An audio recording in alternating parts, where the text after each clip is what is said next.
And good morning and welcome to day 2 of the Showcase Series here at the University of West Florida in Pensacola, Florida. And we have a good one in store for game 1 of 5 here at UWF. And the first pitch, right at the second baseman for out number 1.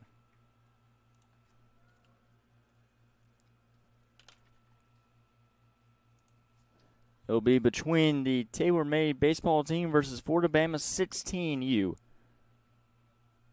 As Taylor-Made will be the home team, they will be in their black uniforms with white pants, while for Florida Bama 16, they will be in their white and red uniforms with white pants and red socks. And we are underway here in our first game of 5 that we have on schedule here today at UWF.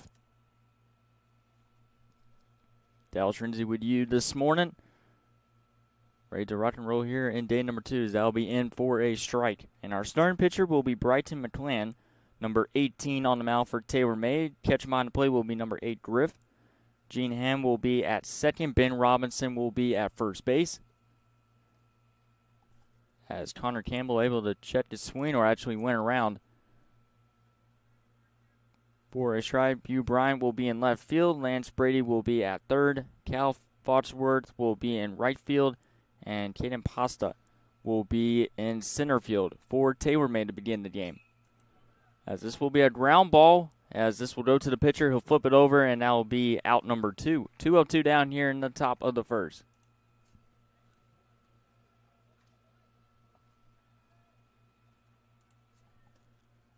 Take a look at starting batting order for Florida Bama 16. Since they are the road team in this one, it will be Brady Carlson, Connor Campbell, Eli Stone, Colton Lindsey, Colton Kane, Trey Hughes with Chase Busbin, Caleb Chapman, Dylan Pettis, Judson Marcantel, and Rupert Sproles will be the starting pitcher in the bottom half of the first inning. And that'll be in for strike 1. Could not hold back his swing. That was Eli Stone. He'll be the shortstop in the bottom half of the first inning for Florida Bama 16. Entertaining day yesterday. The weather was absolutely beautiful. It will get all 5 games in at a regular scheduled time. Might be a little bit earlier, but that'll be in for a strike here for McClan. But 5 games on schedule today as well.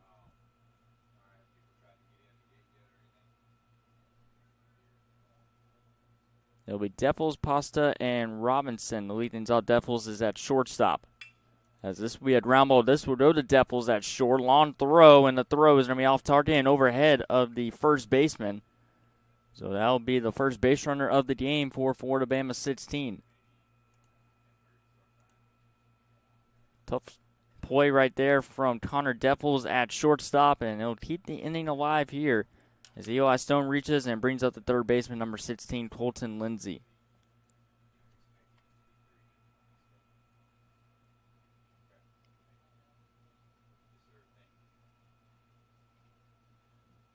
Runner on first with 2 outs. First pitch contact once again. This will go over to second baseman. Roam over and flip it over to first in time.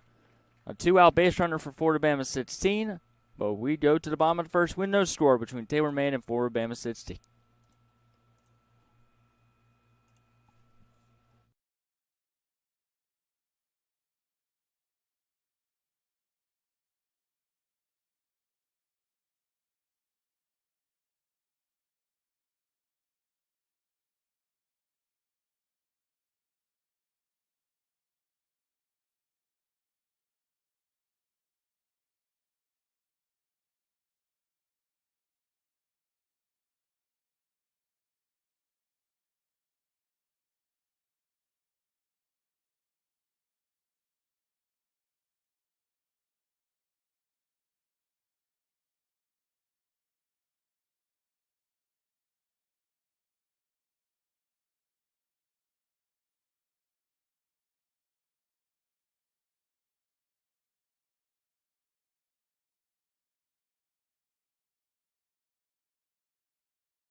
Welcome back here to the bottom of the first inning.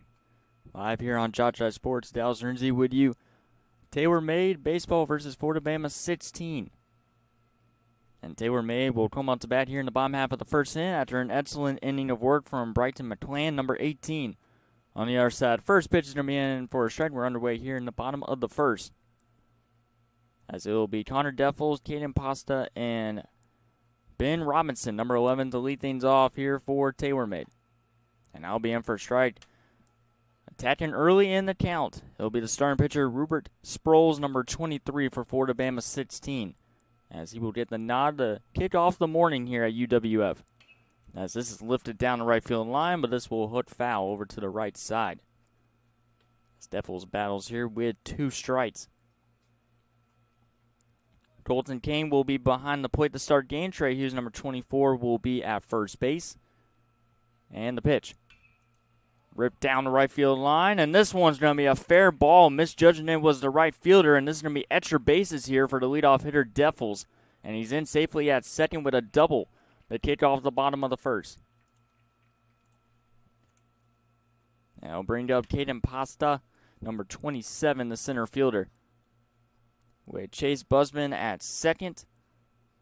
Eli Stone at shortstop. In the outfield, Brady Carlson will be in left. Connor Campbell will be in center. And Caleb Chapman will be in right field. With extra hitters Dylan Pettis and Judson Marcantel. That one's outside, and the glove of the catcher went flying as well. Runner will advance to third off the wild pitch.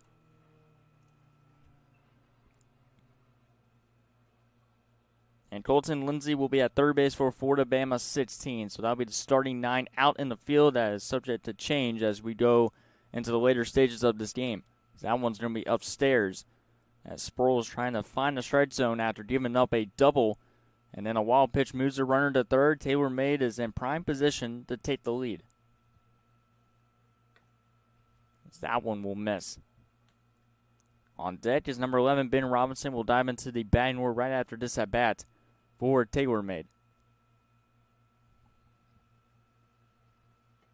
That one misses downstairs, and Posta with a walk. Runners on the corners here with no outs, bottom of the first. That brings up Ben Robinson playing at first base to begin the game for Taylor Made. As it'll be Defels, Pasta, and Robinson to lead things off. Bryan will be back cleanup, followed by McClan, Brady, Drift, Ham, and then finally Foxworth. That pitch will miss. A double and a walk to kick off the bottom of the first. Just one base runner for Fort Alabama 16. It was an infield single from their number 3 hitter. That one misses, and no throw made by the catcher, Colton Kane. We'll see how aggressive Taylor Made will be on the base paths to begin this game.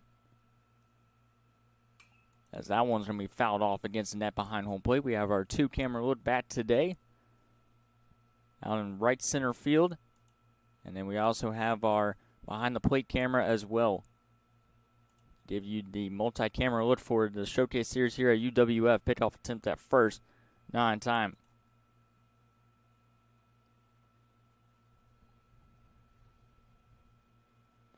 Most of the games ending in 5 innings. We had 2 games actually go to full distance in 7, as that one will miss upstairs.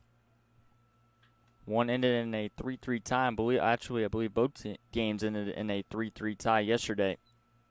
That both went to 7 innings. The nightcapper from last night, and then the third of 5 yesterday. The other games ended in 4 innings and 5.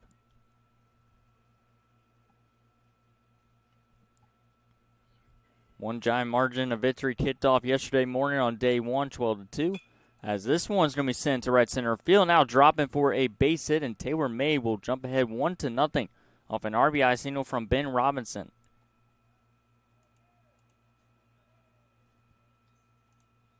So Taylor Made will jump ahead 1-0 here on the scoreboard.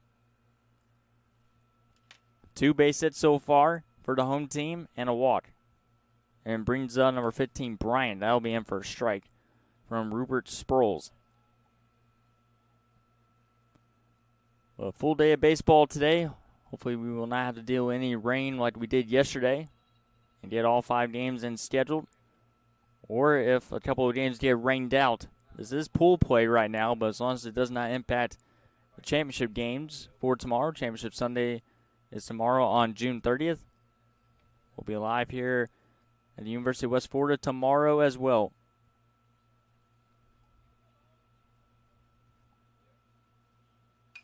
As this one's lifted into left field, that's going to drop in for another base hit. This will load the bases up for Taylor Made here in the bottom of the first inning.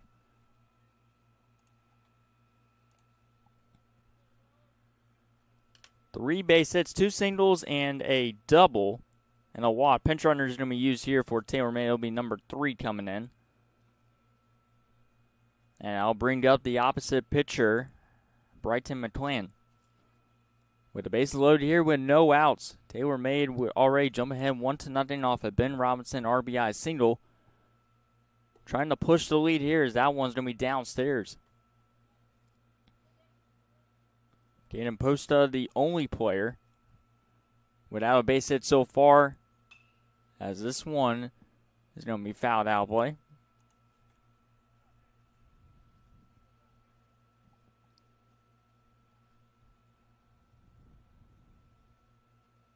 And the pitch from Sproles. Again, that's for a strike, catches the bottom left-hand corner of the strike zone. Lance Brady, number 22, moves to the on-deck circle.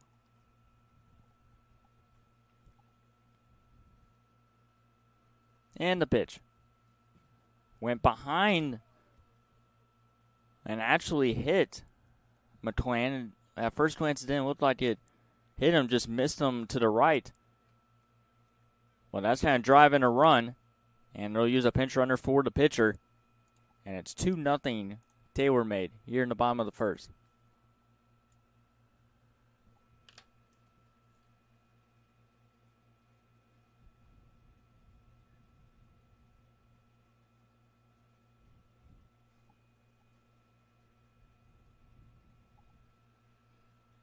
They have a mound visit on. It will be Lance Brady, number 22, up next to bat. We'll take a 30-second break here on JockJive.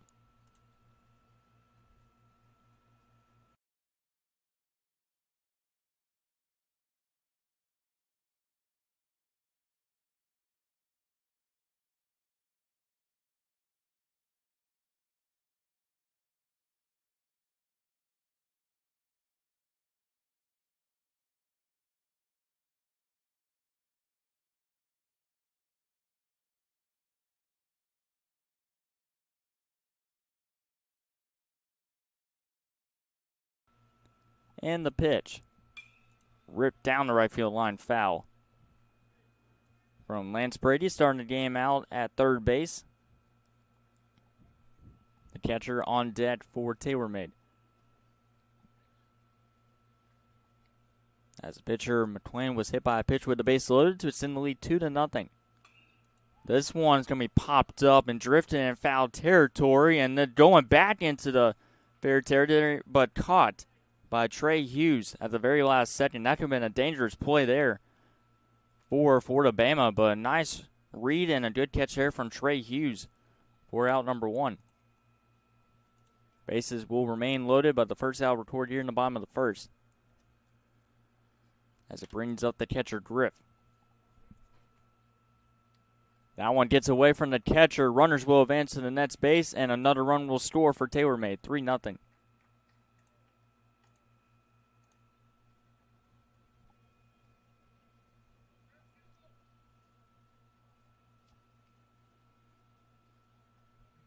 Started this inning off with multiple base hits from Taylor Made, but they've been able to take advantage of a hit batter and a wild pitch to extend the lead.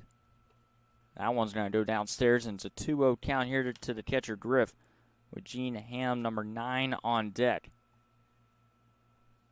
Taylor Made trying to bat through their entire batting order in just the bottom of the first inning. 4 batters came up to the batter's box in the top of the first for Florida Bama. Only 1 reached off an infield single. That one's outside, and it'll be a walk to load the bases up once again.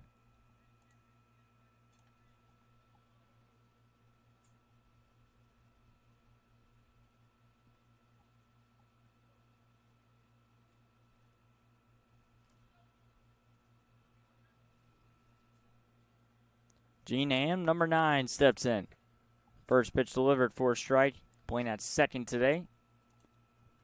The bases loaded here with 1 out. 3-0 Taylor made. And swing and a miss for strike 2.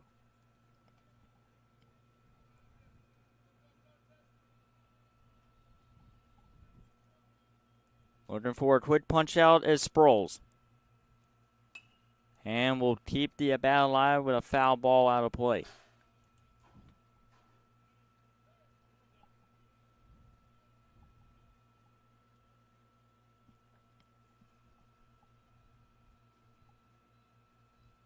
Swung on a miss. And now the catcher's glove, but doesn't matter. It'll be a strikeout. And the first of the day for Sproles.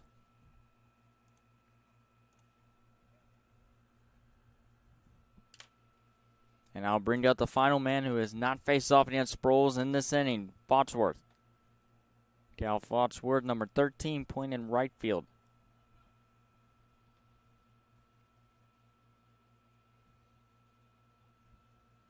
And the pitch.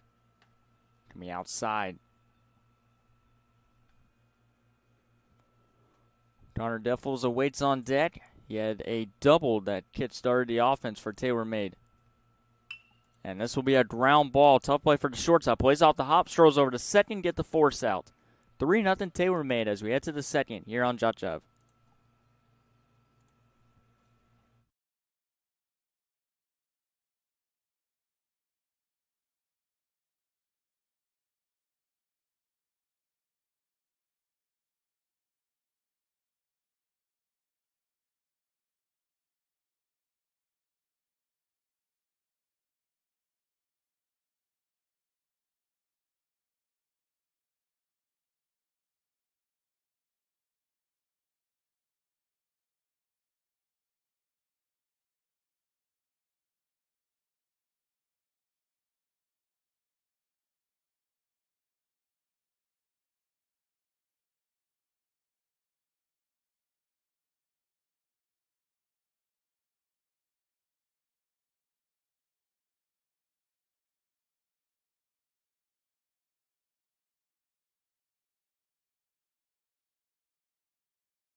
Top of the second inning. As it will be Colton Kane, Trey Hughes, and Chase Busbin to lead things off here against the starting pitcher, Brighton McClan, who was hit by a pitch in the bottom of the first inning, which drove in the second run of the game and went around for strike number 1. As Colton Kane, starting catcher for Fort Alabama 16U.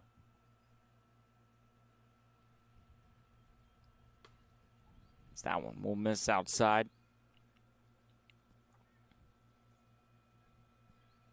Only one base hit so far for Fort Alabama 16 was an infield single from Eli Stone.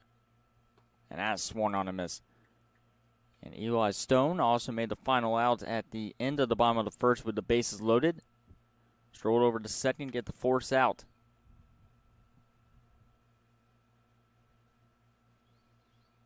McClan with the pitch, swung on a miss in the dirt, and actually it was fouled off at the last second. So the at-bat will continue here to Colton Kane. Games are an hour and 50 minutes, so that's why 3 of the 5 games yesterday just ended in 5 innings or less due to time restraints. As this one's going to be lifted into right center field, and that one's going to be trouble as it drops in for a base hit to lead off for Colton Kane.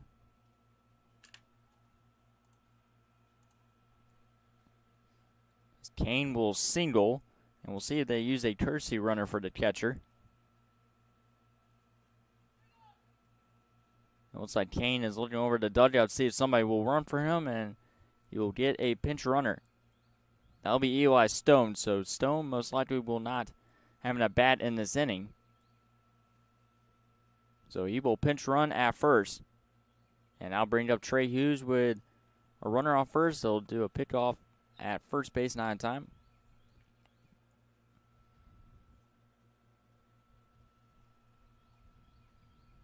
And the pitch. Lifted to left field. Camped underneath the left fielder. He'll make the catch. That is Bryant making the catch for out number 1. It's Florida Bama attacking. Playing on the either the first or second pitch he throws at the at-bat. Couple of quick outs so far. As it brings up Chase Busman. With a runner on first. With 1 out. And again, they are attacking on the first pitch, but swung on a miss this time from Chase Busman.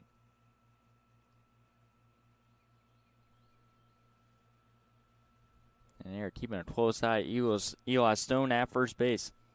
As we are live here at Jim Spooner Field, home of the Argonauts. Here at the University of West Florida, day number 2 of our Showcase Series. Busy day on JockJive for day 2 of the Showcase Series at Troy, Alabama, as that is fouled off from Chase Busman.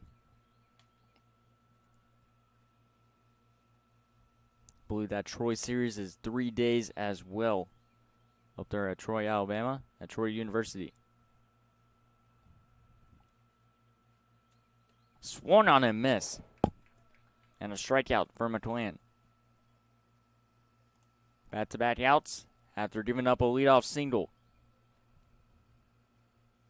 And brings up Caleb Chapman.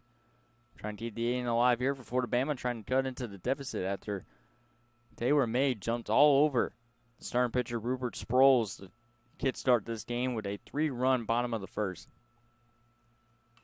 First pitch going to be fouled off down the left field line. McClain with just 1 walk in the top of the first inning. Or a scratch that was Sproles with 1 walk so far in the bottom half. So this one's lifted to right field, hooking in the corner. It's going to drop as a fair ball.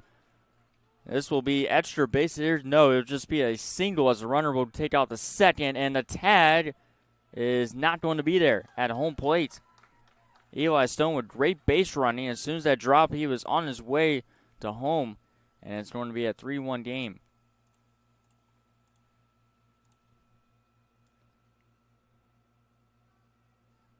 So Chapman will bring in a run. Eli Stone will come in to score for Colton Kane, who had a leadoff single to begin this game. It's 3-1.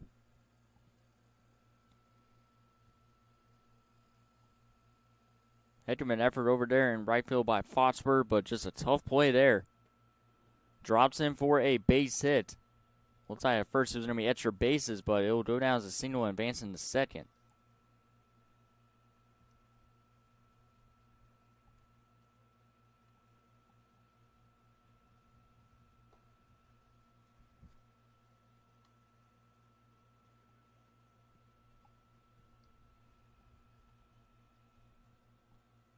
Dylan Pettis listed as an entry here. We'll see him later in the field as the game progresses.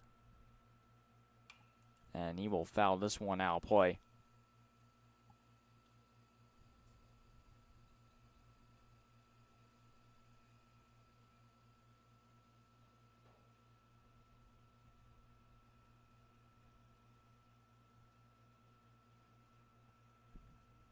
That one's going to be swung on and miss. And I'll be in for a strike here to Pettis. Battle of the 18s facing off here in the top of the second.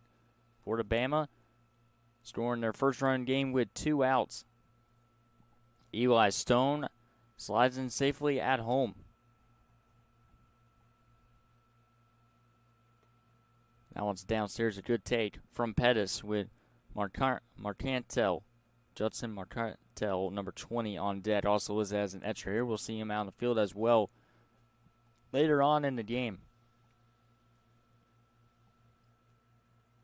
So that will be a chopper right to the pitcher. He'll stroll over and fire to first to retire to side. Caleb Chapman puts Fort Alabama 16 on the board, but they still trail by 2 as we enter the bottom of the second.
Bottom of the second inning, Sproles back on the mound as he will face off against the top of the batting order for TaylorMade. Devils, Posta, and Robinson. The kick start here in the bottom of the second. That'll be in for a strike. Devils with a double to right field his first time up. Trying to replicate that once again as second plate appearance. And slipping after his delivery was Sproles. Looks like he's okay.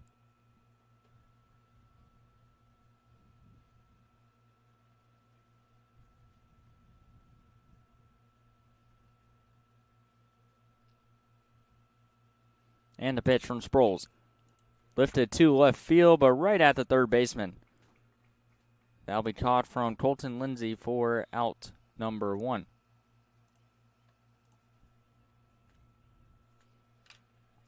And brings up Caden Posta. A walk his first time up, number 27, playing in center. Just saw 4 pitches, and it was immediately runners on the corners. That'll be fouled off to begin this at bat.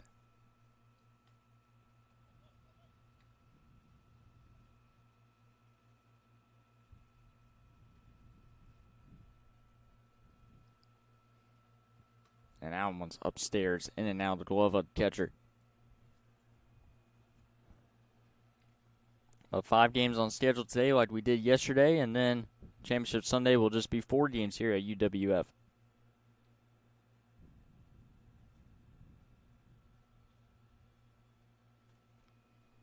Take a look at the upcoming schedule as well. That one's fouled off. Here for Saturday, June 29th. So we currently have this game going on here at 9 o'clock. We also have in Orange Beach Sports Palettes, we have Alabama Raw Dot 17/18U versus Extreme Scout 19. That's in 19U Pool A currently going on.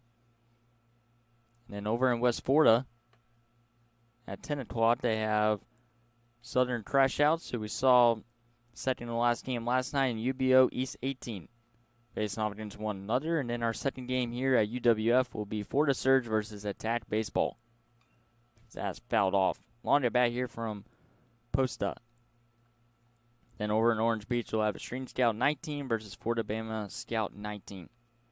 And then the second game at West Florida High School will be 5 Stars Expos versus Vision in 19U Pool B. Staying alive here with 2 strikes is Caden. And he swings and misses. And it's a strikeout. 2 up, 2 down to begin here in the bottom of the second.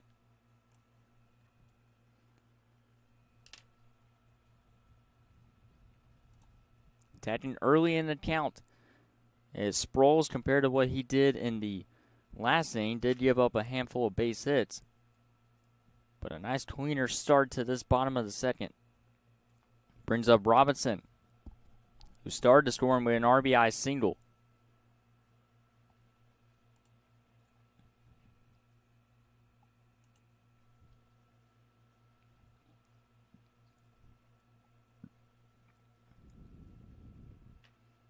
Very cloudy day here on day 2 of the Showcase Series at UWF.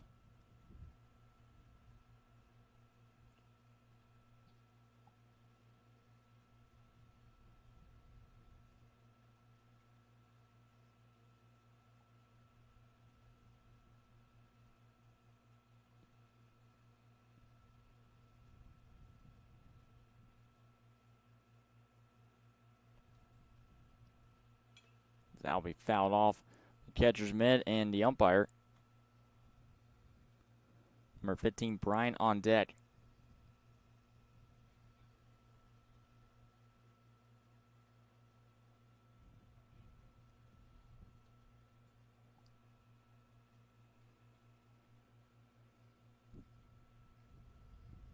And the pitch. This is upstairs. Good take right there from Ben Robinson.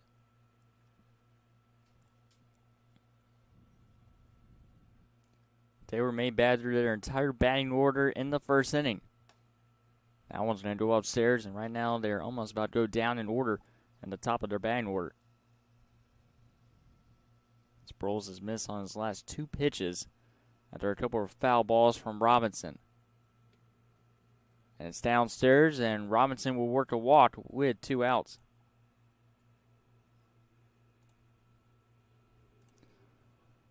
Good bit of fans here this morning, bright and early. Yesterday we started at 10 o'clock in the morning. Today we start at 9. This will be a ground ball to second. Plenty of time for the second baseman. He'll fire to first and time to retire to side. A 2-out walk for Taylor Made, but it still remains 3-1. Taylor Made in the lead. To the 3rd inning we go.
Top of the third inning, 3-1 lead for Taylor Made. They were held scoreless from Rupert Sproles as McClain, number 18, back on the mound. And the first pitch delivered in for a strike, as he will face off against the final two hitters who have not faced off against him so far, Judson Marcantel, or actually it'll just be Marcantel and then to the top of the batting, Marcantel, Carlson, and Campbell. Due up here in the top of the third. Marcantel listed as an extra hitter.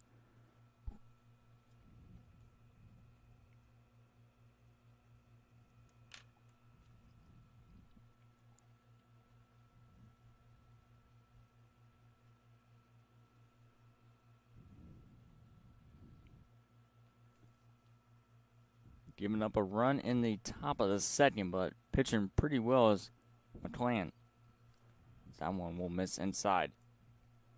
Fort Bama 16 attacking very early on at each at bat.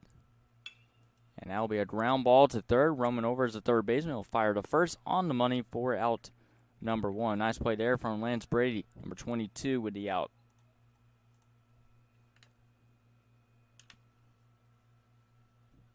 And actually, it will be Sproles who will be batting here in this one. So I was correct to begin. So the final two batters who have not faced off against McClain and then Carlson.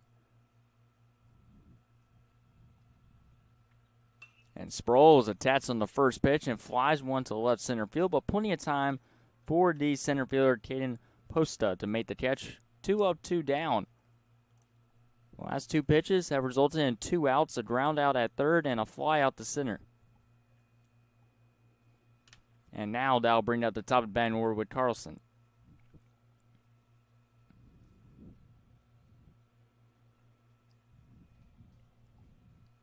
After 2 quick outs here in the top of the third. And now can add for a strike. Good looking pitch there from McClain.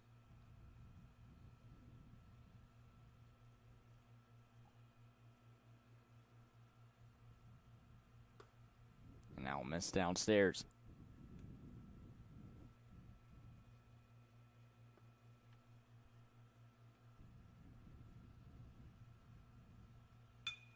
Be a ground ball. Tough play for the shortstop. Long throw to first, but it's not going to make it in time.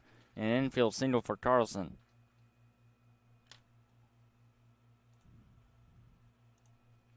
Tough play for Connor Devils at short. And it brings up Connor Campbell, the center fielder.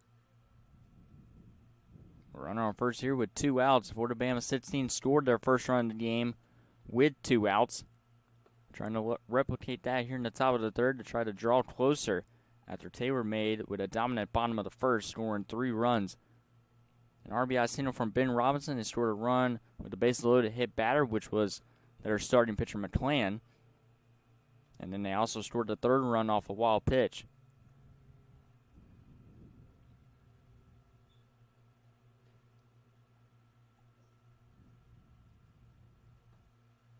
And that's for a strike.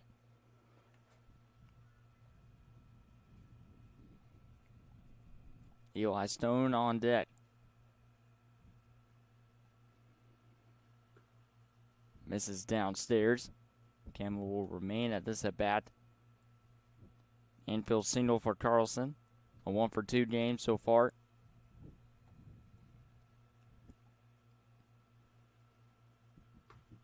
And that's in for strike 3 as Campbell's caught looking. We're heading to the bottom of the third. Taylor May trying to extend the lead up by 2.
Bottom of the third inning.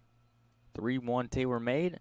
Live here at the University of West Florida, live on JockJive Sports. Rupert Sproles still on the mound, as it's Brighton McClan with Lance Brady and his catcher number 8, Griff. McClan was apparently hit by a pitch with the bases loaded to send the lead 2-0.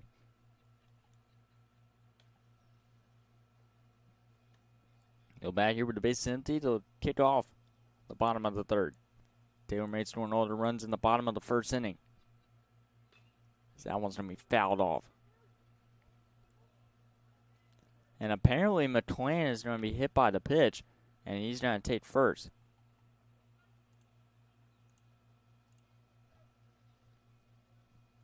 And a pinch runner will come in for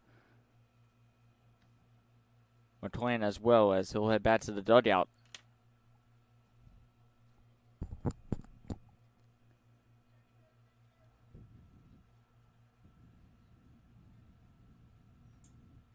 So that'll bring up number 22, Lance Brady.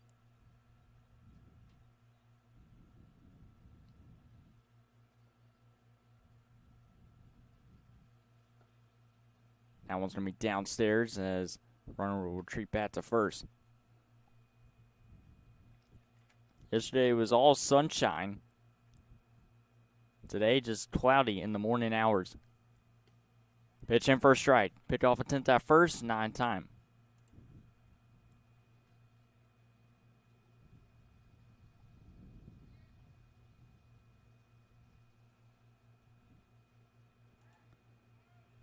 Keeping a close side, the pinch runner at first for McClan.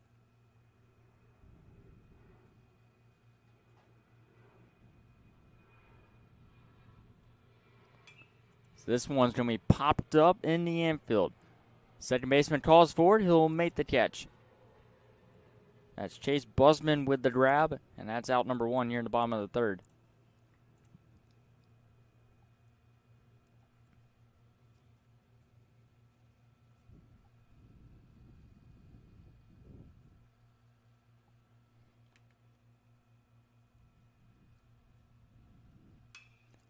First pitch contact. This one's going to shallow left center field, and this one's going to drop in for a base hit. Number 5, Griff with the knock. And he's got a single to move the runner to second. First and second here for Taylor made. So that'll bring down number 9, Gene Ham. With one out here in the bottom of the third. Taylor made gets another base hit off of Rupert Sproles. And Taylor made attacking on the very first pitch they see from Sproles.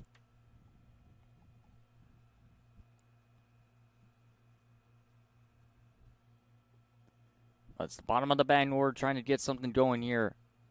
Try to extend the lead. This one's popped up, and this will sail out of play. Cal Foxworth, number 13, on deck.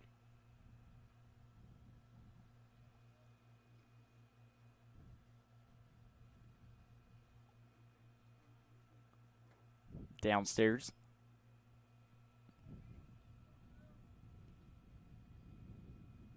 McClan was hit by a pitch to start the inning. Reached first. He's pinch run 4. Lance Brady with a base hit. And swung on and miss. And another strikeout for Rupert Sproles.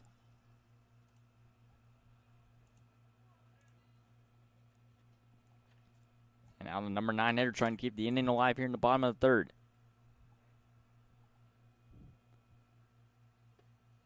That one's inside. Both teams able to bat through their batting order so far. Good bad offense by both teams. That one sails outside. Taylor made with multiple base hits so far offered Sproles. 2 batters have been hit by a pitch so far. While McClan on the other side, just that bloop single into right field, right next to the foul line. Has been the difference maker for Florida Bama 16 on the scoreboard. That one's downstairs. Now load the bases up here for TaylorMade.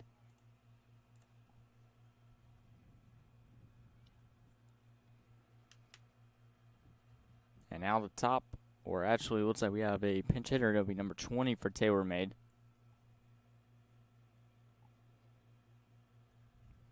As they have a quick conversation on the mound, we'll step aside for 30 seconds. And actually, they're going to make a change on the mound, so we'll be back in just a couple of moments.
Bases loaded here with 2 outs, bottom of the third.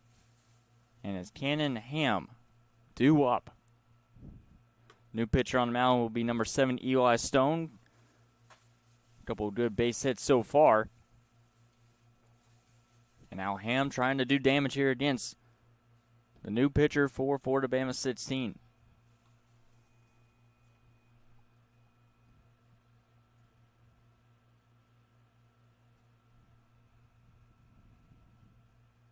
Swung on and missed. Good pitch there from Stone.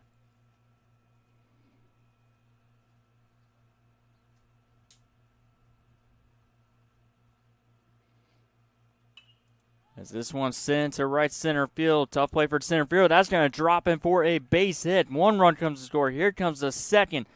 Ham slides in between first and second, but he'll retreat back to first after stumbling. But he's got himself a 2-run single, and TaylorMade will extend the lead 5-1.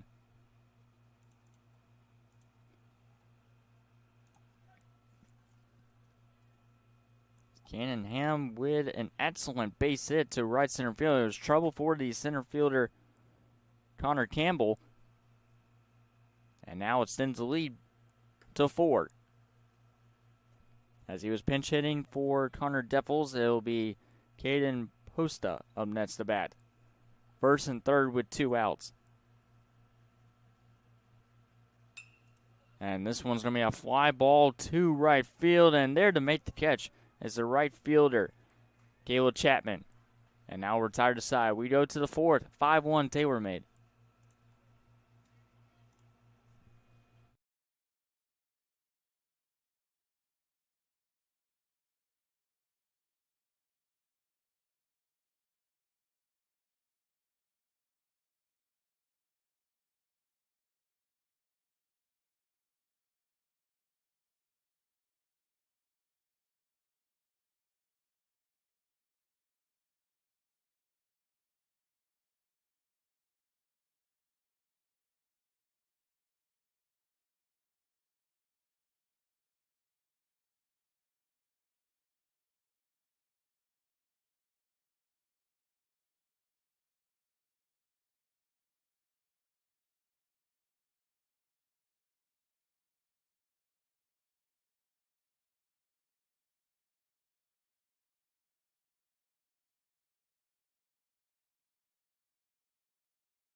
We are through the first 3 innings. Taylor May sends the lead 5-1.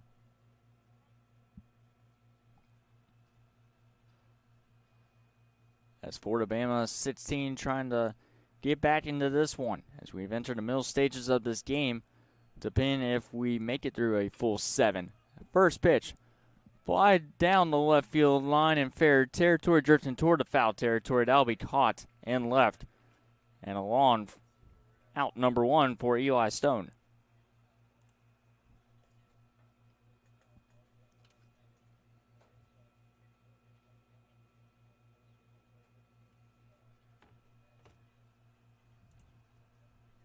So Eli Stone flies out. Colton Lindsey up next to bat.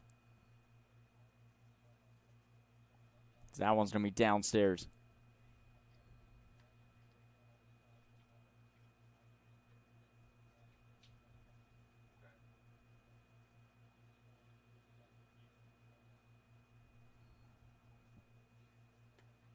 That one's going to be outside.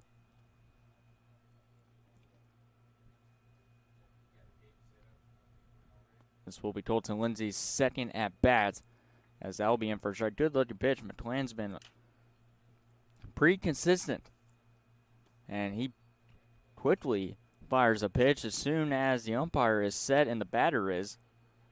Hesitating not at all. That one's downstairs. He's missed on his last 2 pitches and now results in a walk.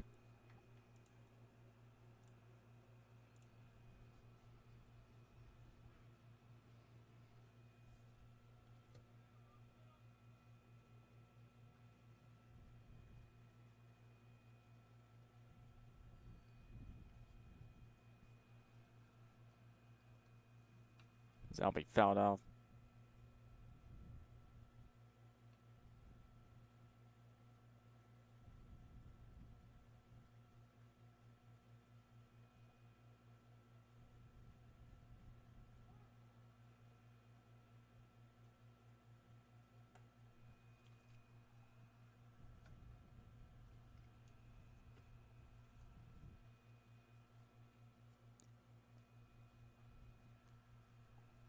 Runner on first. Colton Kane's going to show bunt. Draws it back. And the pitch is going to be outside. Lindsey able to work a walk here with 1 out.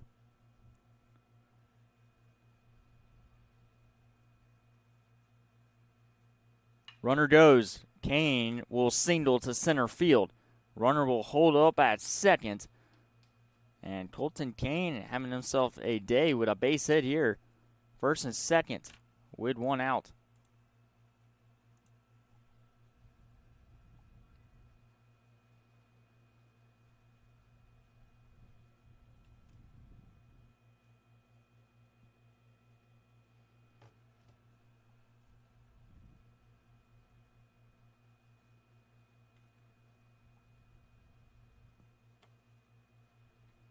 Zal Connect for a strike to Trey Hughes.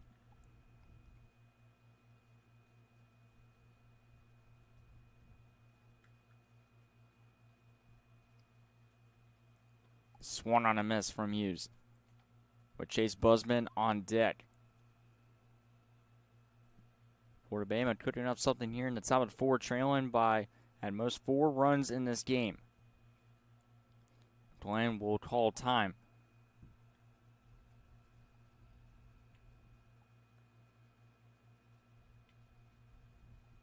That's going to be fouled off.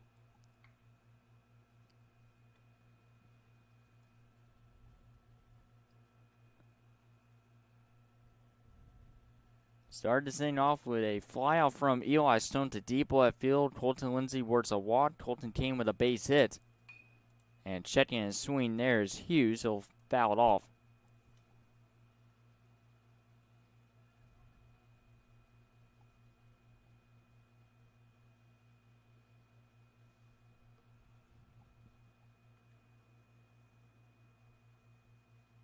As that one will go downstairs.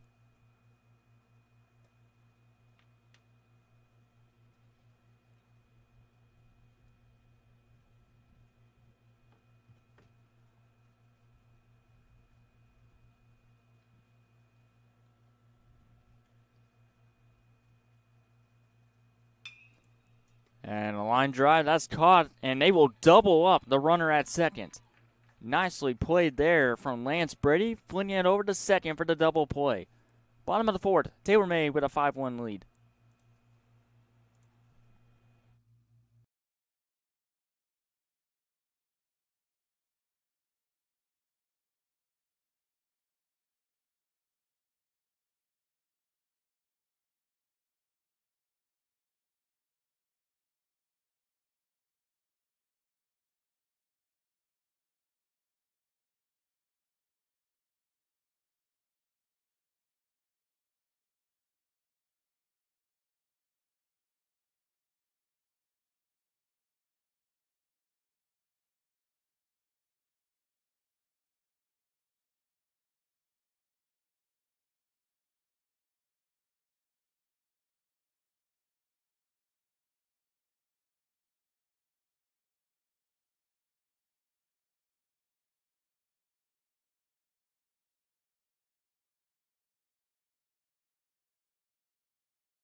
Bottom of the fourth inning. 5-1 Taylor Made or Fort Alabama 16. His first pitch will miss downstairs. Eloy Stone was able to get the final out of the bottom of the third inning before Taylor Made was able to extend the lead off of 2 runs. That one's going to be upstairs, so he'll remain on the mound as he will face off against Ben Robinson, Hugh Bryant, and Brighton McClan. That one's going to be inside. Robinson started scoring with an RBI single to jump ahead 1-0. Taylor Made would eventually score 2 more runs in that bottom of the first. Good pitch there from Eli Stone for strike number 1 here.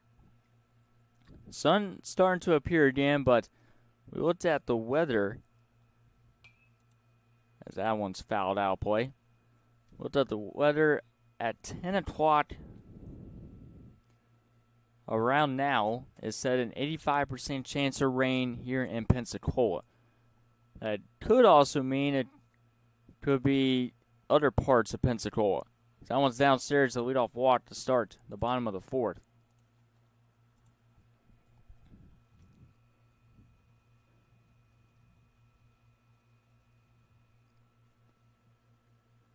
So hopefully here at Jim Spooner Field, we will not have to deal with any delays or rain possibly where we have to put the equipment and the cameras back inside here in the press spots. We have both of our cameras in center field and also behind the plate outside. So we will have to move those and go to a commercial break if we have rain in the area and also if the games are delayed as well.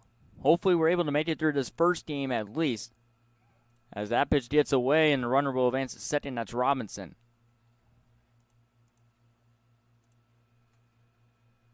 So we'll have to see what happens, and you'll probably see rain pop up on here before we do, because there are a lot of clouds in the area right now. So hopefully we will not have to do with it. Can't complain about the cooler weather. That is going to hit Bryant. He'll take first.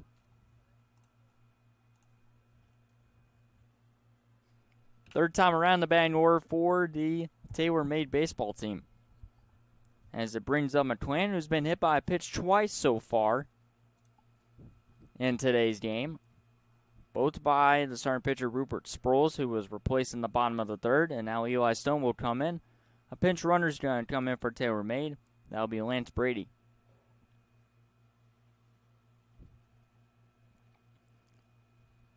Who is scheduled to hit right after McClain. Once they have somebody pinch hit for him. This will be put in play here by McClain. Does a job, moves runners to third and second. High throw, and it's in time. Or a high toss, I should say.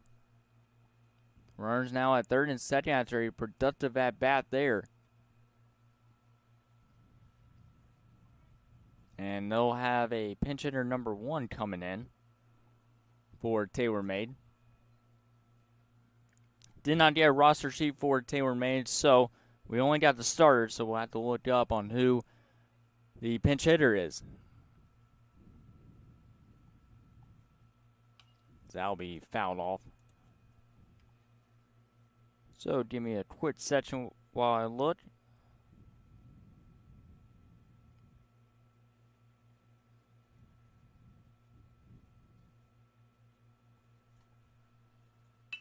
As this will be a ground ball. Chopper takes a wicked hop on the shortstop, and that is going to score 2 runs for tailor-made to extend the lead 7-1, and the pitcher is going to advance to second. 2-run single advances to second on the throw, and tailor-made is in business here in the bottom of the fourth.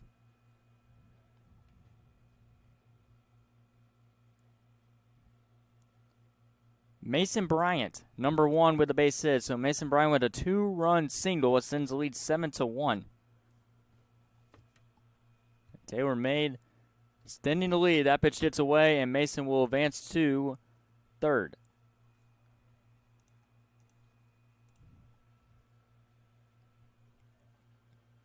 As now will bring up number 4, Landon Stews. Stews will come in for tailor-made. Runner on third with no outs, bottom of the fourth. Here at the University of West Florida as the sun starts to appear once again here.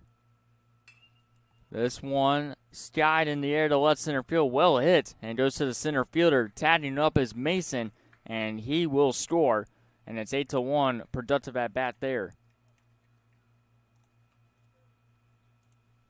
First out here recorded by Eli Stone, but tailor-made extends the lead to 7.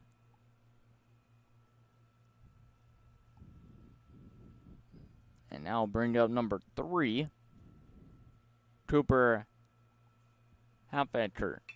And he swings on the first pitch, grounds it to third, and the throw is on the money for out number 3. So apparently we had more than 1 out here in the inning. Hard to keep track with all the pinch hitters and stuff, but 3 outs recorded. Tailor-made extends the lead 8-1.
Top of the 5th inning. And the first pitch is going to be downstairs from Bryton McLean.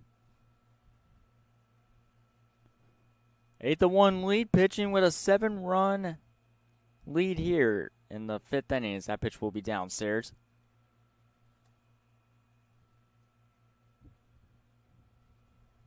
Chase Busman to lead things off here for Fort Alabama 16. And he's well ahead in the count, 3-0. As it's near the bottom of the batting order here in the top of the 5th inning. We've had most games just go to 5 innings, but I believe this game will probably go to its full extent of 7, unless one of these teams has a giant half inning offensively, which will take time. And we started this game a little bit before 9 o'clock, so we're a little bit ahead of schedule. As this is grounded to first, nicely played by the first baseman. He'll stroll over, and I'll be out number 1 here to Chase Busman. Ben Robinson, or actually looks like that's number 0 at first base now for Taylor Made.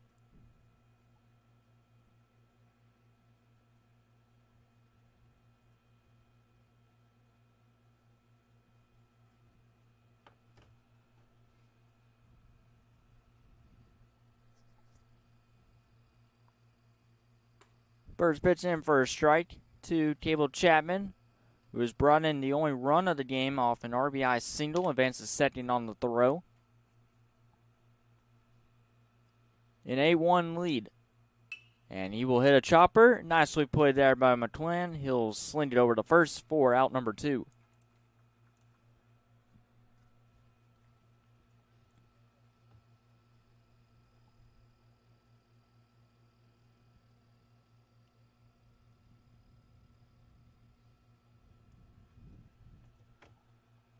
Two up, 2 down here in the top of the 5th. After retiring Busman Chapman, this will be Dylan Pettis. His second time around in the batting order. And he will fly this one out of play.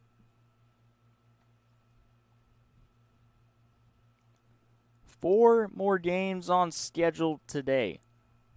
Here on JockJive, all games will be on this Day 2 Showcase Series link, so don't go anywhere after the conclusion of this one, or if you are waiting for your next game.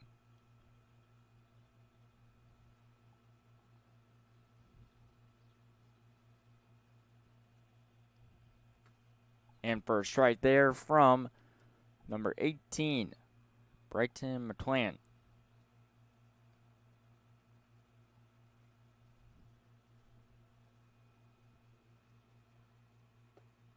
I'll be downstairs here on Dylan Pettis.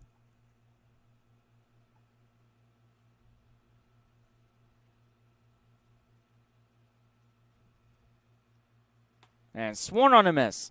A 1-2-3 inning as we head to the bottom of the 5th. 8-1 Taylor Made.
Just about all white. Jones County. Diving catch at shortstop.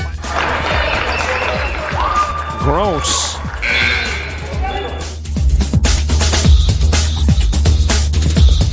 Towards the gap. Diving catch in center field by Ben Aklinski. There is a shot towards deep short. Kraft's got it. Long throw over, and he got it.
Well, ladies and gentlemen, sorry for the delay in audio and also with all the cameras and all the stuff we've had with the lightning delay.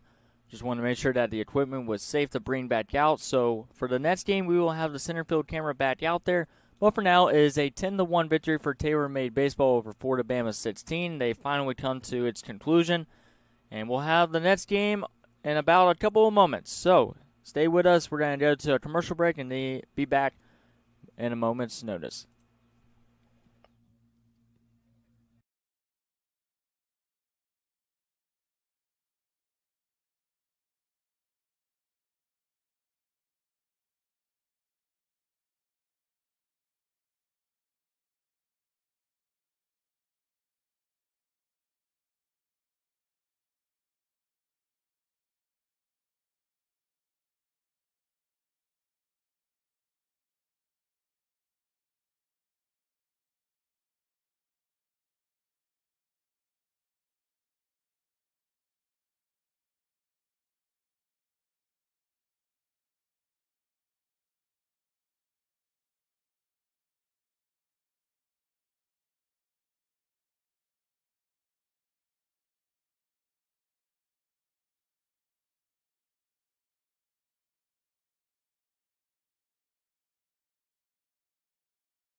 And welcome back live here on JockJive Sports. Our second game is between Florida Surge and Attack. And that is going to be back-to-back strikeouts to begin the game. That'll be by number 2, Aiden Walker.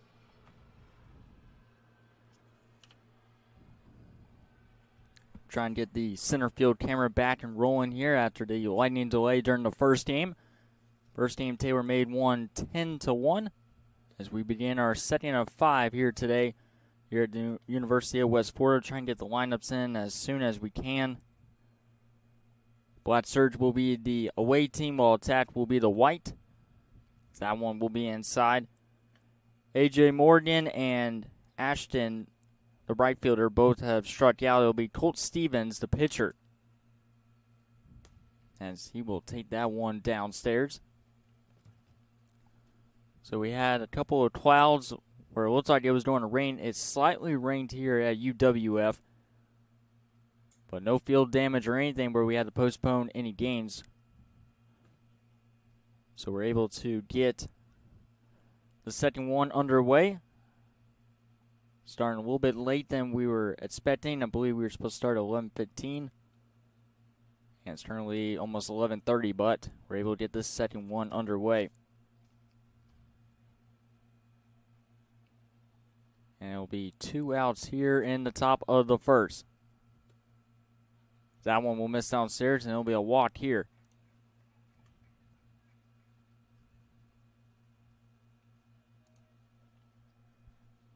But while you'd be able to here on JockJive, I'm Dallas Rinsey with the call, as it'll be Ford Motley up next to bat, number 17.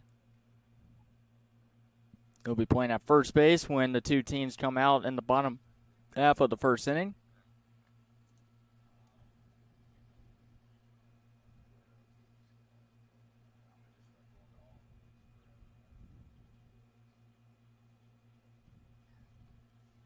For Surge and Attack baseball, two teams facing off today. Here in our second game at 11:15. Just finished the Taylor-Made game. 10-1 victory over Florida Bama Scout, or Florida Bama 16. So that one will go downstairs. Hot and humid after the rain passes through here at UWF at Jim Spooner Field. Runner on first with 2 outs, and our pickoff attempt at first base, not in time.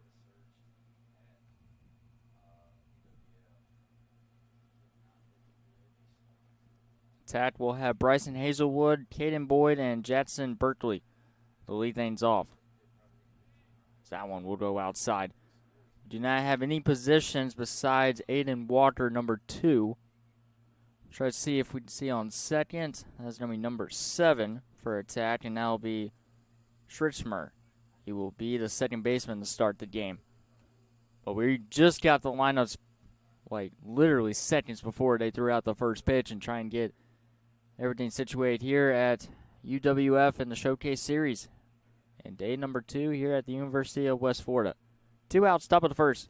That one's downstairs, and it'll be a walk here to number 17.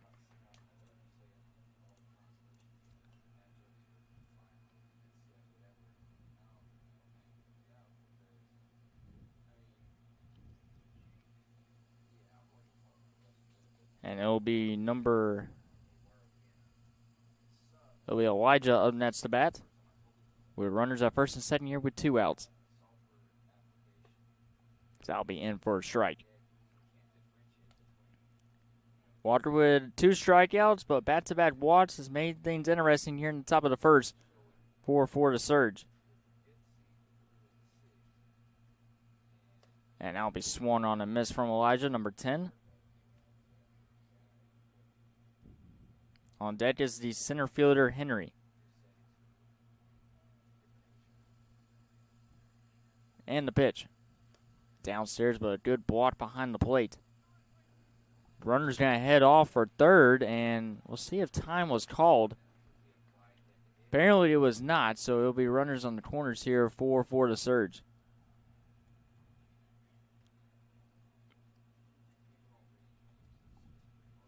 First and third.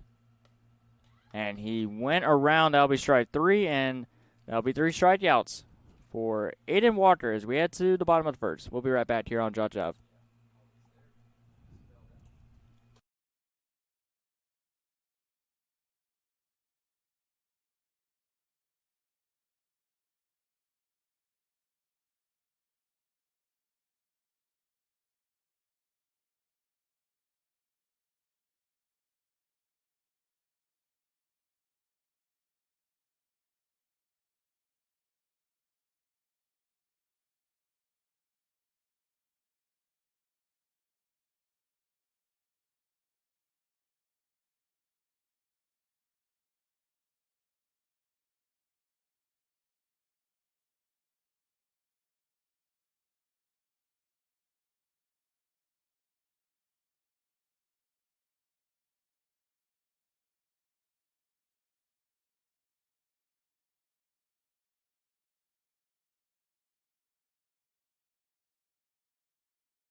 Welcome back here on JockJive. Bottom of the first inning. It'll be number 45, Colt Stevens, on the mound to start for the Surge on the mound. First pitch, swung on a miss for strike number 1 to Bryson Hazelwood. Number 3, it'll be him, Keelan Boyd, and Jadson Berkeley to lead things off here for attack. As this one's going to be a fly ball in the infield, and it's caught by the second baseman for out number 1. Try to see if we can find the positions for all these players. Let's say we just got the lineups a couple moments before they threw out the first pitch. Well, the first out is recorded.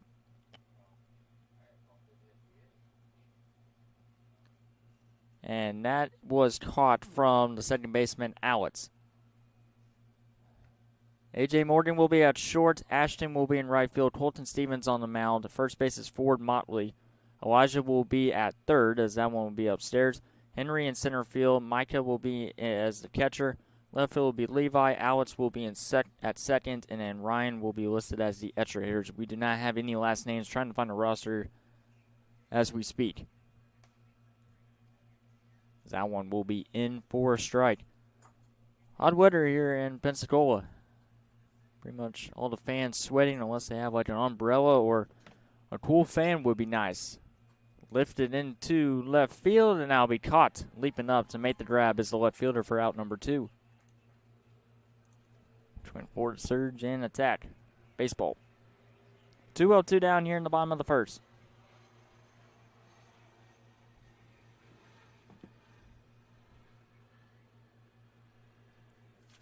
As Boyd flies out, 2 flyouts to Hazelwood and Boyd as it brings up Jadson Berkeley, number 34. That one will miss upstairs.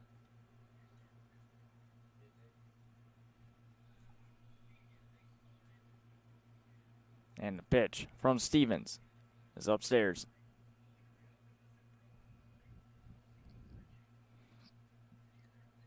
Hopefully the sun will stay out all day long so we can continue to play these games. 3 more games remaining after this one. Still the morning time, but we'll have 3 games in the afternoon.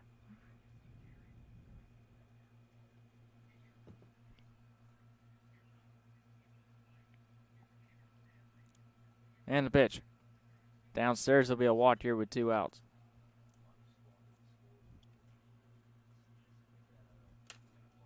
Aiden Walker, number 2, up next to bat, the starting pitcher. Was able to get the job done in the top half of the first inning. There's a runner on first with 2 outs.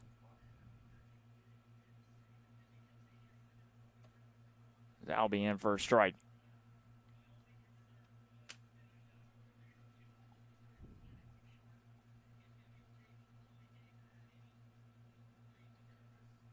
Good looking pitch there from Stevens, trying to send this one to the second. This will be put in play. Stevens dive ball going after it, but the catcher and him are not on the same page. And it'll go down as another base runner first and second here with 2 outs.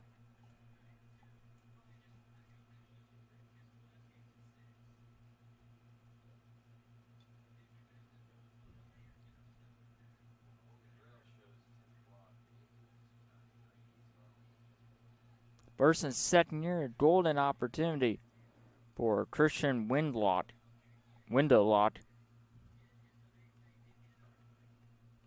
Or make that Windeck. Pick off a 10-minute second 9 time.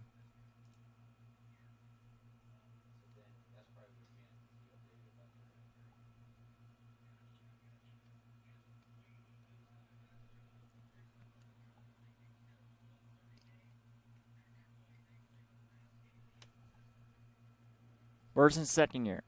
And that'll be fouled off from Windeck with Eli Lindgren on deck. As Attack trying to jump ahead to an early lead. First game was close for the most part until Taylor Made had a big inning at the end of the last game near like the 5th inning, I believe we made it through. 3rd and second after the wild pitch.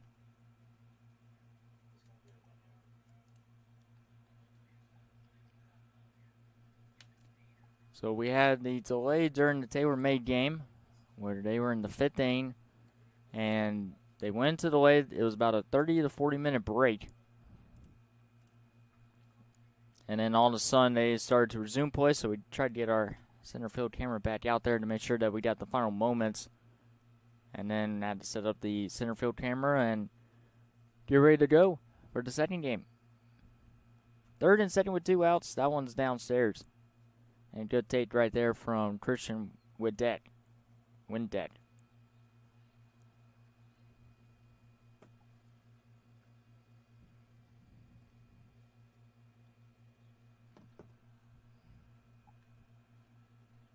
the pitch. Swung on a miss. Good pitch there from Stevens.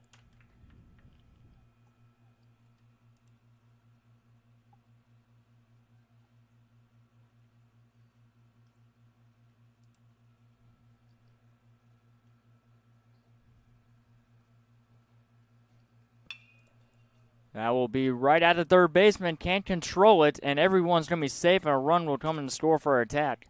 And it's 1-0. 1st and 3rd now with 2 outs.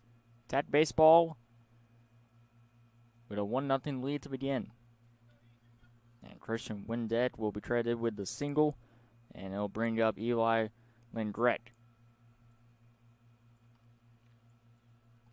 Trying to keep the inning alive and the offensive production, trying to continue that here in the bottom of the 1st.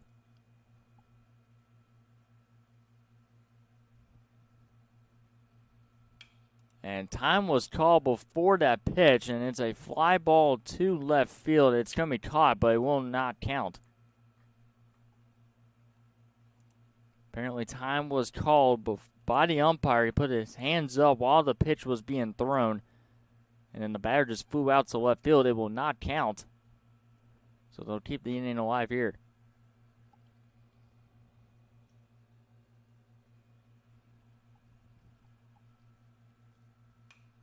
And this one will be fouled out play, but not catchable.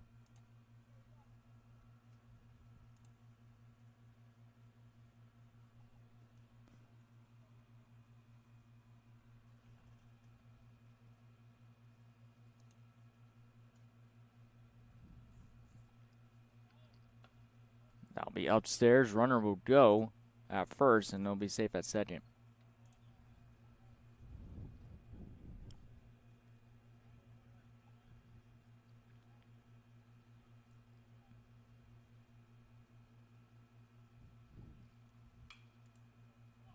Fly to left field. This one is going to be caught on the run and left for the final out. 1-0 attack as we head to the second.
So that one will be downstairs. And Walker back out for the top of the second inning.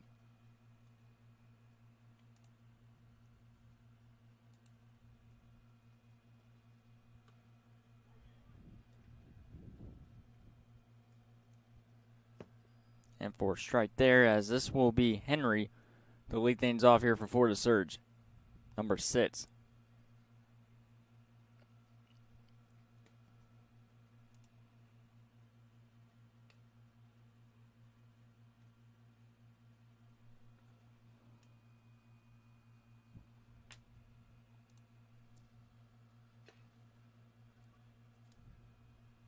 That'll be foul tip into the glove for strike 2.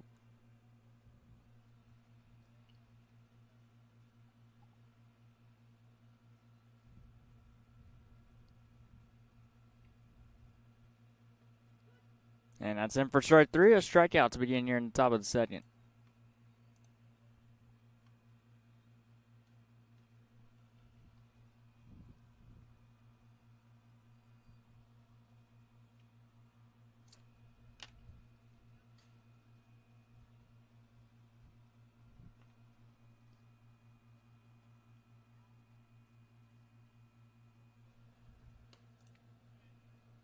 First pitch will miss.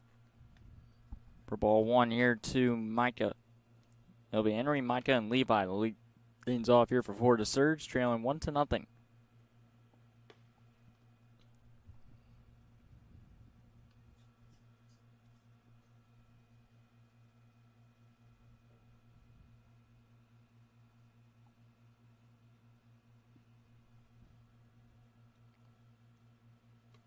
It'll be upstairs.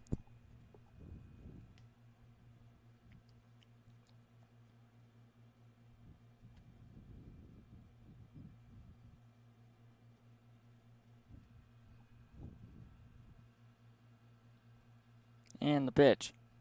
Downstairs. And that'll be a walk. Here with 1 out.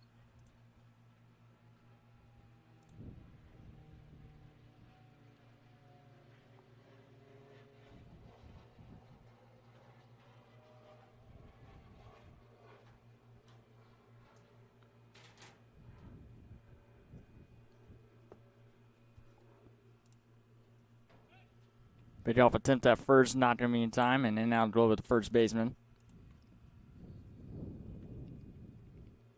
So Micah earns a walk. Levi due up next.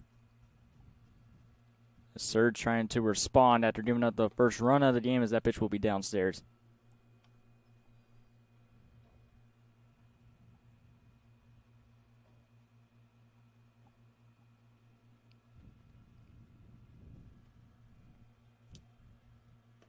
It's out me in first strike.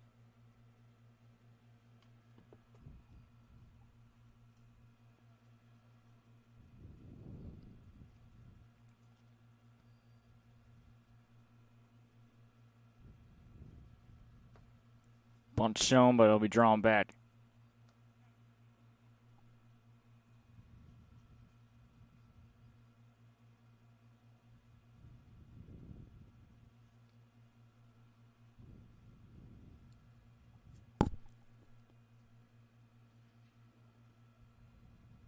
Just bunt again, but he'll draw it back. It's Levi battling here. With 1 out top of the second with a runner on first.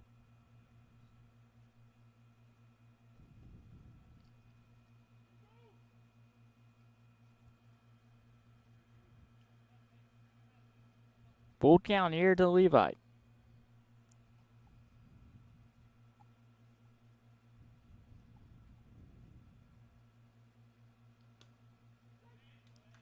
And it'll be in for a strike.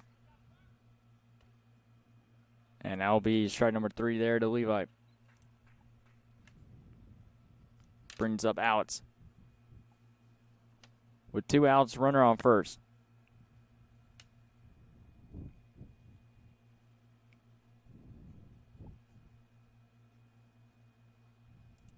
Quick pick off at first, but the base runner was still on the bag when it was thrown over.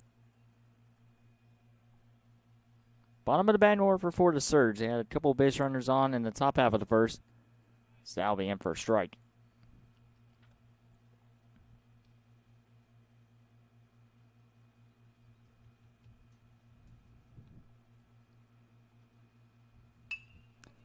Ground ball to second. They'll flip it over to get the force out. And we go to the bottom of the second. 1-0 attack.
Hey, Nick, can you check to see if that one's straight?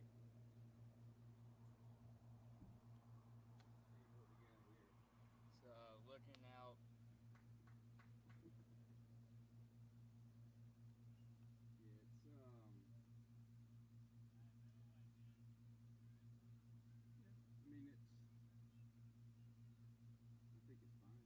Okay. Does it look crooked or?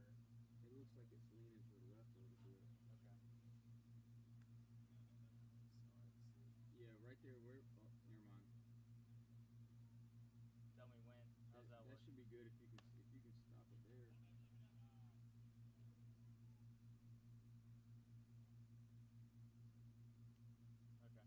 Yeah, I mean it looks good. Okay. Just want to make sure.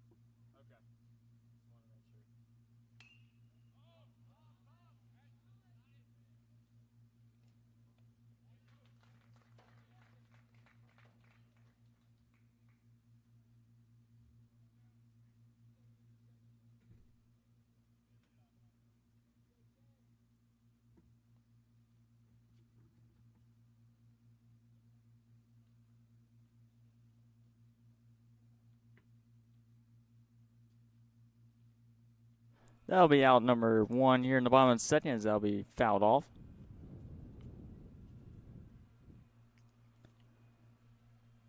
Grayson Burns with the fly out, pop up, I should say, and foul ground over to the third base bag.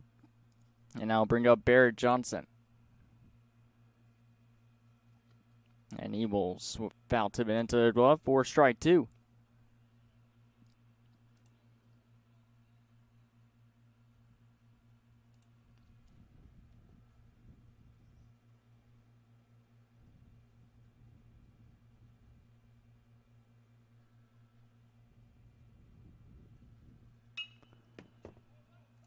Lifted to right field. This could be trouble, and it will be trouble as it drops in for a base hit for number 13, Barrett Johnson.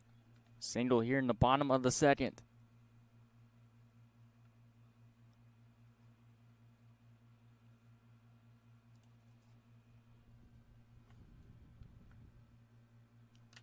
And I'll bring out the second baseman, number 7, Silas Schrinsmer, coming in. Runner on first here with 1 out.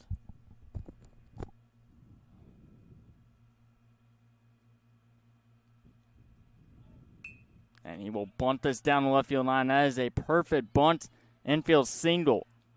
And they're trying to get the out at third, and they got him. For out number 2.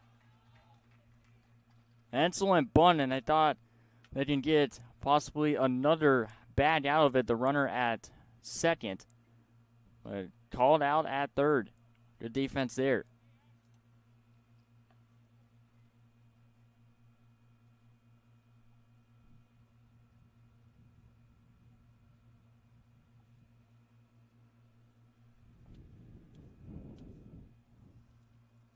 Seen a couple of good bunts so far throughout the showcase series, and there's another one on display as Shelton Infinger will come in.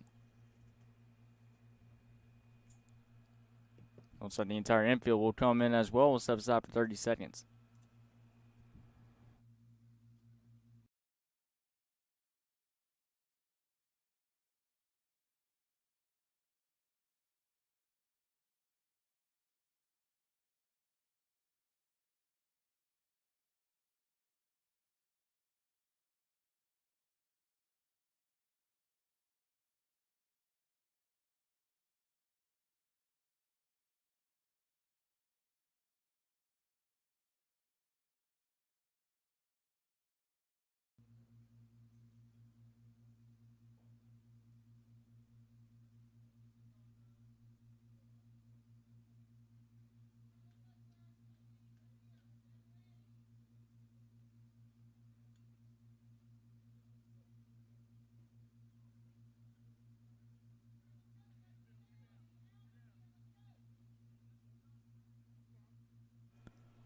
Bottom of the second inning with 2 outs, runner on first. And the pickoff at first, not in time. Good throw, though. A lot of fans here today. A lot of fans had to clear the ballpark due to the lightning delay about an hour ago, but they returned, finished out the first game for TaylorMade, and then they move on to attack baseball and for the surge here at UWF, with 3 more games remaining here on schedule. And we'll give you score updates from the other locations as well.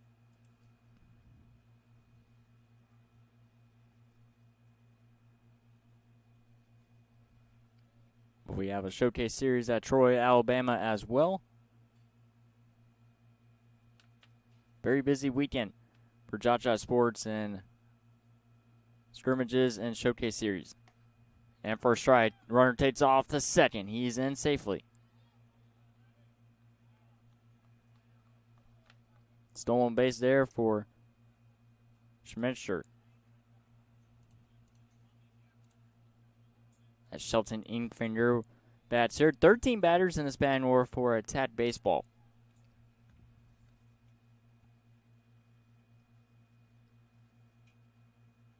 As that's going to be fouled off.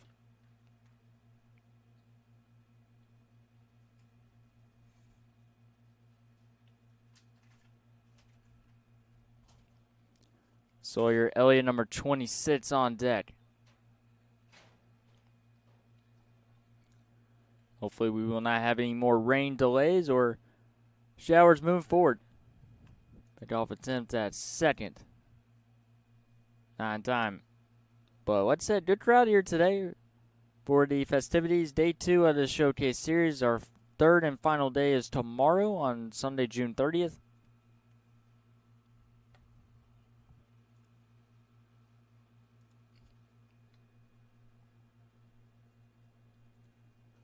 We will have 4 games on schedule tomorrow after another second day of the showcase series with 5 games. So that one's going to be downstairs. Throws to third. The throw is high, and the runner is in safely. That's Silas advancing to third.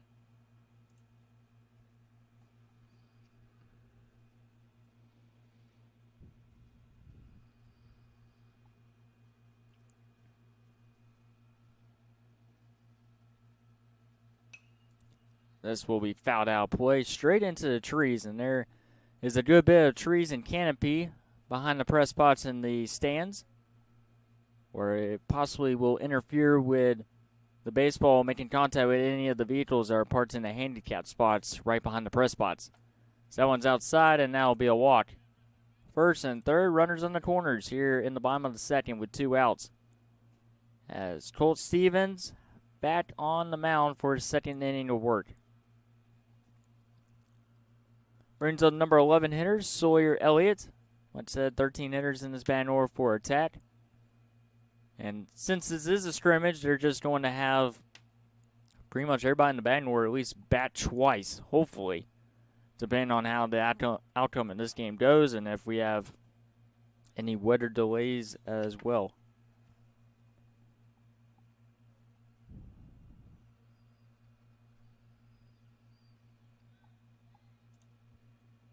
Pick off attempt at third, or trying to make sure the runner at third doesn't take off.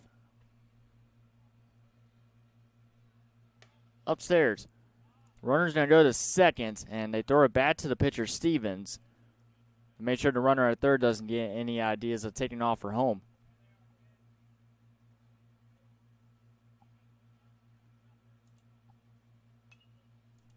Popped up, and this will be a foul ball.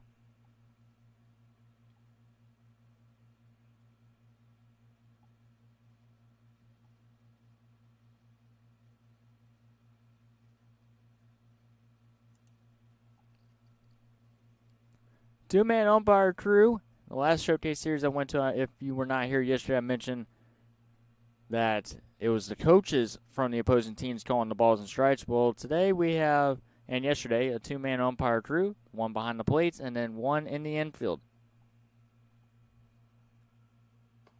That'll be upstairs.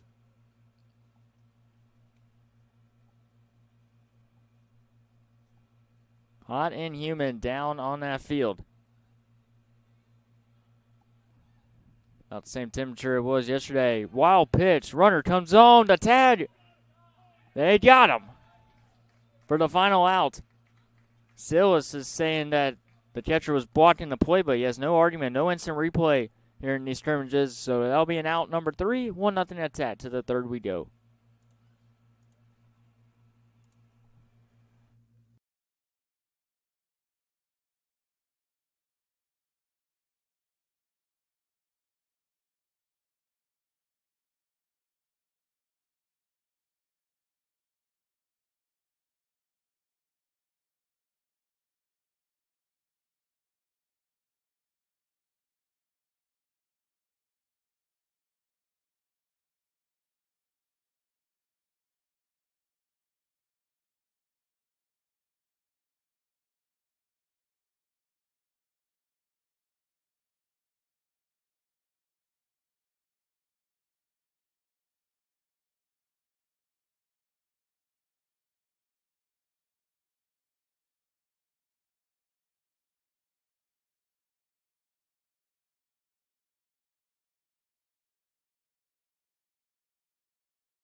Top of the third inning, 1-0 attack over Florida Surge. And the pitch. Going to be in for a strike to start us off. New pitcher on the mound for attack. It'll be their second baseman, number 7, Silas Schrimmer, coming in as the pitcher. Hopefully I'm saying that right, as that'll be swung on a miss for strike 2. As he will be replacing Aiden Walker, who pitched 2 complete innings, did not allow a single run to the Florida Surge batting lineup. That one will be downstairs. And I believe this is Ryan to lead things off. So it should be Ryan, AJ Morgan, and Ashton. Colton Stevens, number 45. We did not get any numbers for Florida Surge either. So that one's going to be upstairs. We just got first names and some last names. No jersey numbers.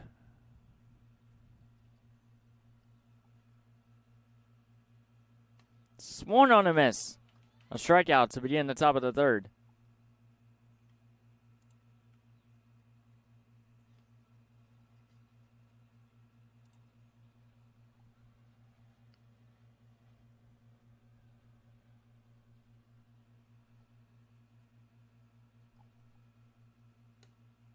That one will go upstairs for ball 1. There's a lot of strikeouts so far between the pitching staffs for both Florida Surge and Attack.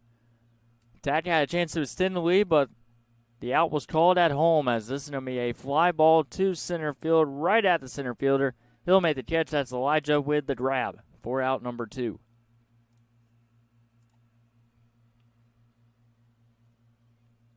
And that should bring up Ashton, number 11. 2 up, 2 down here in the top of the third. And we do apologize if we are calling the wrong numbers out or the wrong players out. That'll be swung on a miss. Big cut there on the very first pitch.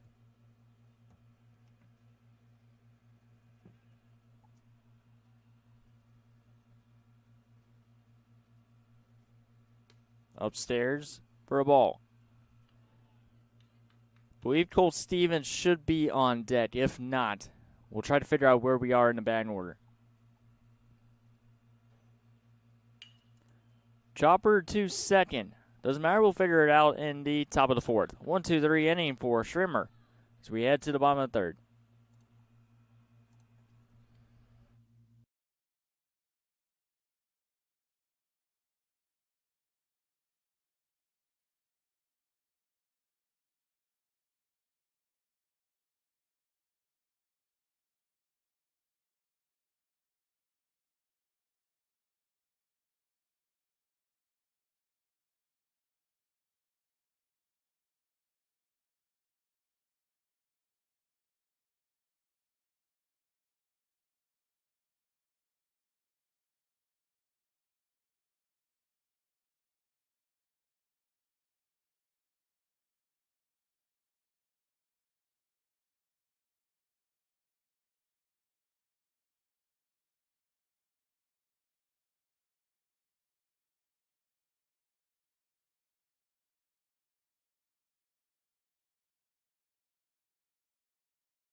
Bottom of the third inning.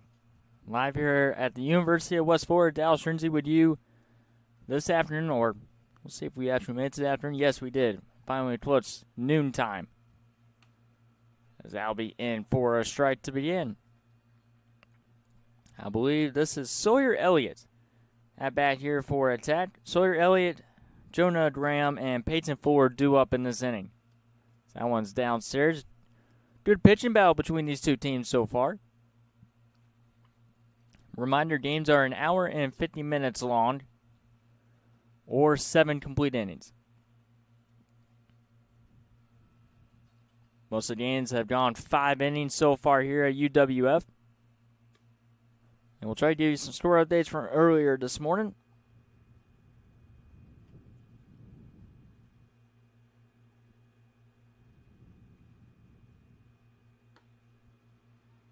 And for a strike there.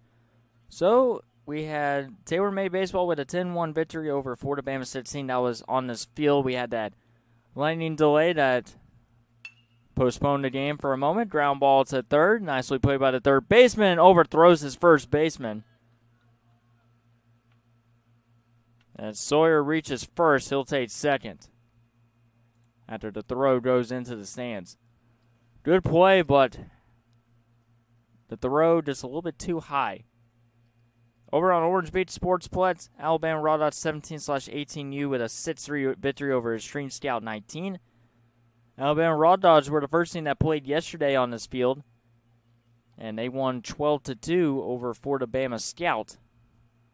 So they are 2-0 in this tournament so far, or Showcase Series, whatever you want to call it.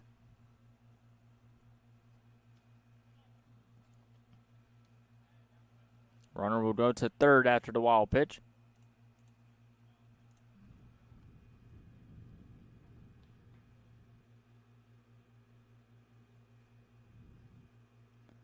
Currently going on at the Orange Beach Sportsplex. We'll see if they actually start on time at 11:15. It'll be Extreme Scout 19 versus Florida Bama Scout 19. So that'll be in for a strike. West Florida High School will resume play at 12:45 p.m. 5-star Espos versus Vision 19U Pool B.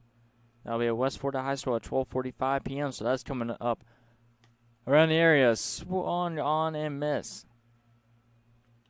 Here from Jonah Graham. Graham settle in. Glad we were able to get our cameras back and rolling here. Chopper. This will score the run. They will turn the first to get the out. For out number 1, run will score and attack. So able to take a 2-0 lead now.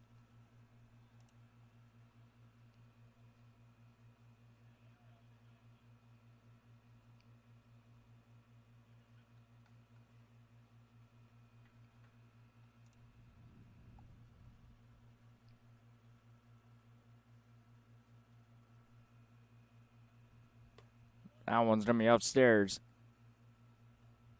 So attack able to score a run the old-fashioned way. RBI ground out from Jonah Graham as Peyton Ford will step in. He is the 13th and final batter to face off here against Stevens. And he will fly one to left field, and this one is going to be caught by the left center fielder. Or left center field, caught by the center fielder. 2-2 down here in the bottom of the third.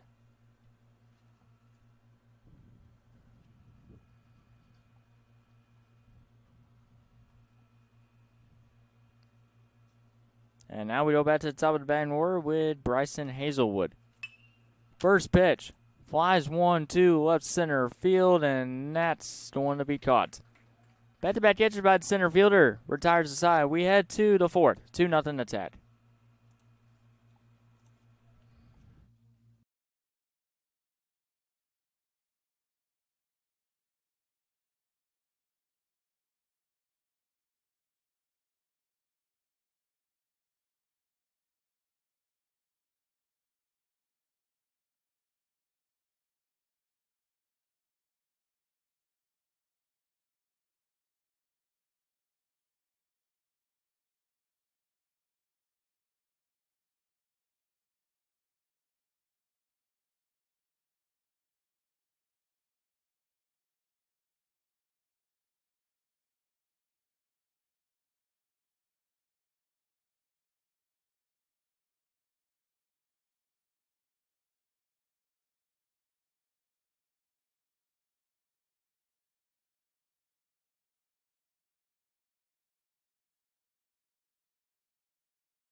Top of the 4th inning here at the University of West Florida. And the first pitch. Grounded, foul down the right field line. So the last batter, we were questioning if it was Ashton, the one that flew out to end the inning, and it was. So it'll be Colt Stevens to lead off. Colt Stevens, Ford Motley, and Elijah. Like I said, we do not have last names for majority of the Ford Surge players. So we're going off of their first names. Someone goes upstairs. Colt Stevens, the opposite pitcher. 3 decent innings of work. Trying to see if we can get the offense going here. Like I said, you're in the top of the 4th inning. Glad you'd be with us here on JockJive. Flies one foul down the right field line.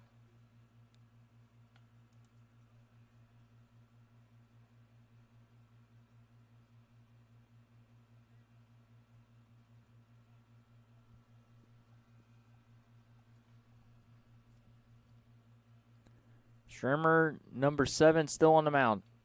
And as swung on and missed, or actually fouled off at the last second. Hard to tell at the if it was fouled or not.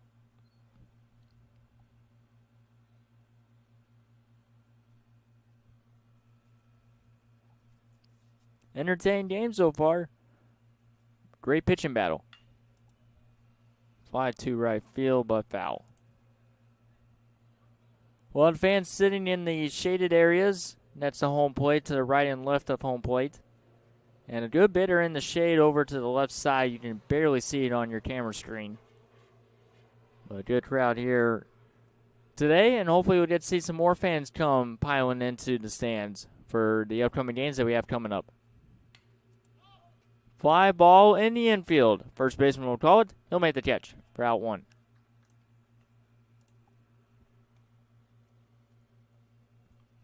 So I'll bring down number 17, Fort Motley, after Colt Stevens pops up to first base.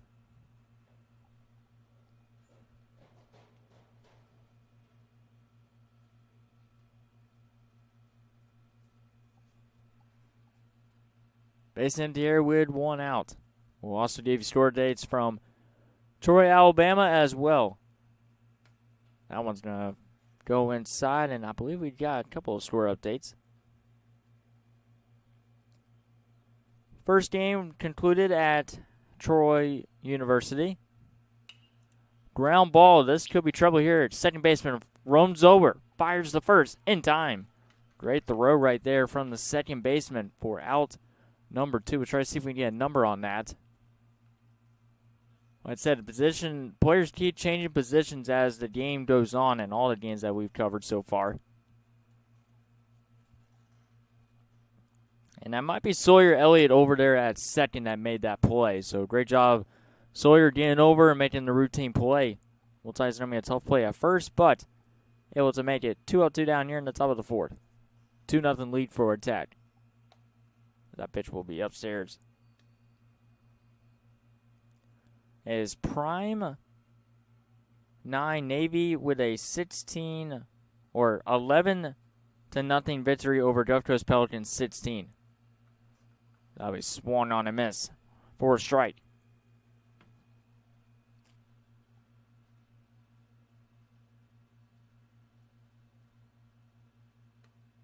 Sails outside. Sherman trying to find the zone and looking for a 1-2-3 inning. A pop up and a ground out so far here. And this one. Elijah swings and misses for strike 2. Henry on dead for the Surge.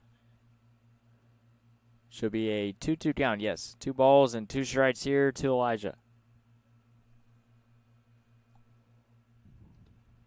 Pitch going to be downstairs, and it'll roll away from the catcher, and he has no idea where the ball went. Doesn't matter. Nobody's on base, so that's a good thing.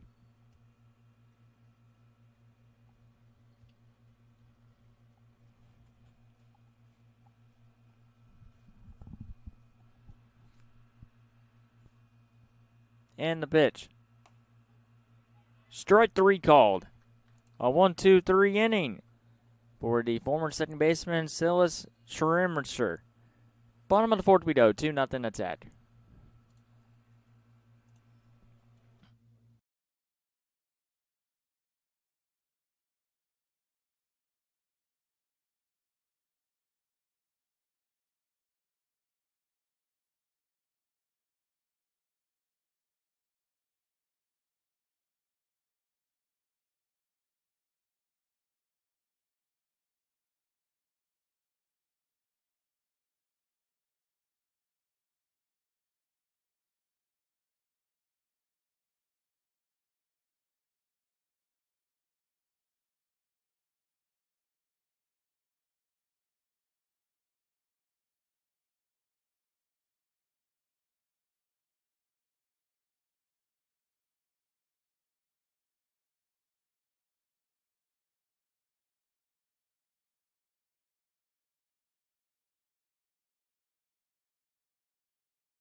Bottom of the fourth inning.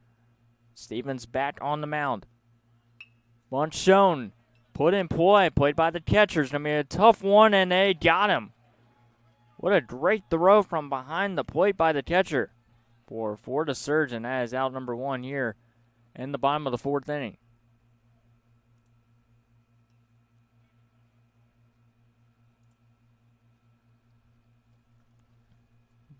Tat used a bunt earlier in this game that resulted in a base hit. They eventually got the runner that was on base out at third. But we've seen some excellent bunts here in this game by a Tat. That's not a bad one right there. Tough play for the catcher. But luckily, it was a good throw from the catcher behind the plate to come away with the out. This will be a ground ball to short. Routine play. This one's on target for out number two. 2-0-2 down. As Boyd and Berkeley are retired, this will bring up the starting pitcher for a Tat to begin game, Aiden Walker. He'll be moved to the designated hitter position.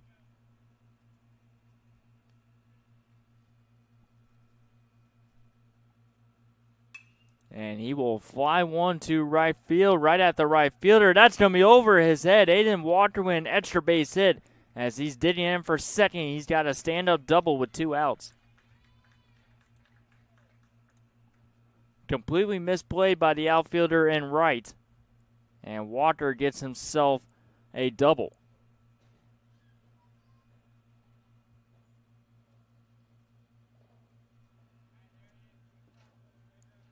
Brings up Christian Windeck. Comes up after that 2-out double from Aiden Walker.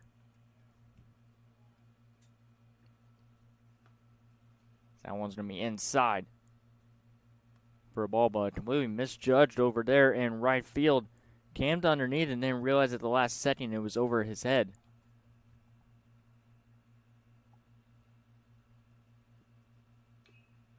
And that will be fouled off.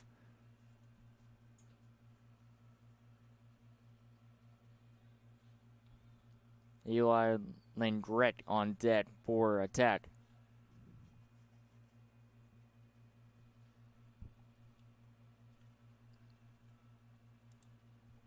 Stepping on the mound here is Stevens.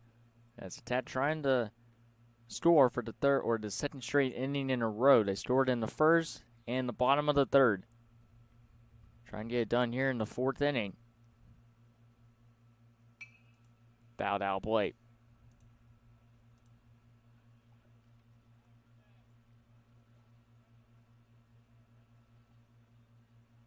Two balls and one strike here to Christian.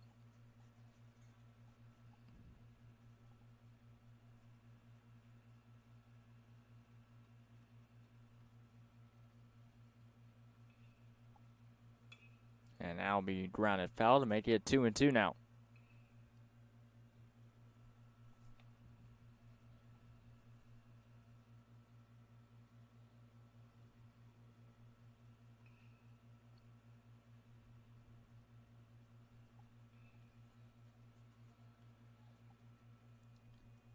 Stevens sets up looking for this punch out. And he's got it. Well, actually, it was dropped at the last second. It was barely fouled off. And if it was caught from the catcher, it would have been strike three, and we would head to the fifth. But the inning will continue.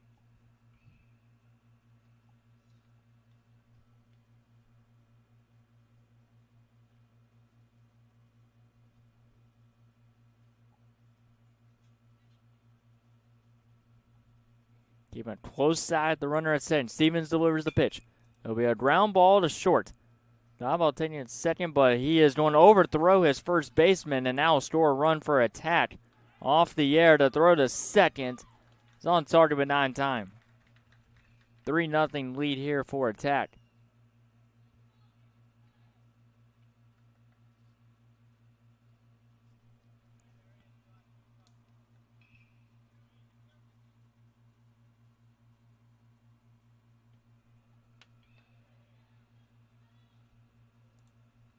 So attack will score for a second straight inning. A 3-0 lead. They continue to build on it. For the Surge with a little bit of traffic on the base pads in the first 4 innings, but nothing to show for it.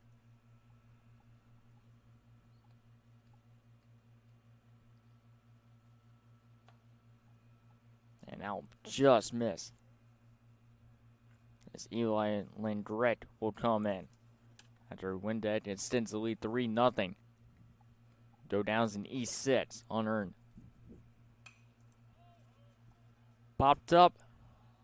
Shallow left field. Shortstop will call for it, and he'll make the catch. 2 retired to side. We head to the fifth, 3-0 attack.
Live at the University of West Florida, Showcase Series Day number 2 here in Pensacola, Florida.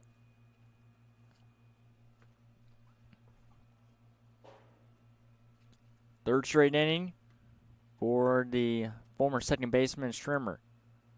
And he gets a swing and a miss to start here in the top of the 5th. As he will face off against Henry, number 6, to start the 5th inning. So it'll be Henry, Micah, and Levi leading things off here in the top of the 5th. After attack added another run, they have scored in back-to-back innings. 3-0 lead. Strimmer trying to hold down the fort here in the 5th.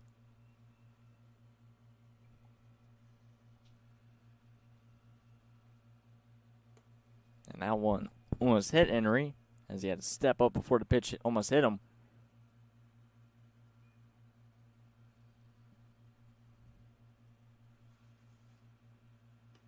And it's going around, and that will be a strike there, strike number 2 here to Henry.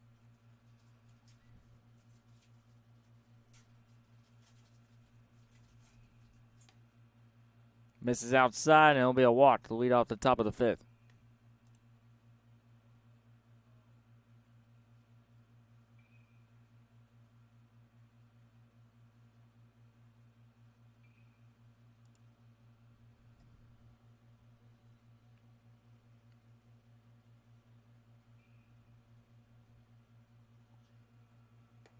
Downstairs to Micah.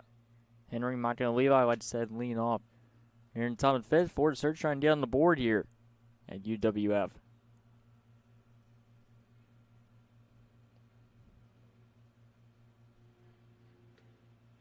Missing outside. The Strimmer dominated this lineup in the top of the 4th.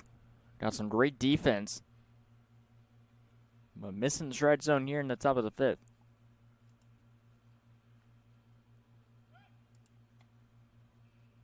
Try a pitch off over at first. Not in time.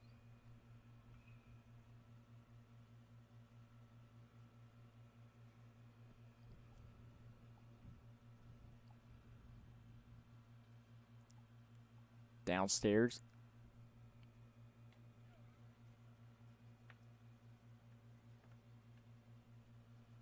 And now the catcher, and then we'll have a conversation. Started this game with Aiden Walker on the mound. He went 2 strong innings, and then they turned it over to the bullpen.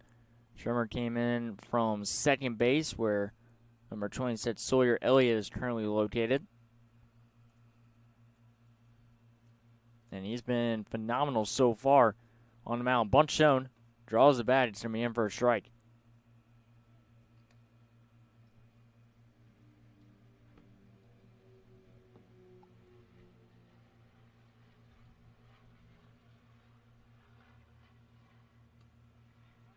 And he bows back in the count here against Micah. Was down 3-0. It's now 3-2.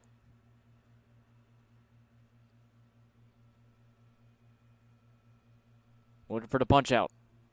And he misses downstairs, and that will be ball 4. Back-to-back walks to open up the top of the 5th.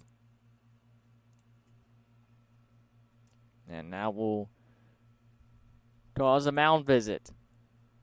And we'll be back in about 30 seconds after the mound visit.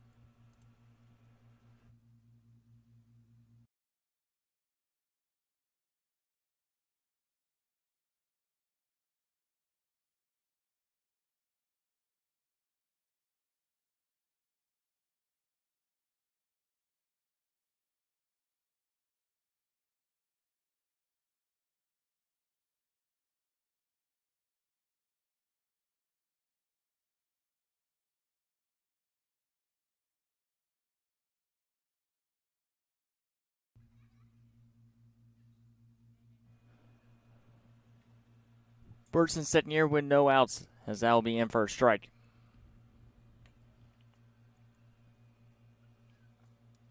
As that'll bring up number 1, Levi. Burton sitting here, best opportunity in the game for Florida Surge. So that one will go outside.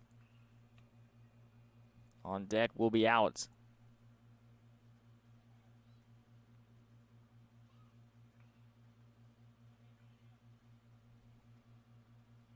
swung on and missed. Good pitch there. First strike 2 for Schirmer. And made that at second as number 10, Graham. Jonah Graham. And Graham made that nice play earlier in the last inning. Sawyer was at second the previous half inning, and now Graham is now at second.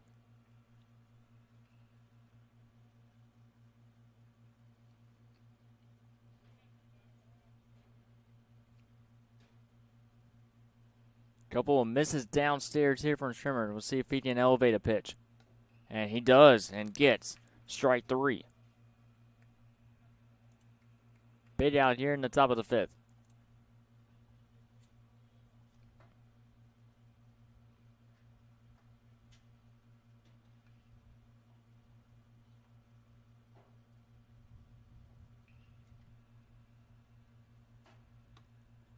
First pitch just misses outside, and able to hold back his swing there was Alex.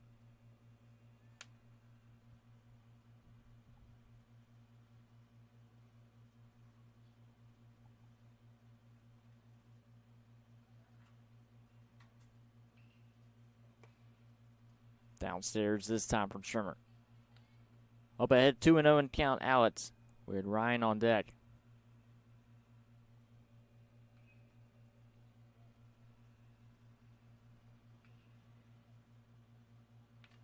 And I'll be fouled off.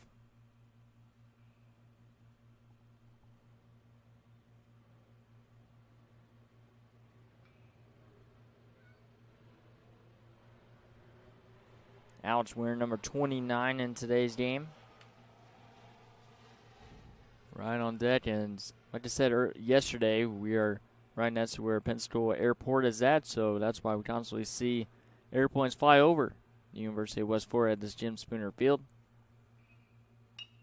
Gets a piece of it. Grounds it right to the pitcher. He'll turn to third, get the force out. And the out will be recorded. The out will turn it over to first. And looks like Sawyer is able to make that catch at third base to get the force out for out number 2. First and second remain. 2 outs now here in the 5th. As it brings up number 12, Ryan, with A.J. Morgan in the top of the batting order on deck.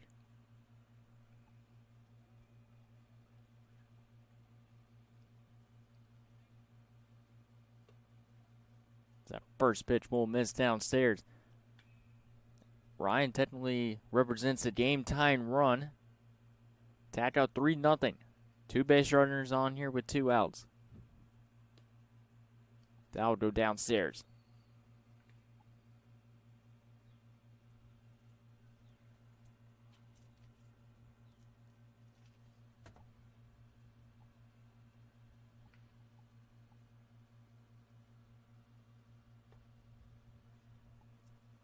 Misses downstairs.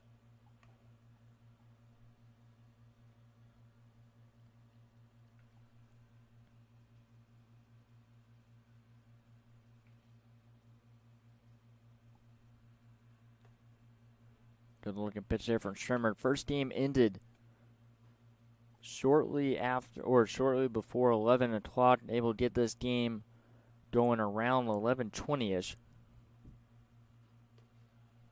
Making good time with this one. That's going to be a walk as the pitch gets away from the catcher, but it doesn't matter.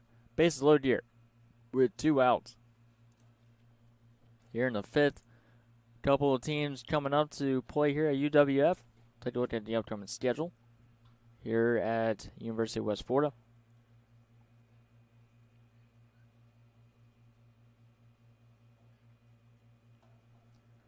At 1:30, we will have Attack Central versus WFBA Crusaders here.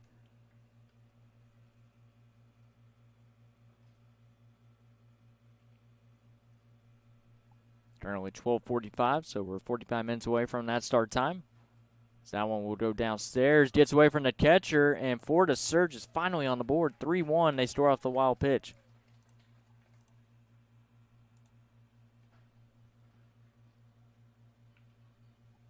So Attack Central and WFBA Crusaders coming up. Also over at Orange Beach at Cell Rays will face off against Alabama Raw Dot 17/18U.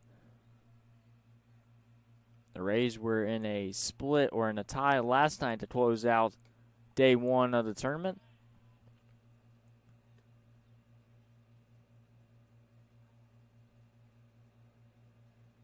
It'll be Attach Central versus WFBA Crusaders coming up. This one's popped up, foul territory, over to the right side, and that'll be caught right in front of the stands. And we'll see if that is game between the two.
Bottom of the fifth inning, 3-1 Attack in the lead.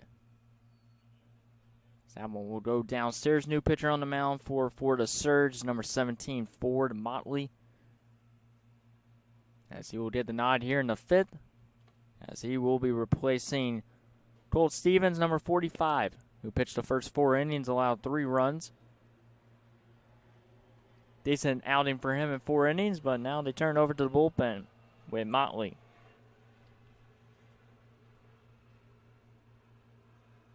As this one's sent to left field, and that is going to be a nice leaping grab there by the shortstop, number 2.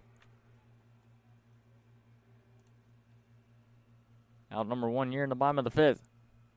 As that was a line out from Grayson Burns, number 11. And now bring up Barrett Johnson, number 13.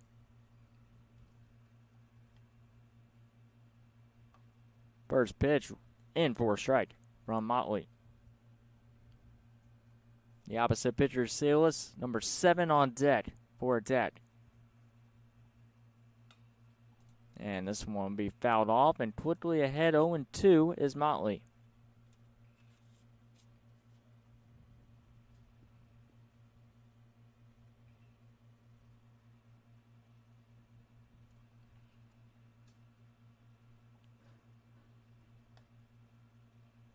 Out miss upstairs. Good take right there from Barrett Johnson.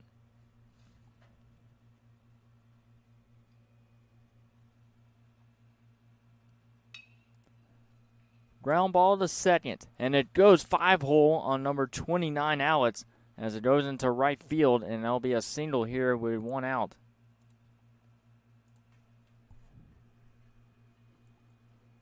Tough break for the second baseman at second. Perfect position, just unable to get his glove in front of the ball, and just goes 5-hole on him into right field. As it brings up Silas Schrismer.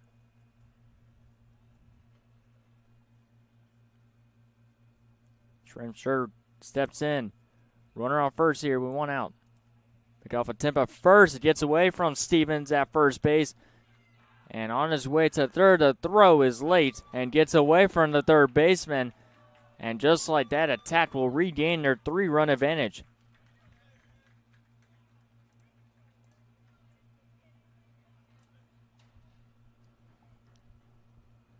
One way to score right there. As Barrett Johnson got lucky that he was able to get on base after a misplay by the second baseman, and then pickoff attempt goes wide on Cole Stevens at first, and then the throw over top of the third baseman. He'll easily come in to score 4-1 attack here in the bottom of the 5th.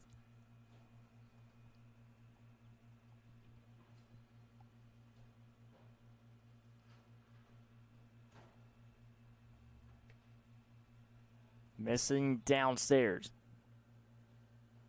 Shelton Infinger on deck. 13 batters for this attack baseball team. Alkin at first strike for Motley.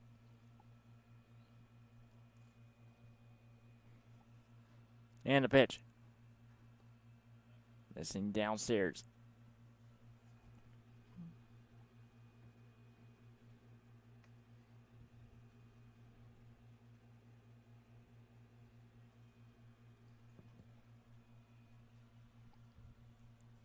Motley delivers the pitch. And swung on a miss.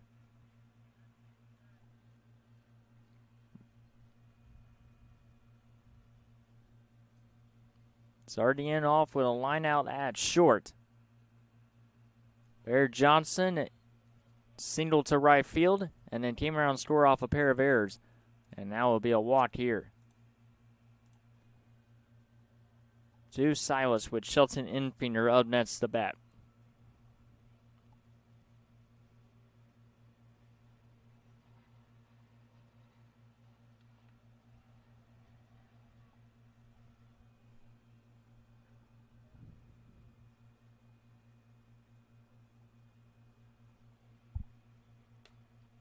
That one misses upstairs on the first pitch here to Infinger. Sawyer Ellie, number 26, moves to the on-deck circle.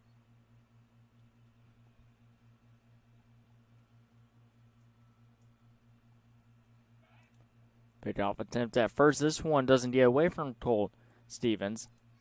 Stevens was the starting pitcher to begin game for Florida Surge. He's moved over to first base.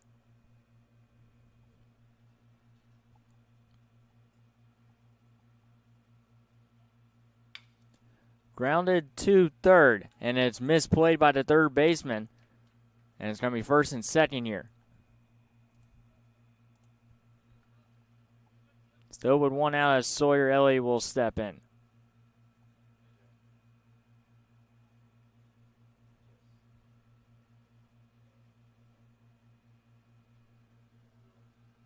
First and second here, a couple of errors from Florida Surge out in the field. Resulting in an attack, not only taking a 4-1 lead, but the Reds needing to score more. First pitch delivered here by Motley.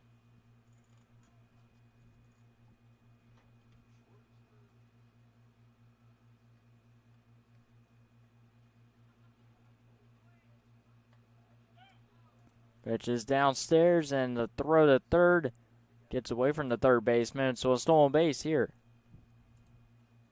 But runners on the corners here with one out.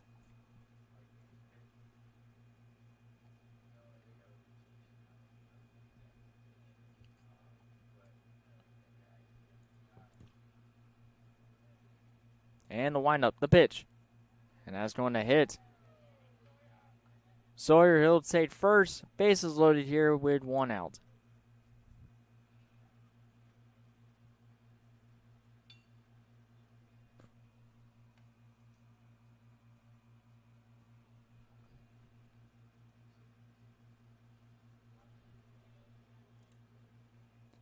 And I'll bring up Jonah Graham now at second base.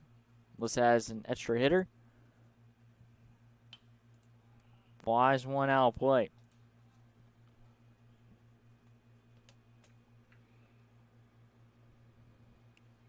Some of these teams over the course of the weekend, yesterday some teams just played one game. Well, there are a couple other teams that played two, and that is going to hit another batter to extend the lead 5-1.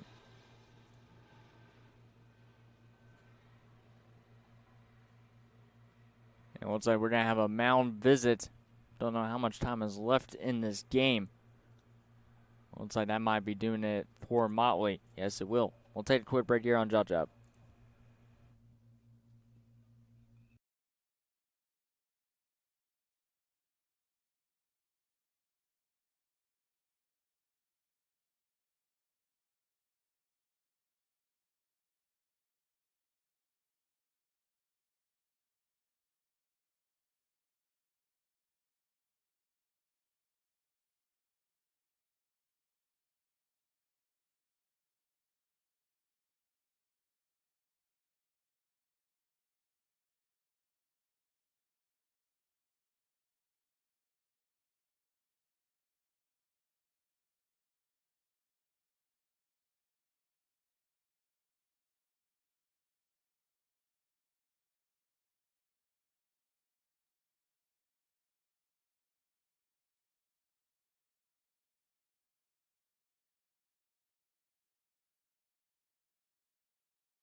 Welcome back here, bottom of the fifth inning.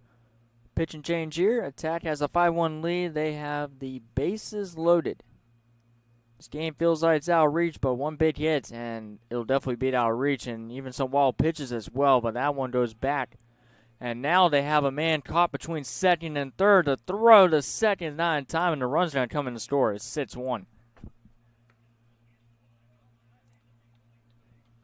They easily had the runner between second and third, but the high throw not only allowed the runner to get back safely at second, but stored the runner from third.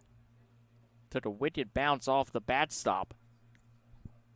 And unfortunate for the catcher, does not result in the second out. 6-1 lead attack, first and second with 1 out.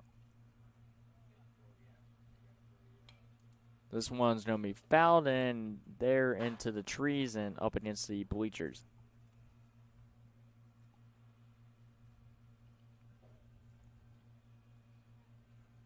As this will be Peyton Fuller, runners at first and second.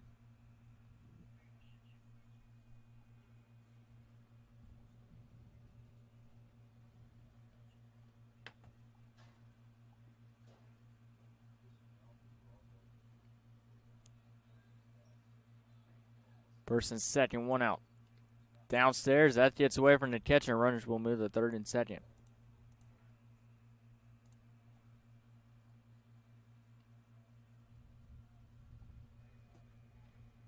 No score updates from Troy. The next game schedule is at 1:30.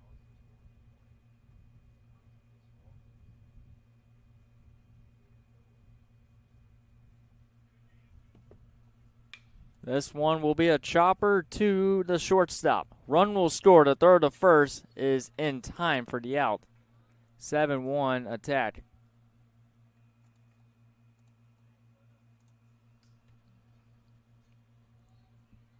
That gets the insurance runs they need. And they score 4 here in the bottom of the 5th, and we don't know if this will be the final bottom half of the inning or they'll continue to keep playing. That gets away from the catcher, but not far enough to score the runner from third.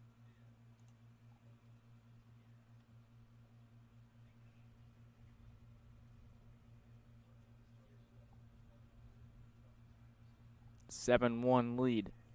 Bottom of the 5th with 2 outs. Swung on a miss. Big cut there. It's up in Bangor with Bryson Hazelwood. Chance to extend the lead here with a runner on third. And he will fly one foul over to the left side, and this will escape.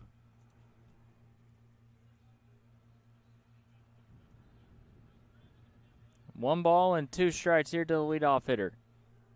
Hazelwood trying to get something going his third time around in the batting order. That gets away from the catcher and not far enough. The score to runner has taken some wicked hops from the bat stop here in this game.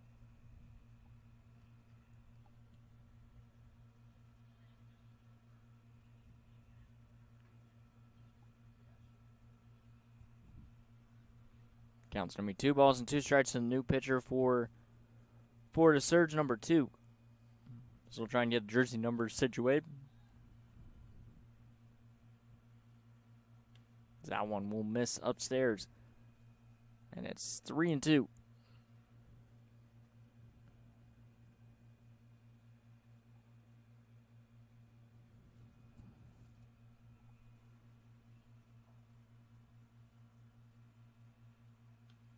Downstairs, this will cause the runner to come home, and he will score 8-1.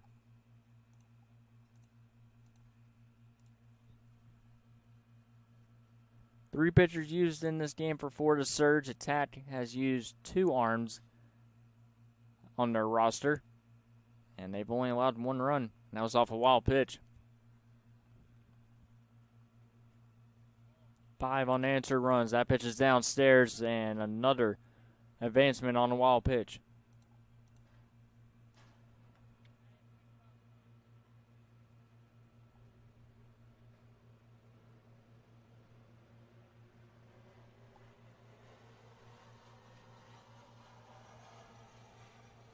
Pitch upstairs. That gets away from the catcher as well. Another wild pitch. Another advancement.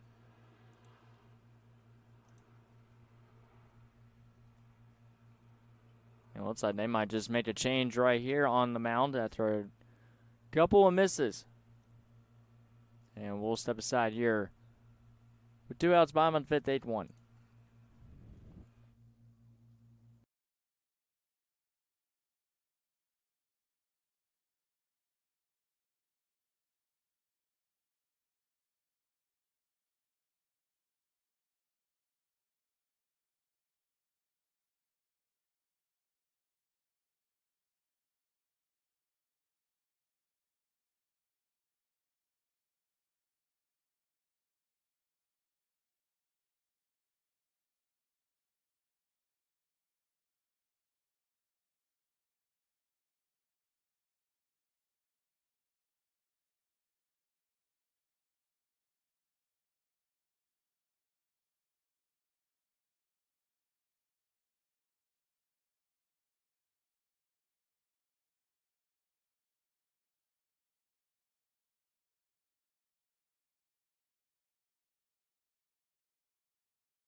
Another change for the Surge after a couple of wild pitches.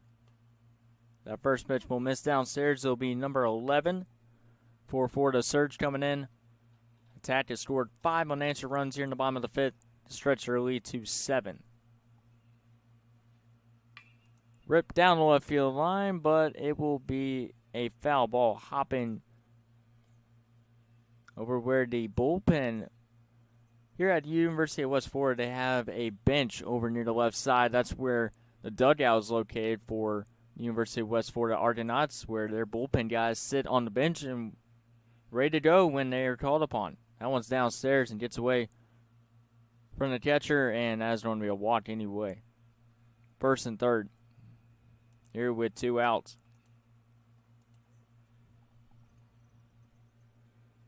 And now bring out number 34, Jetson Berkeley. And I believe they just called game here. So that'll be the final. Our second of 5 games on schedule today, and it finally comes to its conclusion in 5 innings. 8-1's your final. Attacked with the victory, and we'll send it to a commercial break and be back for our third game of 5.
And welcome to our third game of 5.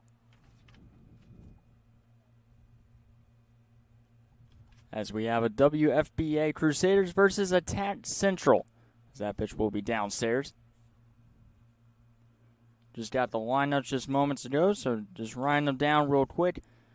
As Attack Central will be the road team in this one, while WFBA will be the home team. Attack Central will have Grayson Leary, number 16, to lead things off, as that one will be downstairs. 2 games in the books, 2 more games to follow after this one in our showcase series of Day 2 here at the University of West Florida, located in Pensacola, Florida. As this will be a chopper, gets past the pitcher to the shortstop. He will fling it over to first in time for out number 1. And good throw there by the shortstop. That was by number 13, Maddox, with the throw. Take a look at starting batting order for Attack Central, as it will be Grayson Leary, number 6, Garrett Gandy, number 1, Cohen Hoodless, number 9, Jaden Joyner will be batting cleanup. Shows bunt, pops it up in the air, and this one will drop foul. Sawyer Levette, Isaiah Maynard, Jake Ellis, John Pearson, Jackson Dinkles, and then number 15, Griffin Barnes. They'll be hitters 1 through 10, and then they will be batting 12, so they'll have Tucker Shepard and Kenan Ganter. Bunt shown again. This one will miss. As the starting pitcher for this game will be number 3 for WFBA. That'll be Harrison. Harrison will get the nod here.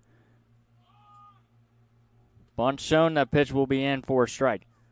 Attack Central comes into this game 0-2, looking for their first win here in Pensacola. WFBA trying to come away with another win.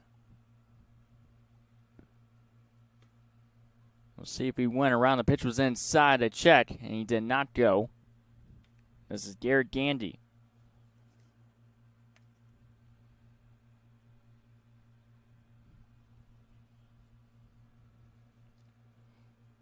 And the pitch. Downstairs, and Gandy does not chase after it. Take a look at who's out in the field for WFBA. Kobe, number 16, will be in center. Number 13, Matz at short. Number 12, Davis will be at first. McAllister and Parker will be extra hitters. Holland will be batting 6 and playing at third base. Number 21, number 3, Harrison on the mound. Number 18, Davis will be in left field. And number 27, Drew, will be at second. Adams, number 32, will be behind the plate. And Tradle, number 14, will be in right field for this one. That one will miss. Gandy works a walk here with 1 out.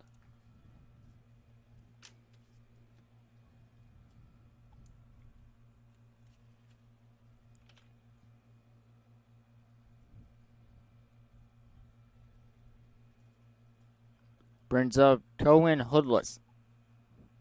Hoodless with a runner on first with 1 out, top of the first. And our third game of 5 underway. First pitch was at 1:27 p.m. That one's upstairs, gets away from the catcher, and Gandy will advance to second off the wild pitch.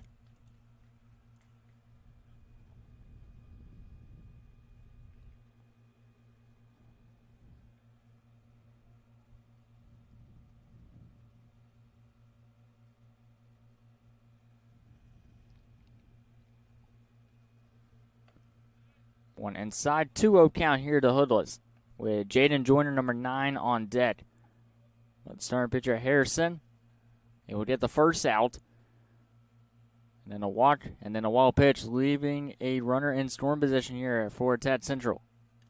That one gets away. Another wild pitch will move Gandy to third.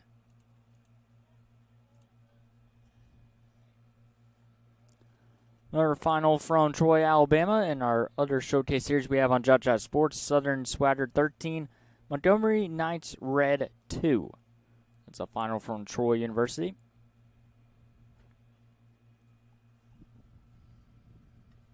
And that is fouled off at the last second from Hoodless. But 2 games in the books so far. 1 game was delayed 30 minutes due to the lightning delay in the area. It did not rain here at UWF, but did delay the game 30 minutes. But we're still on schedule, as that'll be a walk. Puts runners on the corners here.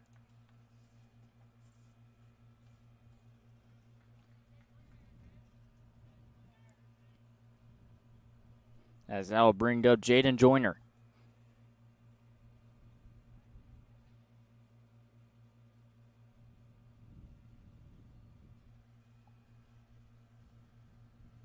First and third. A ground ball to third. This could be trouble. Shortstop plays it, fires the first. The throw is offline from the first base bag, and Attach Central will jump ahead 1-0 on the scoreboard.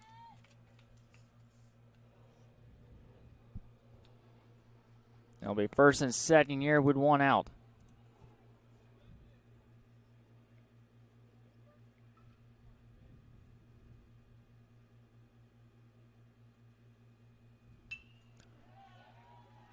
Flies it to right. That one's going to drop in for a base hit. They're going to send the runner home.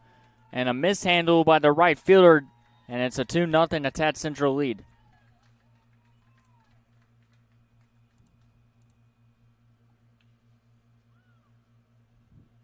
And a pinch runner will come in for the runner at second. So it'll be second and third here with 1 out.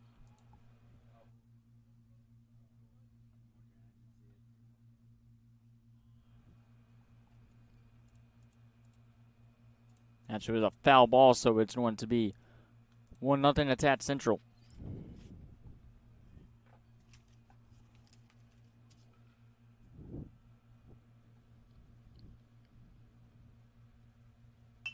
This one will be a fair ball. Ground ball. Could be 2 here. The flip over to second for 1. No throw at first.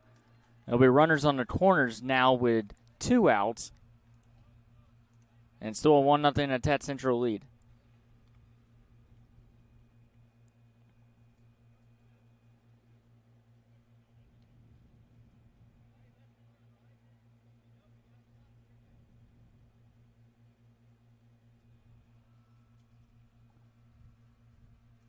And that will end the top of the first. We head to the bottom of the first. 1-0 Attach Central.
Welcome to the bottom of the first inning. Our starting pitcher will be number 26, Jake Ellis, as he will get the nod here in this one against WFBA Crusaders.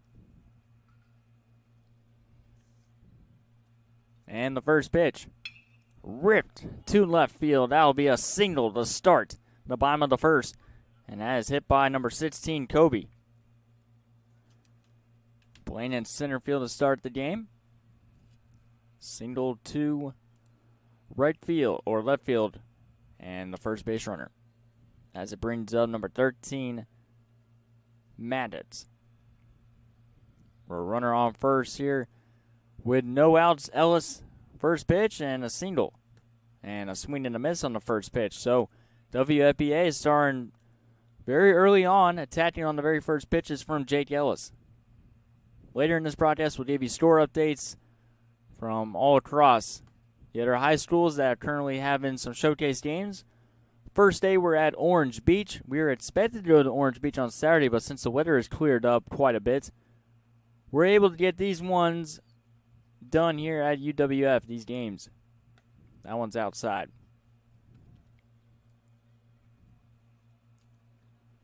At Central with a 1-0 lead. They called runner's interference at the end of that top of the first, so that's why there was a third out. Caught between first and second. The throw is completely offline and goes into left field, and a smart move there by Kobe. He'll retreat back to second.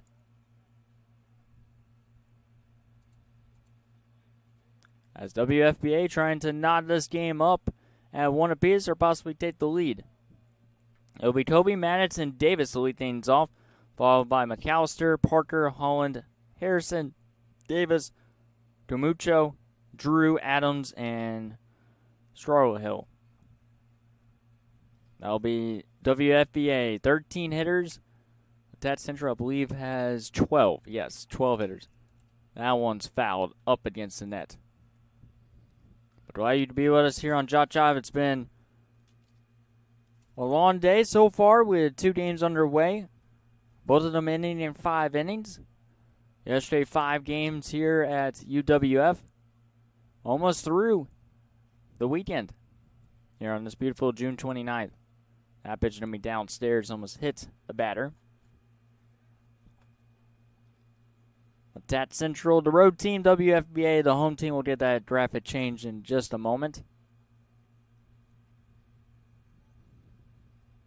That one will miss upstairs. And I believe it's going to be a full count here to Maddox. Playing at short in the game today. We're a runner on second, no outs, bottom of the first. And it's downstairs. That'll be a walk. First and second here with no outs. Brings up number 12, Davis. We do not have any first names with this WFBA roster. We just have Davis, their position, and also their number. But it's Davis. There are 2 Davises on this WFBA roster. This one is B. Davis.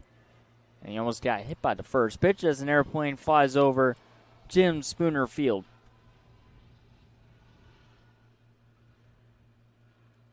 Well, first and second here with no outs, bottom of the first. Tat Central trying to get out of this jam. And a good pitch there from Jake Ellis. We do not have positions, however, for Tat Central.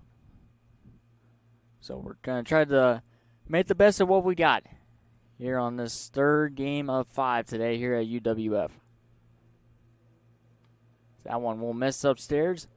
Had a little bit of a rain scare earlier in the first game. Got delayed 30 minutes. We ended up finishing the final 10 minutes of regulation. Played the second game without any interruptions. Pickoff attempts at second. And now here in the third game, clear skies here at University of West Florida. Our second day of 3. Good pitch there from Ellis.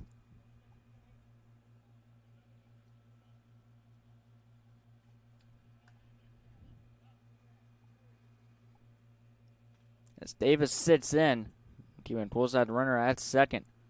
Well, we had a couple of thunderhead clouds over in the outfield, but nothing too serious. That'll be swung on a miss.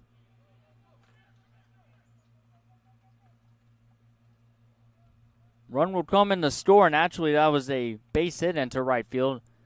Hard to see from this vantage point. We were trying to correct something here, and it's going to be a 1-1 game.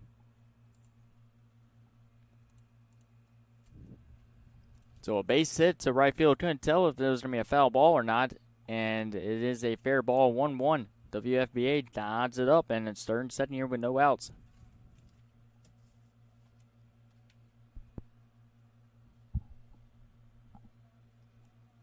And the pitch. It's going to be upstairs. So an RBI double for Davis as McAllister, the extra hitter, will dive in here. Chance to give WFBA the lead. The pitch going to be downstairs, and the runners will not advance.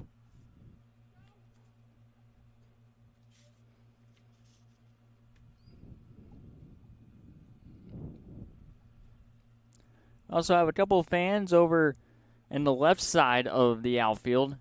Down the left field line, there is a couple of pitching tables and bleachers where fans can sit. They usually sit at home Argonaut games. But there's a couple of fans over there and down the left field line where it says National Champion. Third and second, couple misses from Jake Ellis. I'll be in for a strike, however. A little bit of a wind gust coming in through here. Up here in the press box, we have our two-camera look. Center field and behind the plate. This will be fouled out play. We had to take down the equipment when the lightning delay was underway, and we did not know if the rain was incoming. It did not rain at all. There might have been a little bit of a sprinkle, but besides that, no rain to show for it. Bases are going to be loaded here with no outs.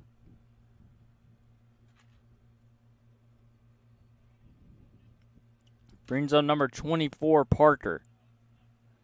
With the sets full with no outs, 1-1 game. WFBA with an RBI double from Davis.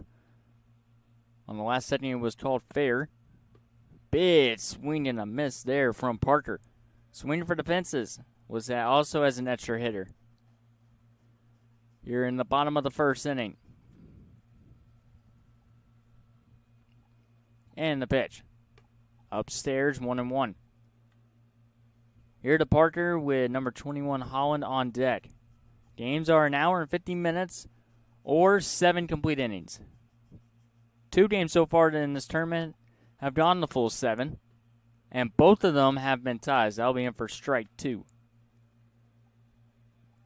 The other games have ended in either 4 or 5 innings. We've yet to have a game end in 6 innings, but very unlikely. They mostly go 7 innings. That one's outside, and a good take right there from Parker. Definitely can feel the heat down on the field as we are in the hottest part of the afternoon. Almost close to 2 o'clock. First pitch was at 127 for this game. This is fouled.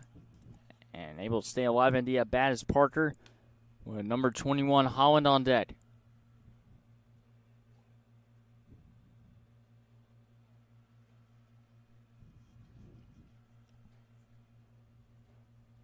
Well, bases loaded here with no outs. Swung on a miss. And that'll be out number 1 here in the bottom of the first.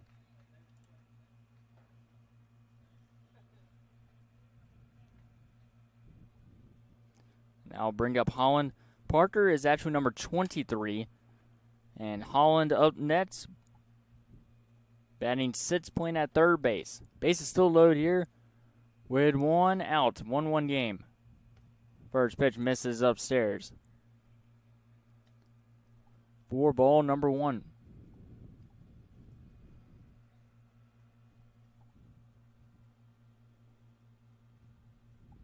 And the pitch. Downstairs, another good take right there from Holland. As Ellis has missed up and also downstairs.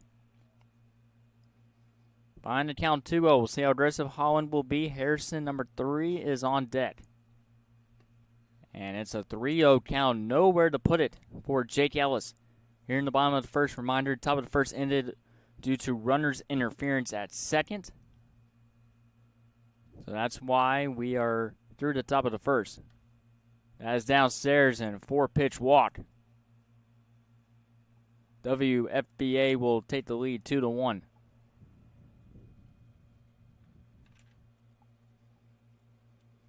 As it brings in number 3, Harrison. Jake Ellis losing control of the strike zone. Harrison, the opposite pitcher, will step in. We'll see if he can provide some offense after giving up a run in the top half of the first inning. That one sails upstairs. For ball number 1.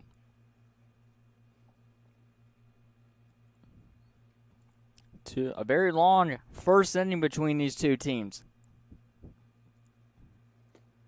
Draining a lot of playing time. Differing job right there from behind the plate. Do not have positions for attached central. That one's in for a strike as well. Another good frame job. Sawyer Levette is at second, just because we can see him on our center field camera. So Levette will be at second. That's in for a strike. And that's strikeout number 2 in this inning for Ellis. 2 down, bases still loaded.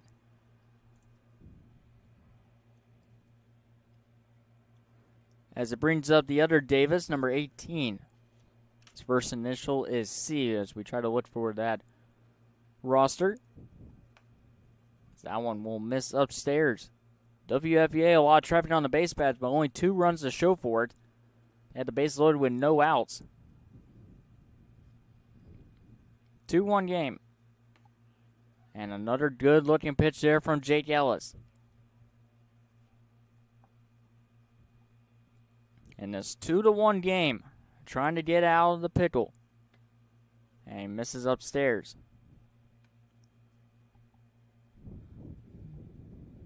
Camacho is on deck, number 6, if it gets to him. Time is going to be called here from the home plate umpire. And I believe maybe Ellis or the batter called time. Davis is the 8th batter of this inning for WFBA. Here in the bottom of the first inning. And he will foul this one up against the net.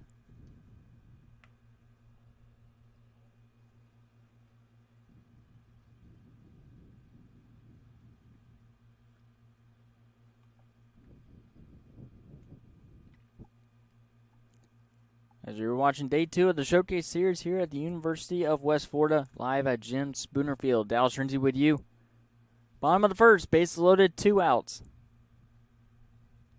And swung on and missed. Jake Ellis with a hat trick of strikeouts to get out of the jam. It's 2-1 WFBA.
Top of the second, that'll be in for a strike delivered by Harrison, number 3. To a productive inning for WFVA. They have a 2-1 lead over Attach Central. As that is swung on and missed, and they will not have a chance to get the runner out at first, as that throw is downstairs and unable to get the out at first. It's going to go as a strikeout, but a base runner here for Attach Central. As that was Isaiah Maynard able to reach, and now it'll bring up the opposite pitcher, Jake Ellis. With a runner on first with no outs, top of the second, Attach Central trying to respond here in this hour and 50-minute game. First pitch, ground ball to second. Puts over to short for 1. Throw to first in time. 4-6-3 double play here in the top of the second.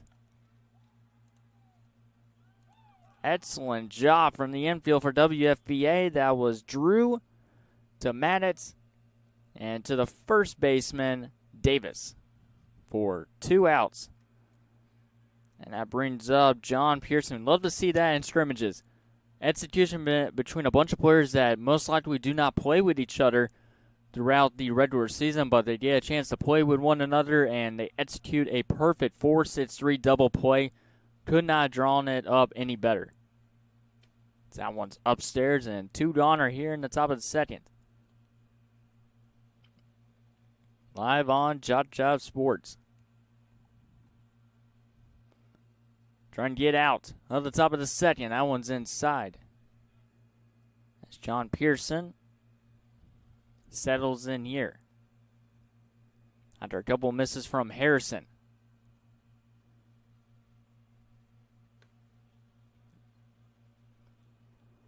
Strikeout to start the inning, but it got away from the catcher, so that results in a base runner and then a double play hit by the opposite pitcher, Jake Ellis. 2 outs here. Downstairs, and be a walk here with 2 outs to Pearson.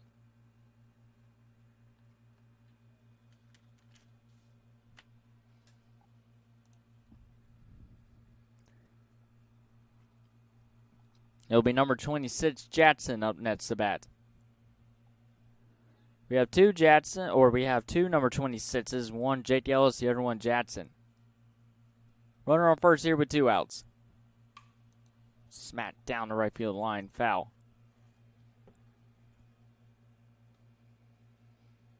Already 30 minutes have surpassed, so we got an hour and 20 minutes until this game will end.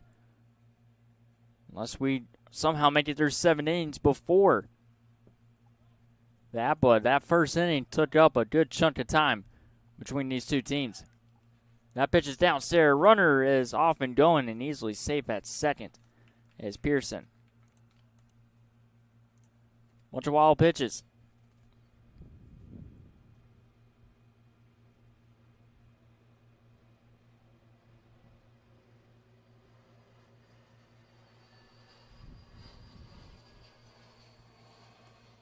Pitch downstairs, almost a good frame job behind the plate from Adams.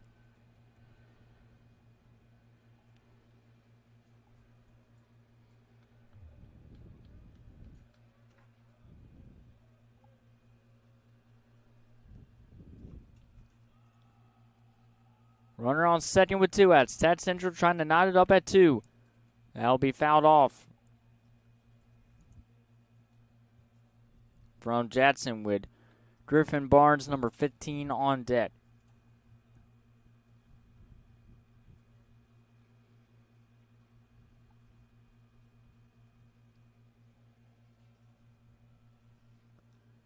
Harrison with the pitch. Swung on a miss, gets away from the catcher. They will have to throw. The throw's going to go to third, however. They could have got the out at first to end the inning. And it's going to be first and third off the mistake from the catcher, Adams.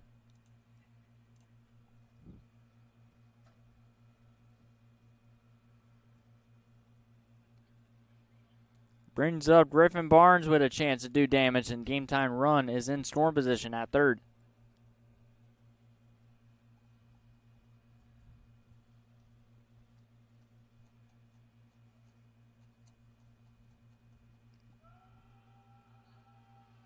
And the pitch downstairs gets away, and that will move the runner to second. Runner at third, which is number 7, Pearson, will let off the inning. Will hold put. And now a base hit could possibly give Atat Central the lead.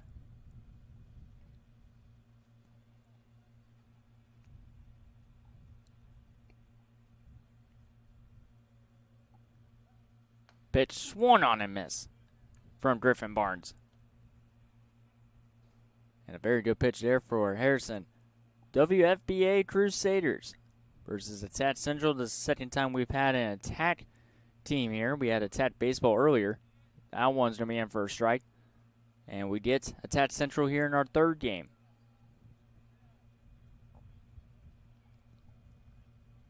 With 2 more games left here at the Showcase Series at UWF. Pitch. Grounded right back to the pitcher. Fires the first in time. 2-1. WFBA Crusaders to the bottom of the second we go.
Bottom of the second for Atat Central versus WFBA Crusaders.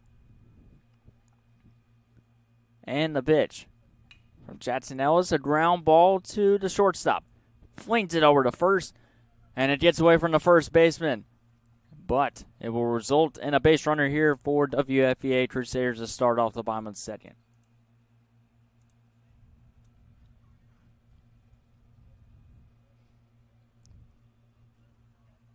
Nice base hit right there for Camacho, as it will be number 27, Drew, up next to bat with a runner on first. And he swings on the first pitch, and that's going to be a foul ball, however. WFBA wasting no time right here in the bottom of the second. Had the bases loaded with no outs, only scored 2 runs off of it. They have a 2-1 lead, looking to build on the lead. They are batting 13, I believe. And this one for WFBA.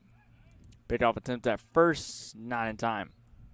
As number 99, Isaiah Maynor, is at first base now.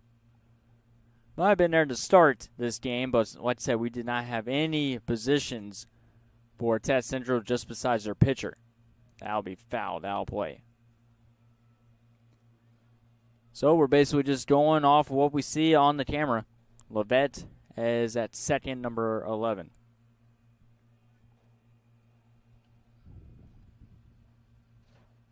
Bauman second, no outs. And now Canet's in for a strike. As Jake Ellis back in for his second inning of work. And that is going to be another strikeout. As he strikes out Drew, and here comes the catcher Adams. Keeping a very close at the runner at first.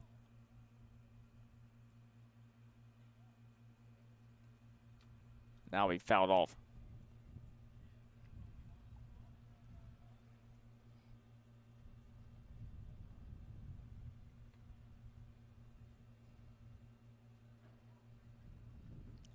Strohill on deck. Number 12 hitter.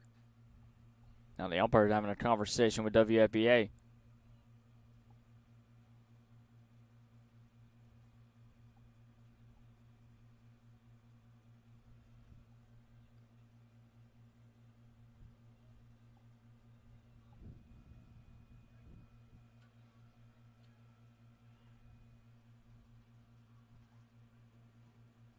And the pitch.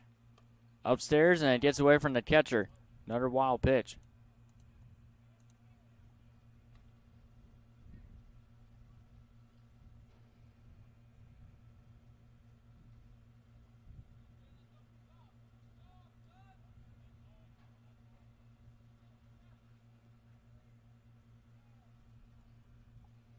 Two-one game.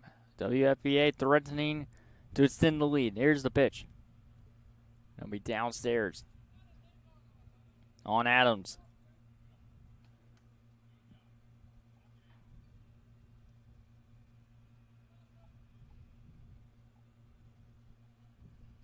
I've not seen many extra base hits so far today. A couple of singles, and then teams taking advantage of the wild pitches like we are seeing here.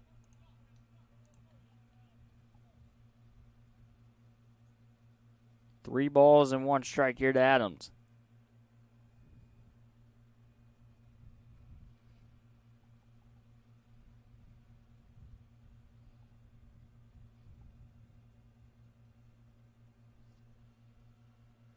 It's downstairs. Adams will take first.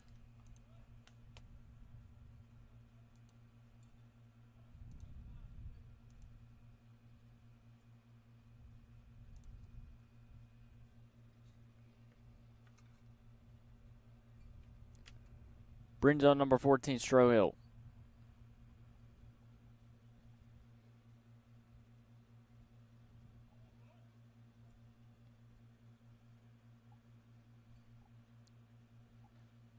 WFD with more traffic on the base pads. At the base load, like I said, in the bottom half of the first inning, runner's going to go. No throw to second. The one to third is going to go down the left field line. And WFBA will extend the lead, and the runner will go to third. And that one's offline from the third baseman as well. 3-1.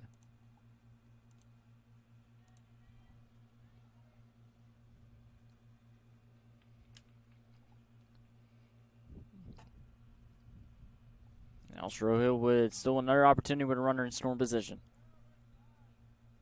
Time be called here from Jackson Ellis. Tat Central 0-2 so far throughout this entire showcase series. Trying to come away with a win. And that'll be sworn on a miss.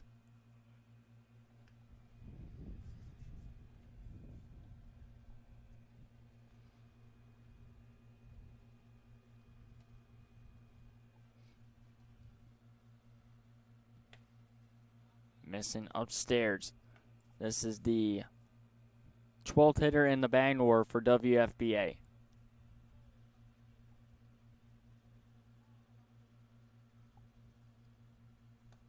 That one's going to miss upstairs. Jackson Ellis trying to get on the same page with his catcher.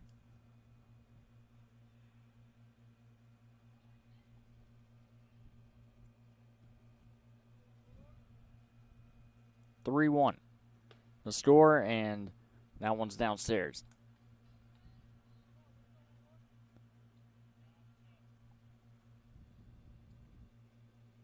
Number 16, Kobe on deck.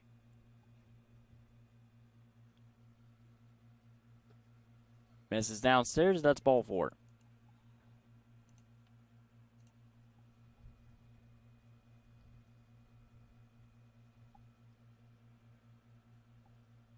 And it'll bring up number 28, Travis, so actually 13 hitters for WFBA.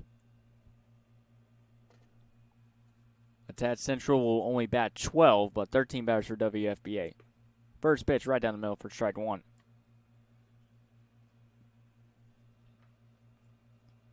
Travis listed as an extra hitter for WFBA. Dubbin and Bangor due up.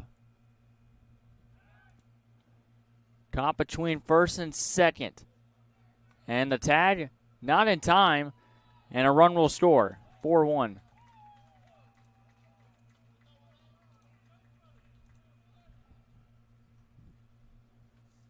Runner caught between first and second, but is able to make it, and then just an easy stroll to home plate for the runner on third. And WFBA scores 2 runs to match their 2 runs in the bottom of the first. Travis still batting here with 1 out. First pitch sails upstairs.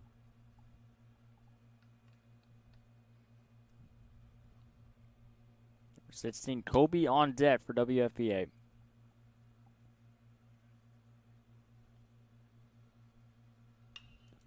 Travis will pop this one up, foul ground near home plate, and it drops.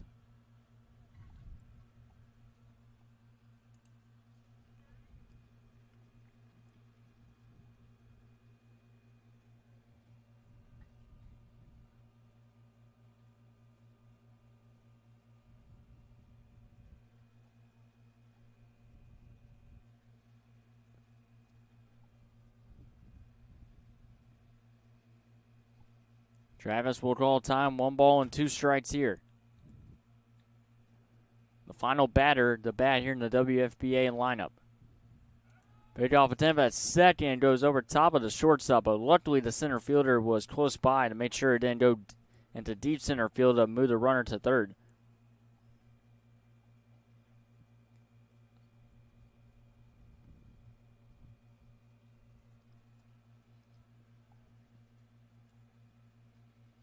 Ellis keeping a close eye at the runner at second. This one will be put in play, and this one is going to be caught from Ellis on the run, and that'll be out number 2.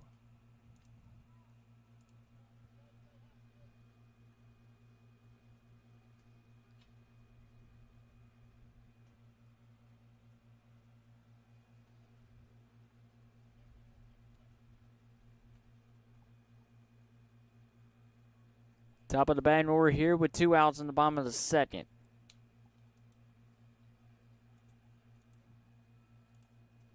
It's number 16, Kobe, deals in, playing in center field today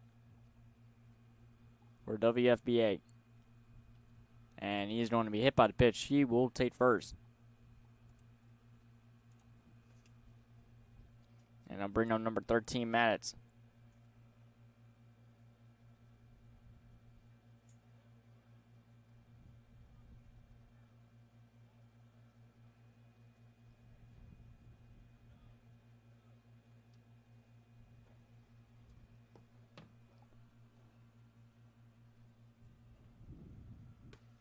Now connect forward strike to the number 2 hitter, Maddox, playing at short. Been busy already so far in this one. Another inning. Another WFBA with multiple base runners. Popped up to the right side of the infield. Baseman calls off his shortstop and makes the catch. That's Lovett with a grab. We're through 2. We go to the third, 4-1.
top of the third inning, 4-1.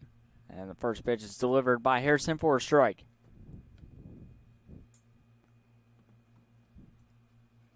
As we are approaching almost an hour since first pitch at 1:27. That one will get away. Well, on first two innings, especially with WFVA with a lot of traffic on the base pads.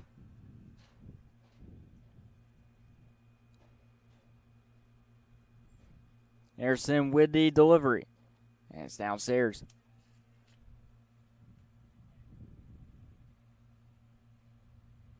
And the home plate umpire is going to have a conversation with Harrison on the mound. As number 2, Tucker Shepard will step in. He is the 11th hitter in the batting order. Tucker Shepard, Canyon Gunter, and Grayson Leckery having a bat here in the top of the third after a long conversation. Don't know what this is about between the home plate umpire and Harrison.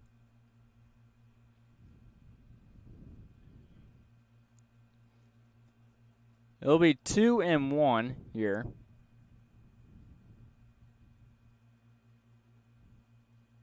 Pitch from Harrison's going to miss downstairs. 3-1 here to Shepard with Gunter on deck.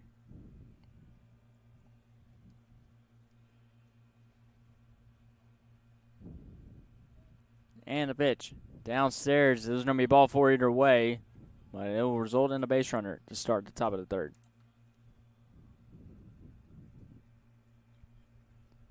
With Canyon Gunter, the 12th and final batter in the batting order for Tat Central.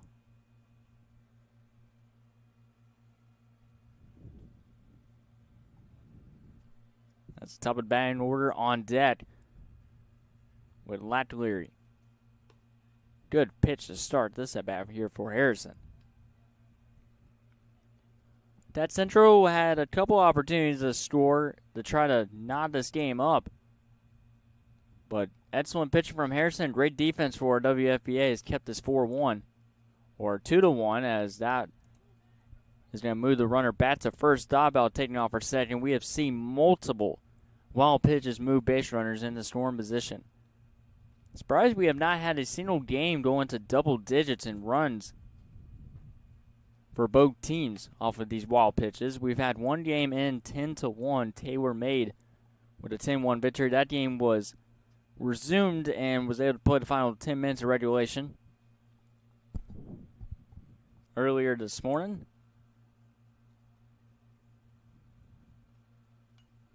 That's going to be fouled off from Gunter. Well, we have 2 more games left here at UWF for day 2 of the Showcase Series.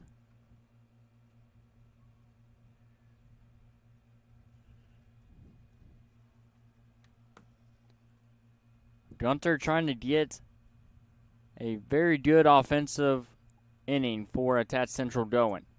And he won't get it there. Swung on and miss for strike 3.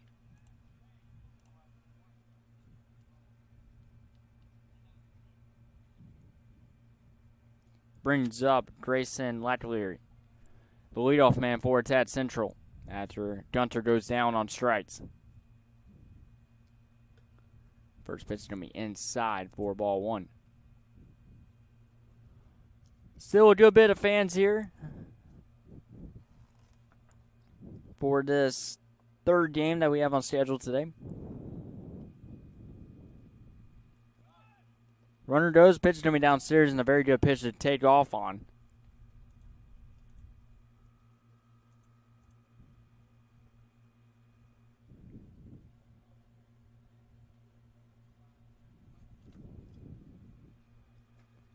Runner on second now with 1 out.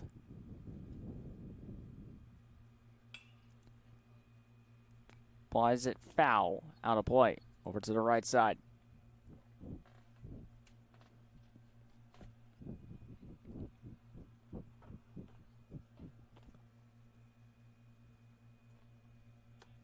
Staying alive here is Latleary. Time's going to be called here from Harrison. Still don't know what that conversation was about with Harrison, the home plate umpire, but it looks like everything's in order right now. Almost a good frame job there from behind the plate from Adams, who's still behind the plate. used to having multiple position changes in the game, but looks like we're sticking with the original 9. Inside, that's going to be ball 4. First and second here, and Attach Central can be aggressive on the base pads. Like WFBA's been, but this time, Attach Central's got a couple of men on here for the top of the Bangor with Garrett Gandy, who's already been on base so far.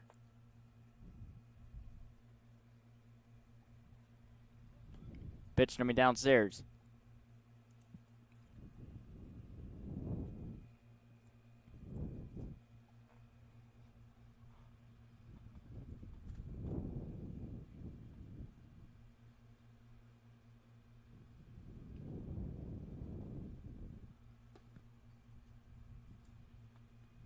First and second here with 1 out.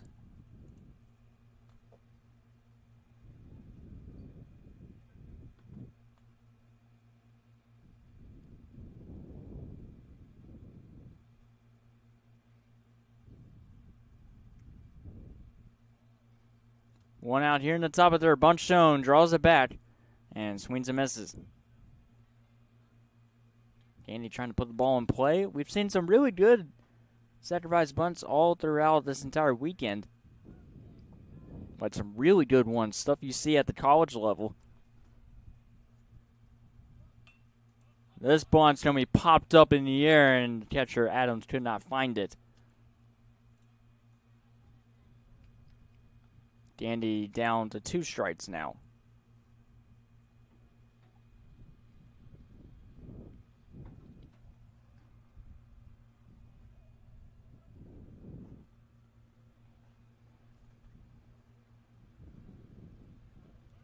Runner goes. The pitch is in for a strike. It is going to be a strikeout.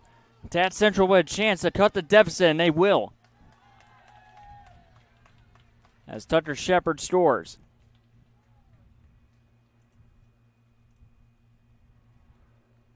Out number 2 recorded to Gandy, but Attach Central has cut the deficit to 2.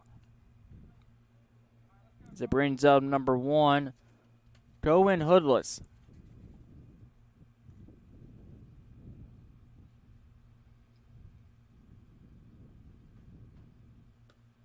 And the first pitch will miss downstairs.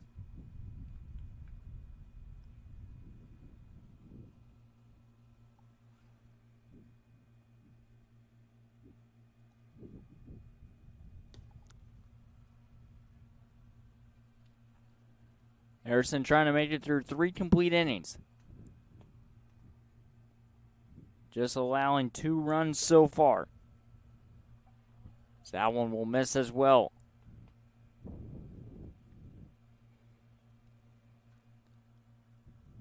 Almost all the pitchers today have been making it through the first 3 to 4 innings. That's in for a strike. It's a 3-1.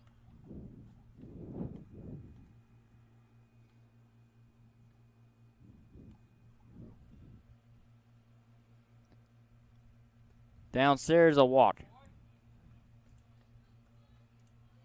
First and second with 2 outs here in the top of the 3rd.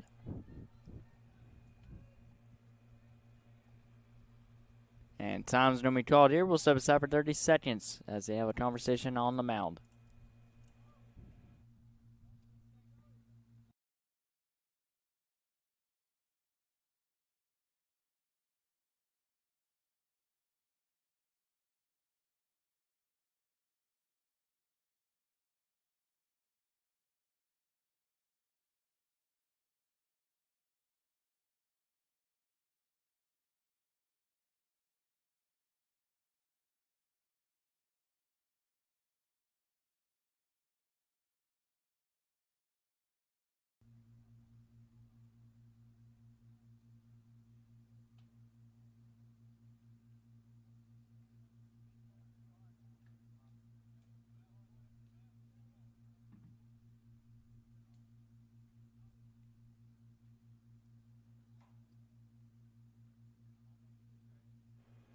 First and second here with 2 outs. 4-2 lead here for WFBA.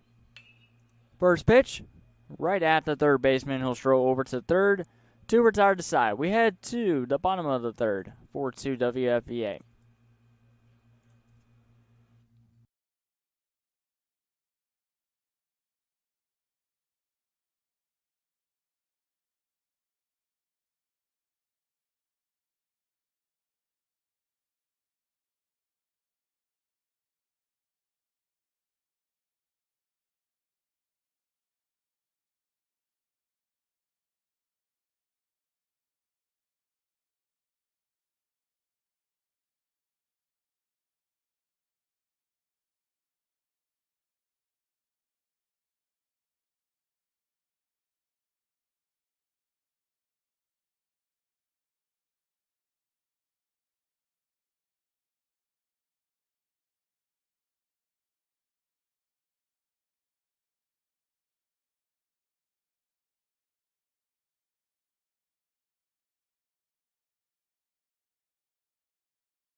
Bottom of the third inning.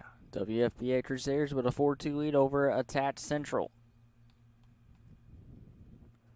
Wind continues to build up here at UWF. And the first pitch in for a strike. Ellis still on the mound, as he will face off against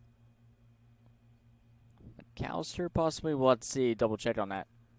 That's in for a strike as well. Two really good pitches there, and actually that's number 12. Davis, number 3 hitter. So it is 3, 4, and 5 in the batting order. Davis, McAllister, and Parker here in the bottom of the third.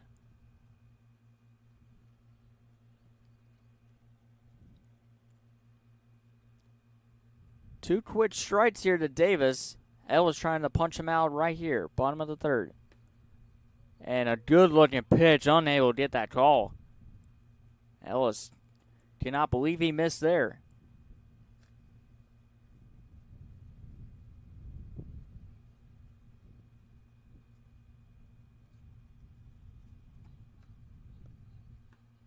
And that's in for strike 3. Davis is run up. A strikeout for Ellis to begin the bottom of the third.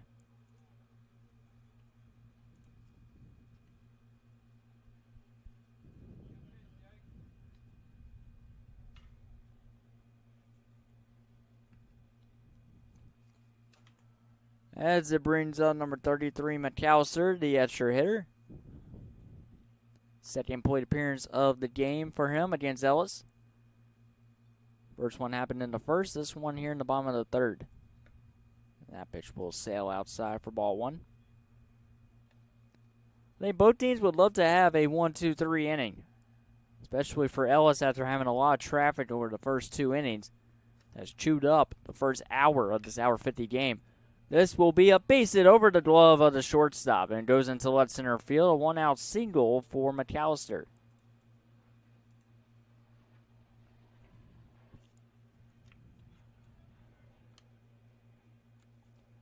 As it brings up number 24, Parker.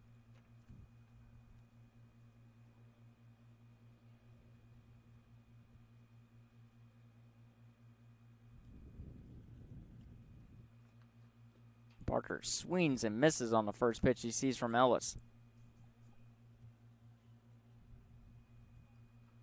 Jake Ellis giving up another base hit. WFBA's had base runners all 3 innings so far, and a swung on and missed there for strike 2.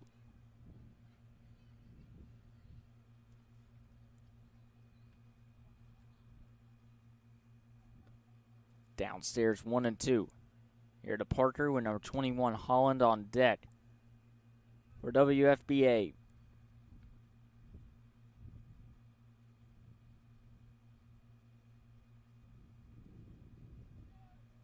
Runner goes, one on the miss, throw to second is offline, but it is out number 2 here in the inning. So Parker swings and misses for strike 3. And now the number 6 hitter, Holland, the third baseman, will step in with a runner on second here with 2 outs. Attach Central able to cut in deficit. They trail by 2. Pick off attempt at second, very close.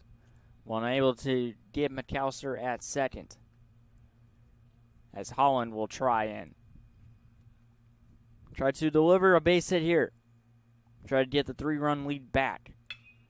And he will drive one to left field. That'll be a base hit. They're going to hold the runner. Throw is going to be airmailed over the catcher. Here comes McAllister. Tough play at the plate. Hits the umpire. McAllister scores. Holland to second. And it's 5-2.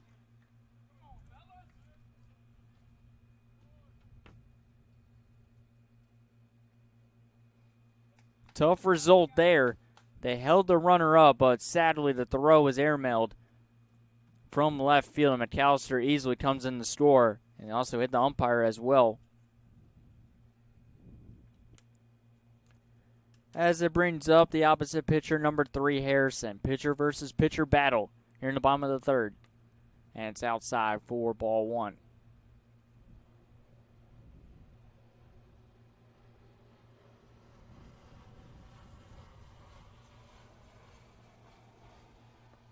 Downstairs 2-0.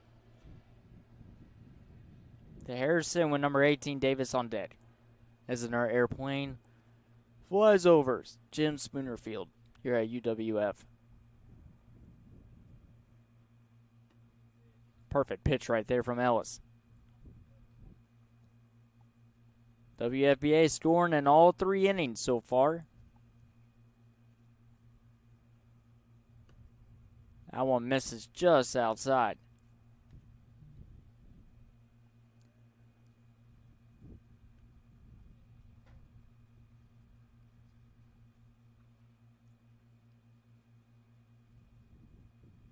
Harrison awaits the pitch. Downstairs, not far enough to move the runner to third. It was ball 4. First and second here with 2 outs.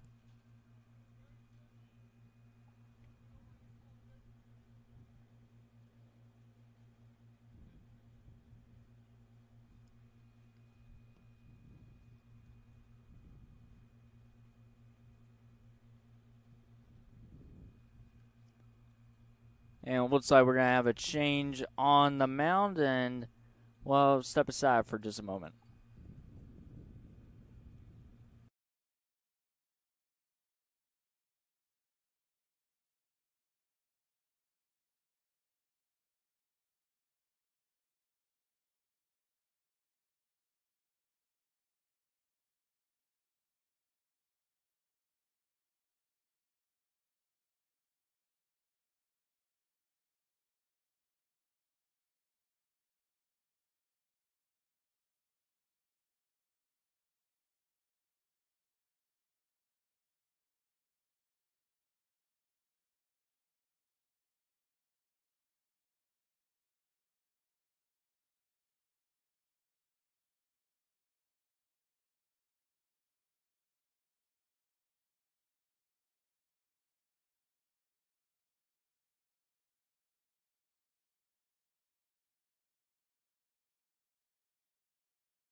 Number 15, Griffin Barnes will now take responsibility on the mound for Atat Central.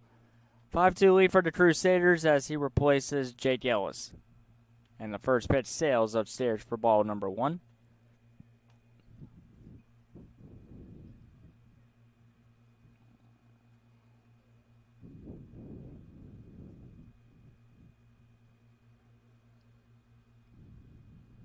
And the pitch from Barnes. Upstairs and away. 2-0 here. Here's the number 18, Davis, playing in left field today for WFBA.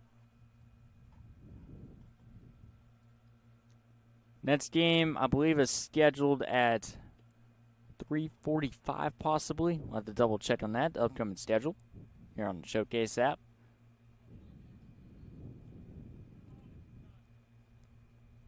.345, yes, that was correct. University of West Florida, Vision versus Florida Bama 18. That'll be the second to last game that we have here at UWF.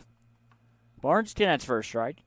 And then the final game that we'll have is 5-star Expos versus Bull Baseball 17U Prospect Team.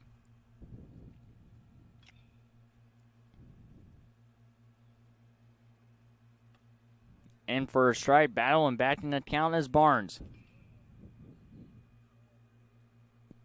Currently going on at West Florida High School is UBO East 16 versus Florida Bama 16.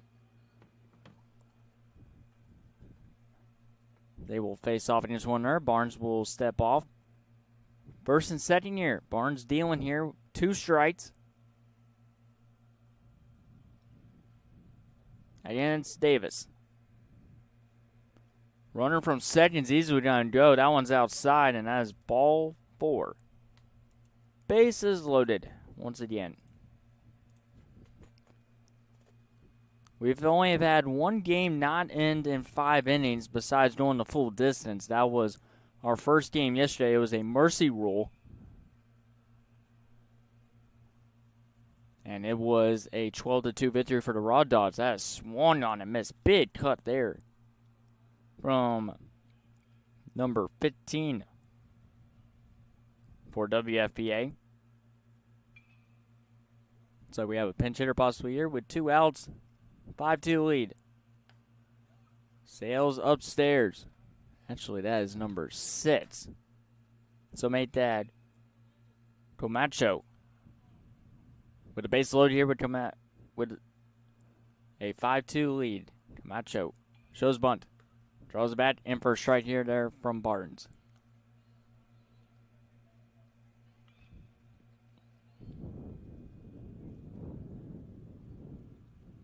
Camacho with 1 base hit so far. Second plate appearance here in the bottom of the 3rd. Barnes trying to escape it. And he will with a strikeout. 5-2 Crusaders. To the 4th we go.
We made it through the first 3 innings, 5-2 WFBA in the lead.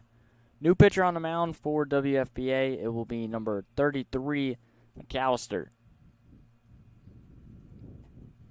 Already with a base hit so far in the game, and he'll take over responsibilities on the mound for number 3, Harrison.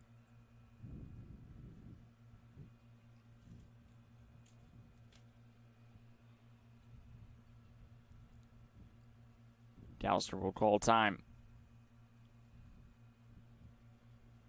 As he'll face off against number 11, Lovett. Hitters 5, 6, and 7 in the batting order for Attach Central. That gets away from the catcher. Lovett, Maynor, and Ellis. Ellis was starting pitcher for Attach Central. He was replaced by Griffin Barnes, who is batting 10th. Number 15, Barnes. And we did the final out, a walk and a strikeout. Sales outside, Attach Central desperate for some offense here in the top of the 4th. First pitch was at 1:27. We're well over an hour since the beginning of this game. That's in for a strike from McAllister.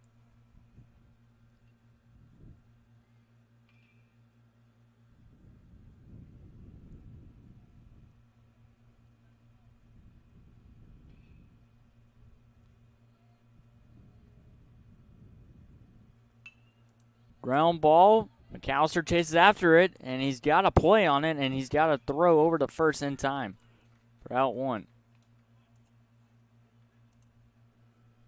Great individual effort from McAllister for out number one.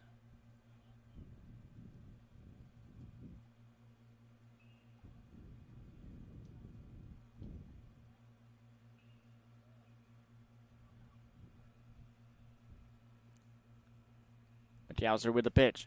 In for a strike. With Isaiah Maynard, number 99. Bats here with the base empty, one out.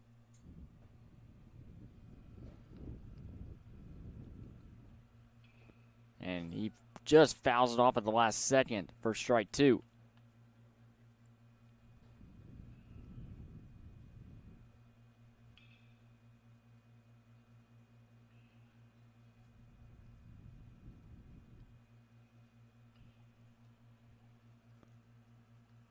This will be hit to second.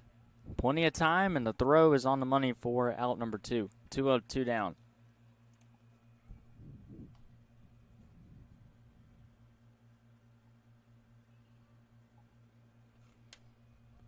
Brings up Jake Ellis with the bases empty.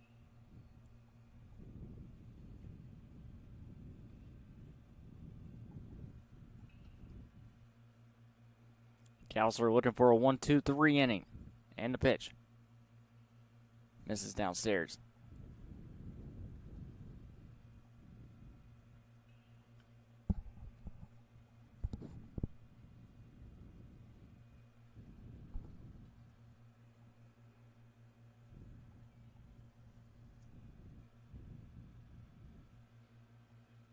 And that is the one that ring inside to Ellis. He'll take first after being hit by the pitch.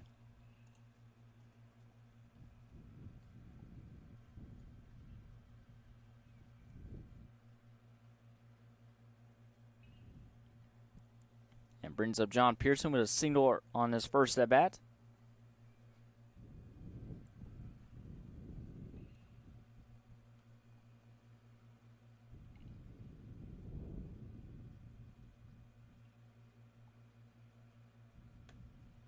First pitch misses upstairs.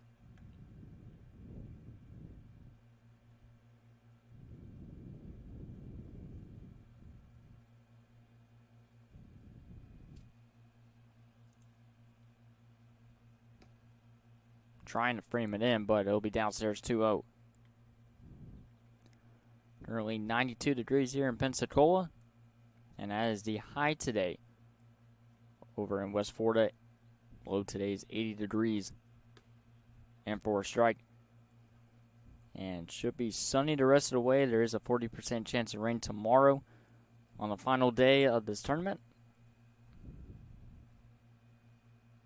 Runner goes, pitch it upstairs, throw to second, not in time.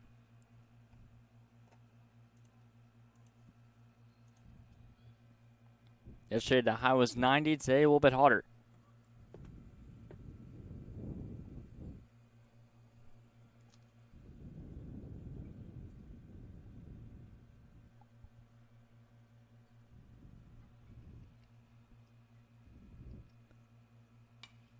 Gausser finally gets a pop-up, and it'll go out of play.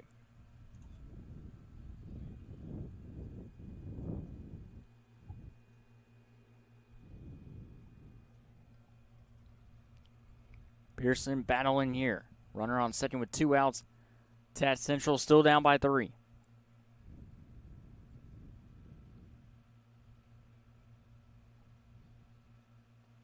And that will miss downstairs.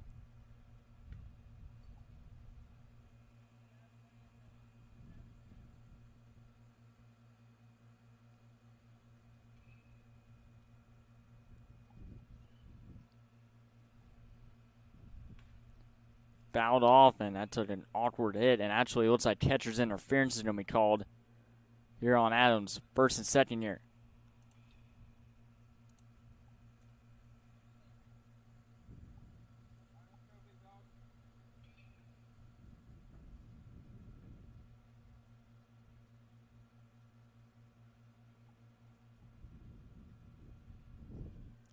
Brings up the editor, number 26, Jadson. Under catcher interference. First time so far in this tournament we've seen catcher's interference. We saw runner's interference earlier in this game. We see catcher's interference. First and second here with 2 outs.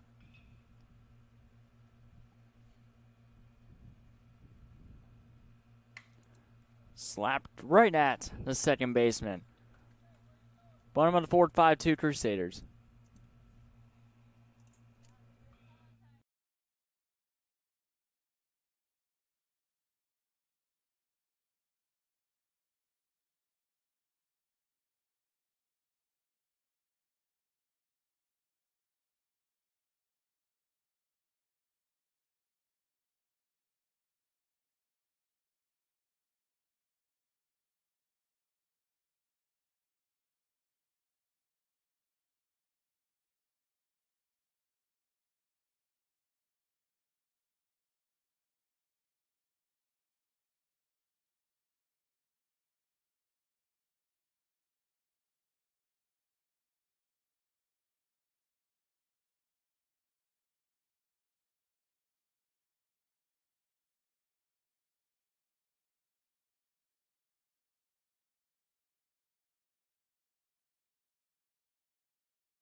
Five-two lead.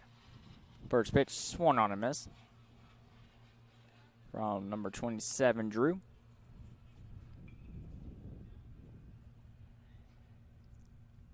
It's Griffin Barnes back on the mound for his second inning of work. And he gets another swing and a miss from Drew.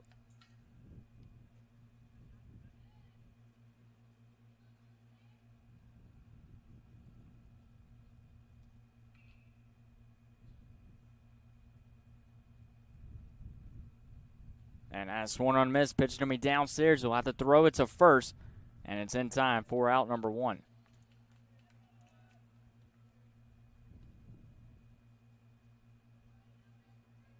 So a strikeout there for Griffin Barnes. As it brings in number 32, Adams, the catcher.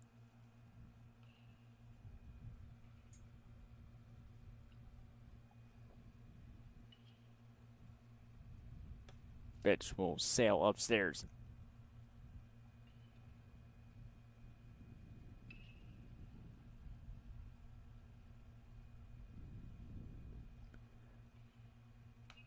This one's popped up, and this will go over top of the press box. Just sailing right over.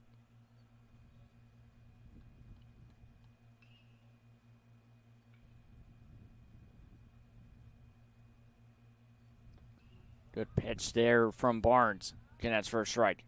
That'll be strike 2. Adams as the number 11 hitter, so hitters 10, 11, 12 due up here for WFBA. This one popped up, and this will go out of play.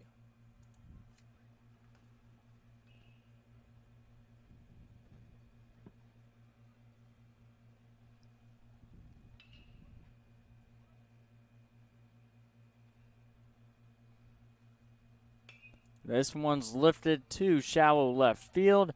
There to make catches the shortstop for out number 2.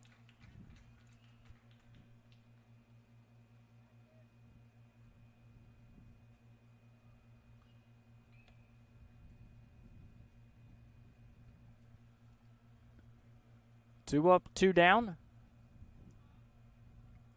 As it brings up Strohill, number 12. So the bottom of the batting order will give at least one last chance here.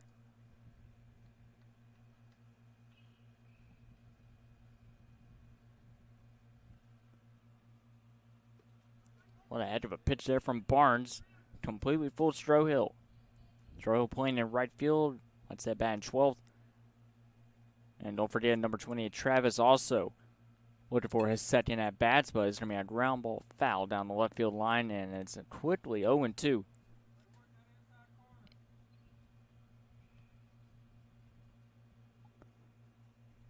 Tad Central looking for their first 1-2-3 inning. WFBA's had base runners and also have scored in the first 3 innings of this game. They will love for Barnes to shut the door. Swing and a miss. That's going to get away from the catcher, and almost a 1-2-3 inning, and the throw is going to be low and out of reach of number 99 for Central.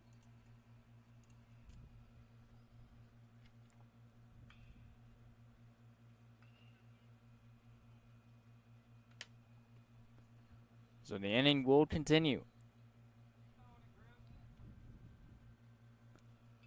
As it brings up number 28, Travis, who popped out to the pitcher his first time up. And he swings and misses on the first pitch.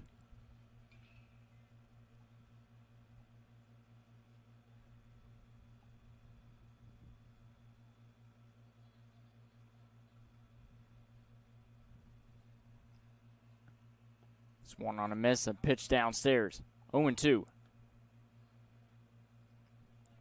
Barnes looking for another strikeout. He's had some good movement on his pitches so far since coming in to relieve Jadson Ellis, or Jake Ellis, or 26. Pitch downstairs and a good take there from Travis.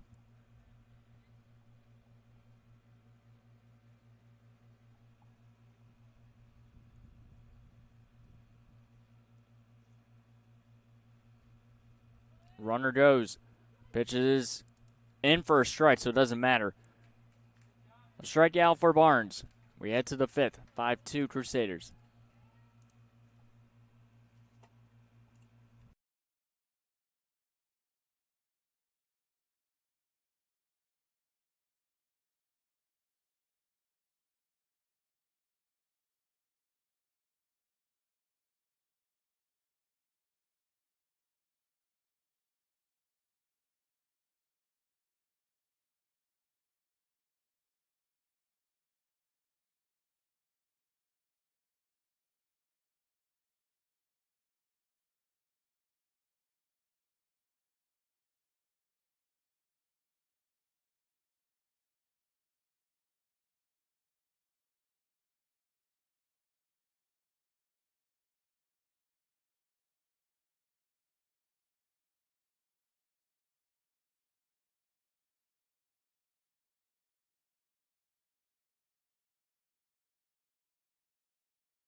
Top of the fifth, 5-2 Crusaders over Tat Central. McAllister will face off against the opposite pitcher. Two pitchers that have come in to relieve both teams. As will face off against number 15, Griffin Barnes. McAllister had a very clean top of the fourth inning. We'll see what he can do here in the fifth. As that is swung on a miss from Barnes. That'll be strike two. Barnes, Shepard, and Gunter all due up. So most likely if a team has a giant lineup, they're most likely going to hit twice, depending on how the game goes. It's been storyline so far all showcase series long.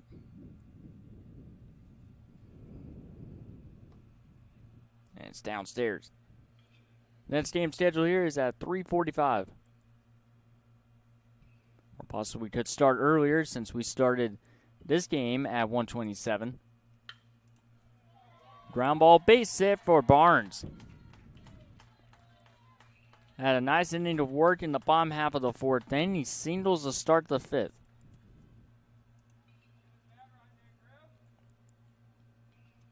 Shepard up next to bat, number 2. Pinch runner coming in for Barnes. It's either Jake Ellis or number 26, Jackson. There is 2 number 26s on the Tat Central roster.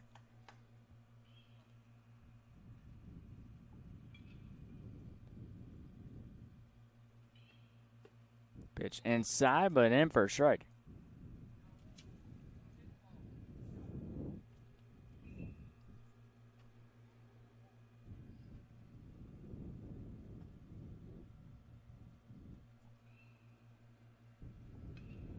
Pick off attempt at first, completely fooling the pinch runner, but still be able to get back in time.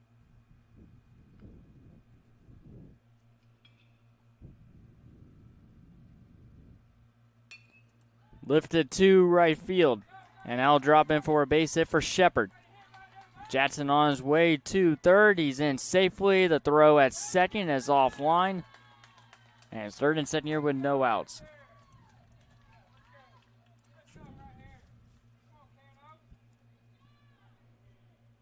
As it brings in Cannon Gunter. Third and second with no outs. Big opportunity on the second time.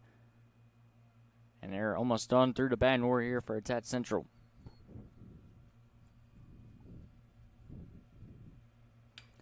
That's lifted to right field, but foul. Gauser had a smooth fourth inning, but here in the fifth, he's gotten into some trouble, especially with the bottom of this batting order,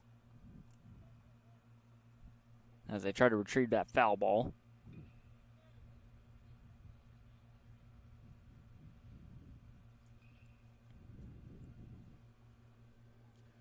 Gauser was listed as an extra hitter to start this game and then moved to the pitcher's mound.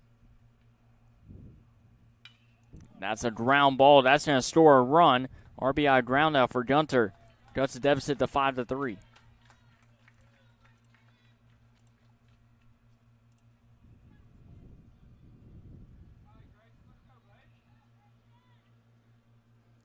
As it brings up Grayson Lackley. Represents a game-time run, but can cut the deficit in half with a base hit. Fouls it up against the net.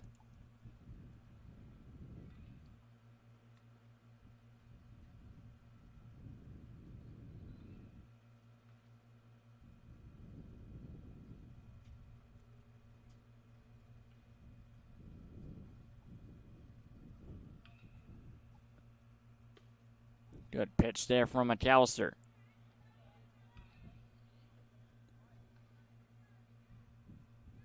Butler had the battle here with 2 strikes, with 1 out, top of the fifth. Downstairs.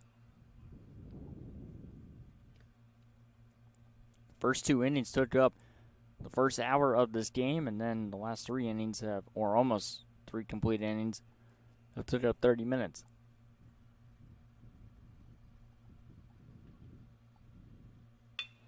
This is going to be a ground ball. This will score the 4th run for Tat Central. High throw and safe at first. He's taking off for second. slides in safely, and now the game time run is in scoring position.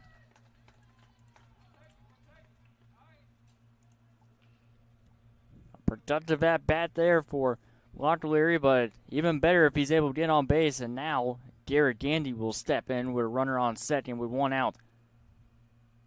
McAllister tries to battle through this top of the 5th.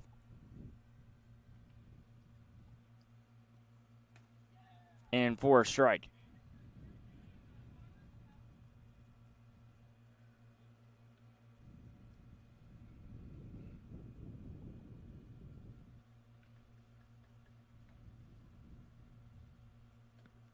Sails upstairs and misses.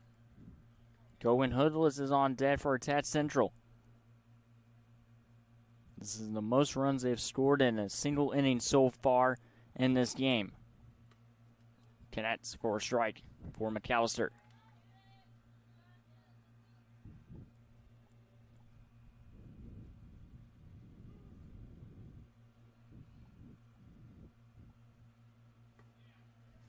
Good pitch there, and it is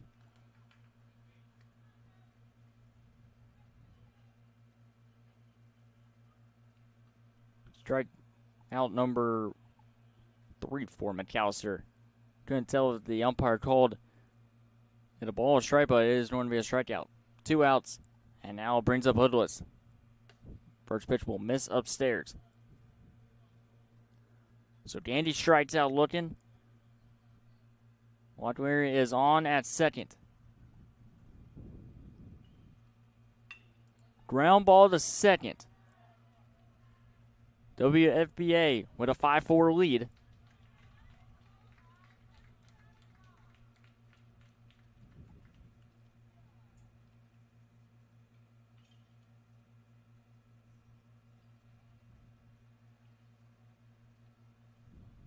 And that is going to do it. They will now play the bottom of the 5th. WFBA with a 5-4 victory over Tat Central in our third of 5 games. 2 more games remain. We'll be back at 3:45 for first pitch.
And welcome to our fourth game of 5 that we have here at the University of West Florida. Dallas Renzi with you with the play-by-play on JockJive Sports as we have Vision versus Florida Bama 18. Florida Bama 18 will be the home team, Vision the road team.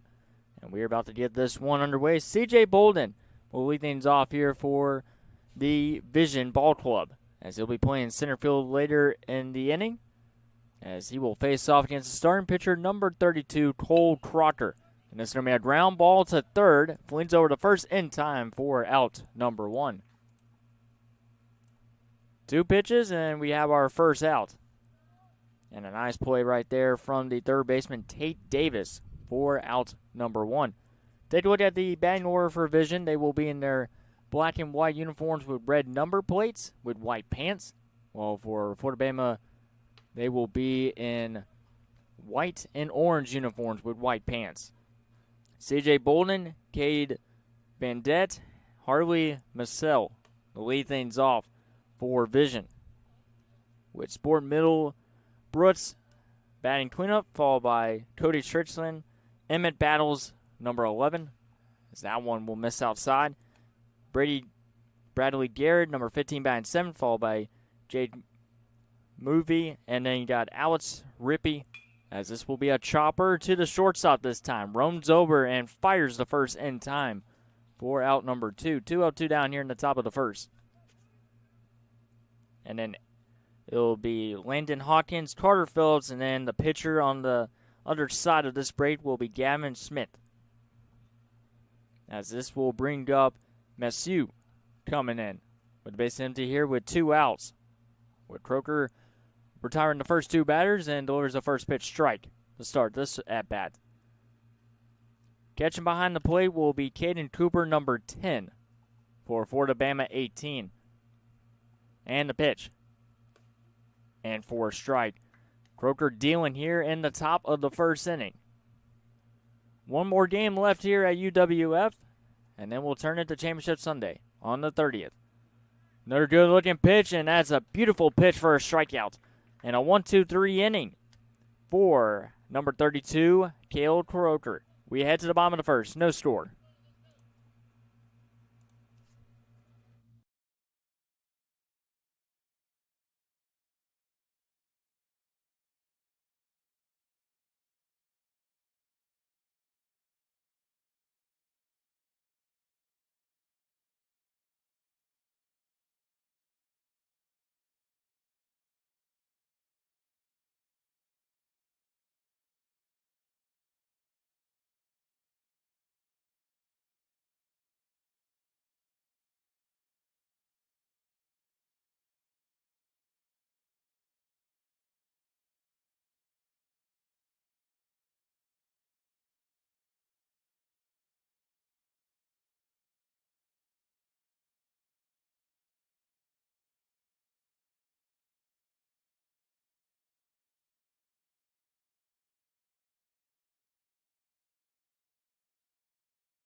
After a very quick top of the first, we enter the bottom of the first inning with Florida Bama 18 up to bat. They will have Aiden Beck, Gabe Mitchell, and Cole Croker to lead things off here for Alabama in their orange and white jerseys. First pitch in for a strike. Both starting pitchers have one thing in common. They're both starting with the number 32 as their jersey number. And the starting pitcher for the Vision team will be number 32, Gavin Smith. He'll face off against the opposite pitcher across from him. It'll be Cole Croker. And the third batter he'll face off in this inning, and this will be a conversation between Smith and his catcher, which is Emmett Battles, number 11. C.J. Bolden will be in center field. Cade Burdett will be in right field. Harley Masu will be at shortstop. First base will be Sport Middlebrooks. Left field will be Bradley Garrett. Jake Movie will be at third, and Alex Rippey will be at second for Vision. So that one will miss downstairs for Gavin Smith. Both teams, I believe, have played 2 games so far. As this is going to be a ground ball to the right side of the infield, played by second baseman, but it goes into right field. Was in perfect position, but could not get a glove on it. And that'll be a leadoff base runner here for Alabama. As Aiden Beck with a single to starting first baseman, and now they'll bring up Gabe Mitchell, number 9, playing at second.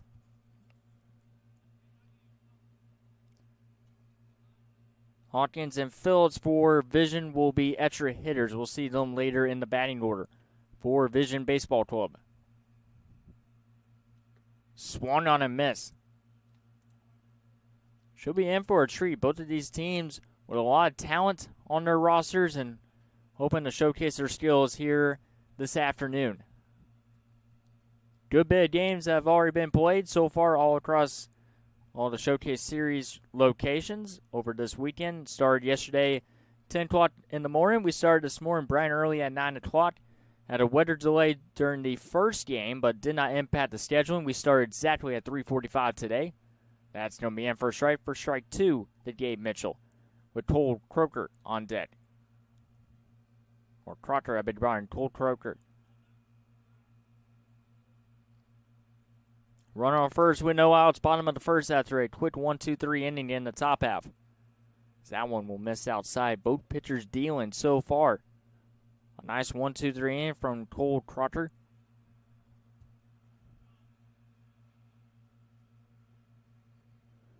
Runner on first here with no outs. Here's the pitch from Smith. Just misses downstairs. Smith was hoping to get that call, but it's downstairs to Gabe Mitchell playing at second. After this at bat, we'll take a look at the starting lineup for Alabama 18. Take a look at their starting 10. They'll have 10 batters, 12 hitters for Vision. Fouled out play. If you're just joining us, we have our 2-camera look. We have our center field camera you're currently looking at, and then the behind the plate camera, where you get to see the entire dimensions of the field here at Jim Spooner Field.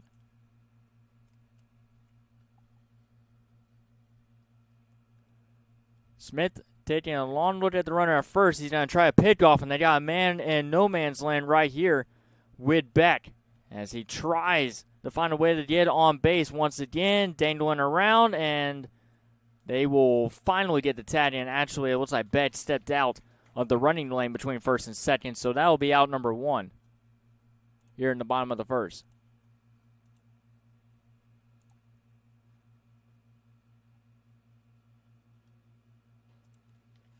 But just a beautiful day. Like I said, we had weather delays earlier this morning that postponed the final 10 to 20 minutes of our first game, which was pretty much a side tailor-made with a 10-1 victory. But here in this game, clear skies. 92 degrees the high. Hopefully it'll dip down as we go into the nighttime, as that one's upstairs, and it'll be a walk here to Mitchell to put another base runner on for Alabama. And I'll bring up the opposite pitcher, Cole Crocker. The battle of the 32s. Battling here in the bottom of the first inning. A lot of talent on both rosters. It's always interesting when the opposite pitcher faces off It's turn pitcher. He grounds one to short. This could be two. They get one at second. They will not throw it over to first. But they do get Mitchell out at second for the force out here in the bottom of the first.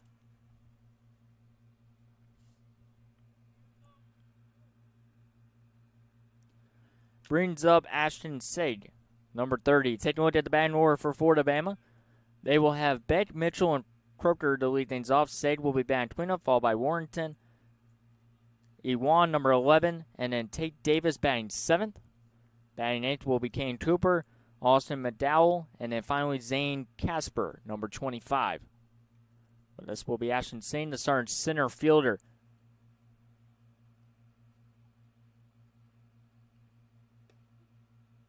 That'll be in for a strike. Good pitch there from Smith.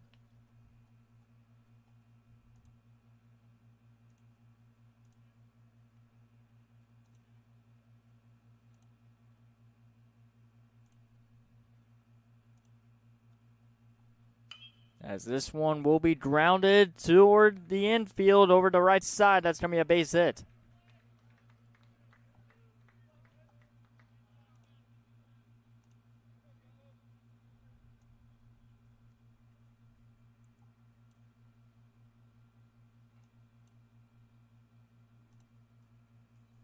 Runners at first and second here with 2 outs. After the base hit to the right side, tough play by the second baseman, Alex Rippey. First second here with 2 outs. Here in the bottom of the first, Smith.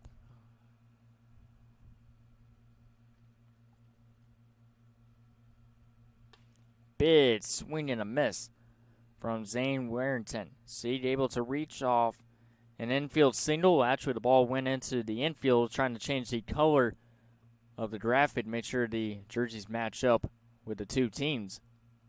Bama with orange and Vision with black and red. That one misses upstairs. So when the ball went over toward the infield, this gets away from the pitcher and easily taken off for third. Let's see. Or take that back. That was Crocker. First and third. Seed at first, Croker at third. Zane Warrington, the extra hitter. Fouls it off. Runner was going, but he'll have to retreat back to first.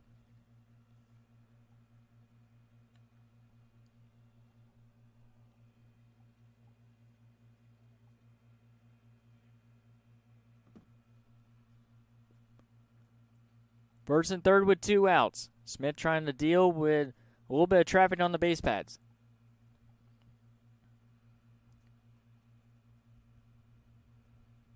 Swung on a miss.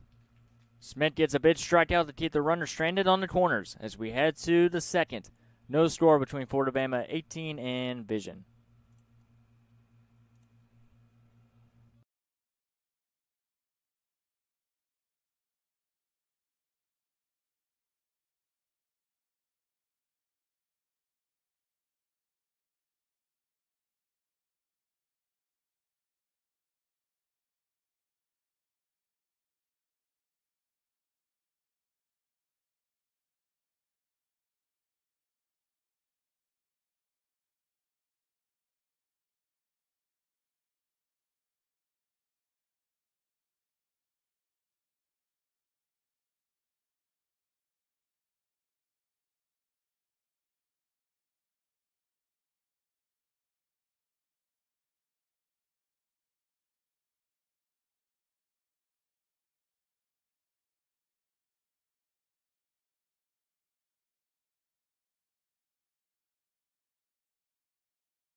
And welcome back here to the top of the second. Vision versus Fort Alabama 18. A lot of traffic on the base pads for Fort Alabama, but no runs to show for as that one's fouled straight out of play by Sport Middlebrook.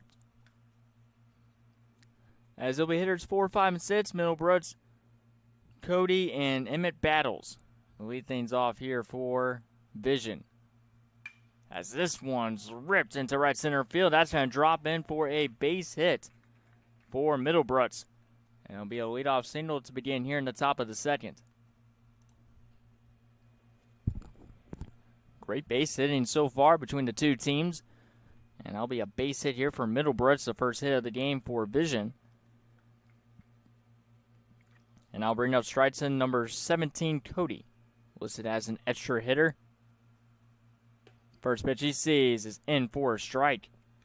As number 32, Cole Crocker back on the mound. Aiden Beck will be at first, Gabe Mitchell at second, Ashton Sieg will be in center field for Fort Alabama. This will be a chopper, could be two. They flip it over to second from the pitcher, throw to first, they got him, double play.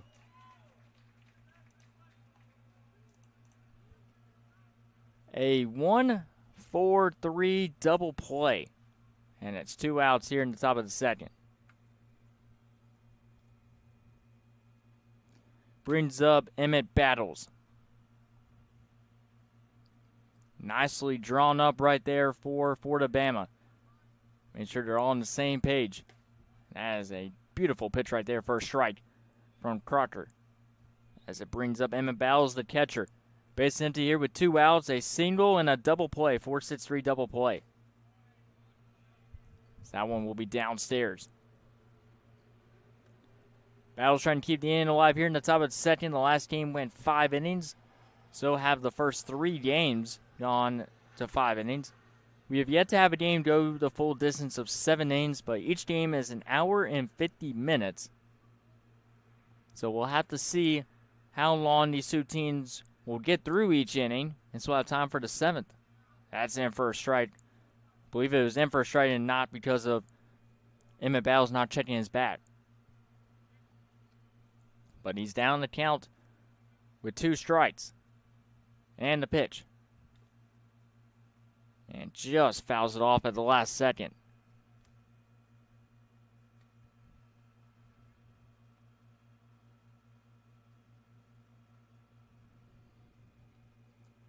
Bradley Garrett, number 15, on deck. This is Emmett Battles, number 6 hitter for Vision. Puts it in play.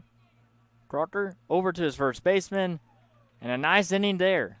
Gets up a leadoff single, but gets a double play and a ground ball to end the top of the second. We're heading to the bottom of the second. No score.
Bottom of the second inning. On a beautiful Saturday afternoon here at the University of West Florida, home of the Argonauts. Jim Spooner Field here at Pensacola, Florida. Busy day on JockJive all day long with showcase games. We've started at 9 o'clock this morning and we'll conclude after the 6 o'clock game, so one more game after this epic battle between Vision and Florida Bama 18.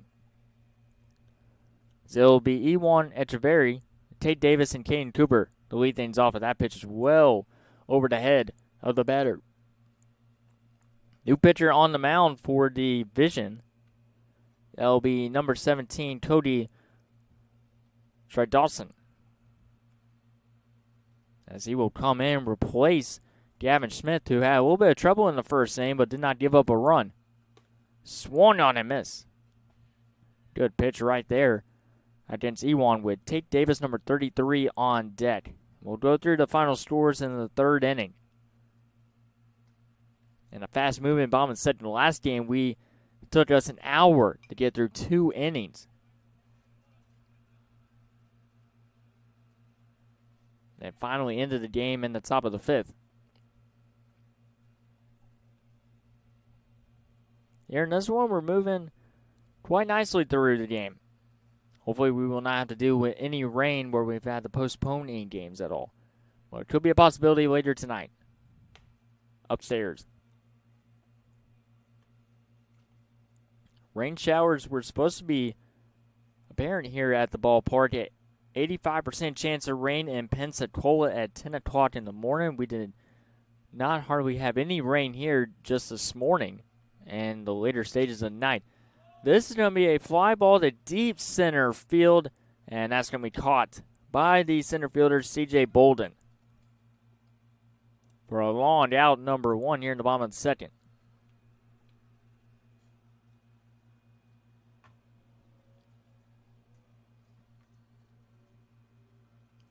Brings up Tate Davis, the third baseman, number 33, as he'll face off against number 17, Cody. And the pitch. Downstairs. First day where we've had games at Orange Beach at their sports complex for showcase games. Also resuming showcase games at West Florida High School as well. That one's in for a strike. Caden Cooper, number 10, moves to the on-deck circle here for Florida Bama. Left runner stranded on the corners in the first inning. This will be grounded foul and right at the head coach for Florida Bama 18 with a nice scoop with the bare hand.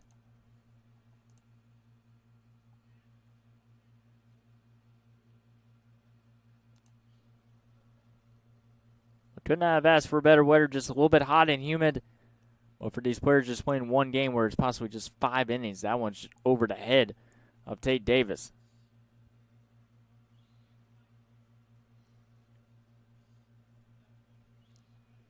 Davis, number 33. 10 hitters are listed on the roster for the lineup.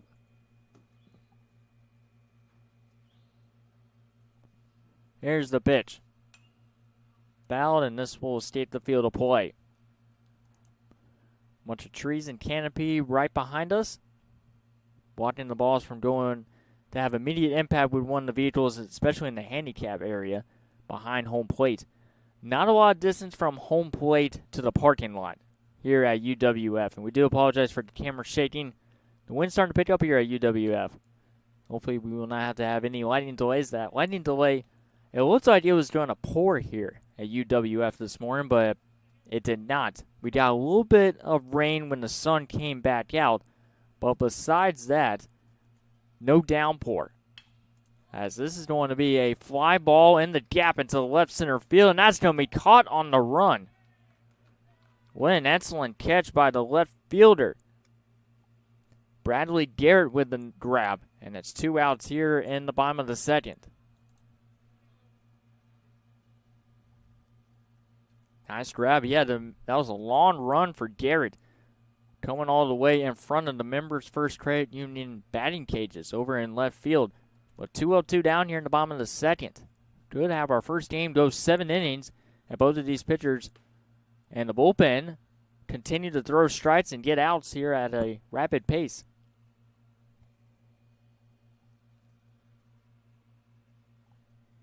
Brings up Caden Cooper, the catcher.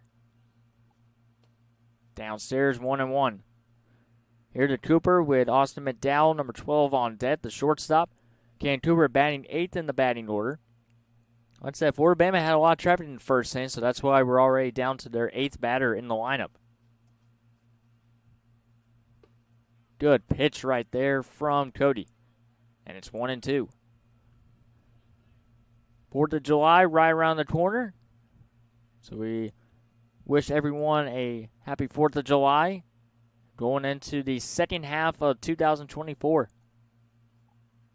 And that one almost hit Dan Cooper, but the catcher behind the plate, Emmett Battle, was trying to frame it where it looked like a strike. Did a pretty good job, but not able to fool the home plate umpire. And it's 1 ball and 2 strikes here. 2-man umpire crew for today's game. That's strike 3. We head to the 3rd. No score between Vision and Florida Bama 18.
Top of the 3rd inning. No score between Florida Bama and Vision.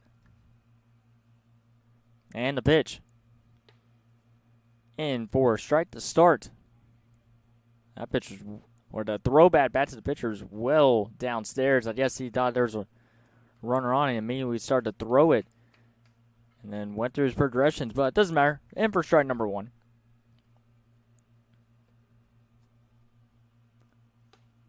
In for a strike. As it's number 15, Bradley Garrett to lead things off with Jade Movey and Alex Rippey due up in the inning. This was going to be a foul ball. It'll be strike 2 at this at bat here to Bradley Garrett. Florida Bama's had the best chance to try to take the lead first, with runners on the corners with 2 outs, but a pitch strikeout from their starting pitcher, Gavin Smith, to end the bleeding. Downstairs.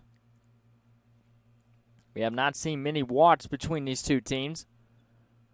Starting pitchers doing their job as Cole Crocker moves into the top of the third. Ground ball. That's going to be a fair ball down the left field line. And it's going to be extra bases here for number 15, Bradley Garrett. A double to begin the top of the third.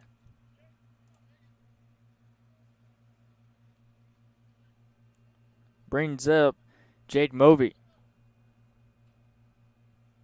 third baseman, with a runner on second here with no outs. Top of third, first extra base hit for Vision in this game. It's a look at the runner at second. Bunt shown. They bunted down the left field line. It's a perfect bunt to move the runner to third. The throw is going to be offline, trying to get back over to third. And they're going to try to get runners at third and second. And no one is covering second base, so Movey will advance to second. Good heads-out base running by Vision. Excellent infield single. What an excellent bunt right there. As it brings up Alex Rippey with a chance to draw first blood here in the top of the third.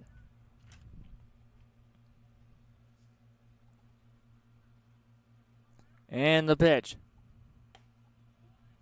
Connects for a strike. Garrett at third, Movey over at second. Alex Rippey, the starting second baseman, fouls it off. And it's 0-2 very quickly. Both of these pitchers are not hesitating on the mound. They have a very fast delivery, and they try to get to the catcher as soon as possible. Swung on a miss, and it's a strikeout here in the top of the third.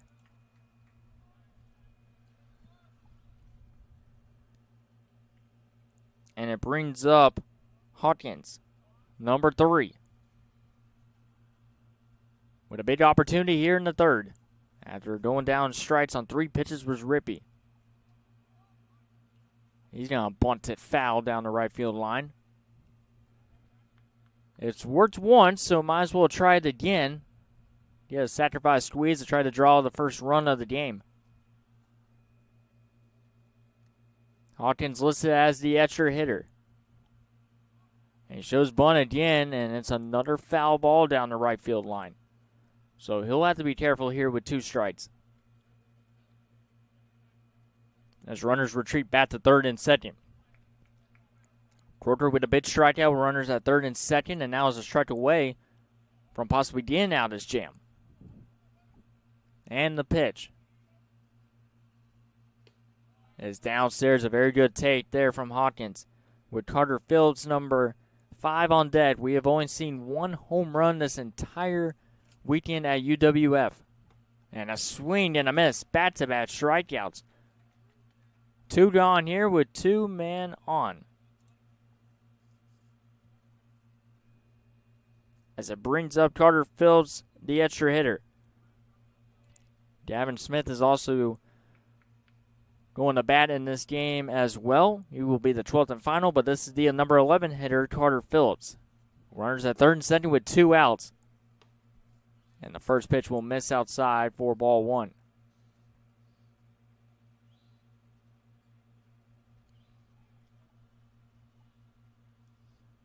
And the pitch. Ground ball to short. Played nicely. The throw is on the money. What a job from Cole Croker to get out of the top of the third as we head to the bottom half of the third. No score.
Bottom of the third inning. No score yet between these two teams. And a big swing and a miss to start off the bottom of the third. Austin McDowell and Zane Casper, the only two batters who have not faced off against the pitching staff for Vision, due up in the inning. This is going to be a fly ball, foul territory to the left side, and it's going to get out of play. McDowell, Casper, 9 and 10 hitters, and then we go back to the top of the batting order with number 38, Aiden Beck. New pitcher on the mound is going to be Bradley Garrett. Had a base hit in the top of the third, but did not come around to score. Third and second with no outs, back-to-back strikeouts, and a ground out, 6-3 putout. Keeps this game scoreless. Swung on and miss, and it's a strikeout to begin the bottom of the third from Garrett. Brings up Zane Casper, the left fielder. Here in the bottom of the third. Aiden Beck on deck. Casper gets his first opportunity here against the pitching staff for Vision. And he swings on the first pitch, grounds it to third. Nice, easy play, and a good throw for out number 2. 2 up, 2 down here in the bottom of the third. Nicely played there by the third baseman, Jake Movey.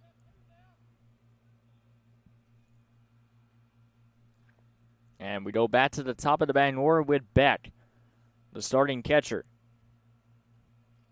2 quick outs there. First pitch contact from Zane Casper. Beck, see what he does on the first pitch. He swings and fouls it off.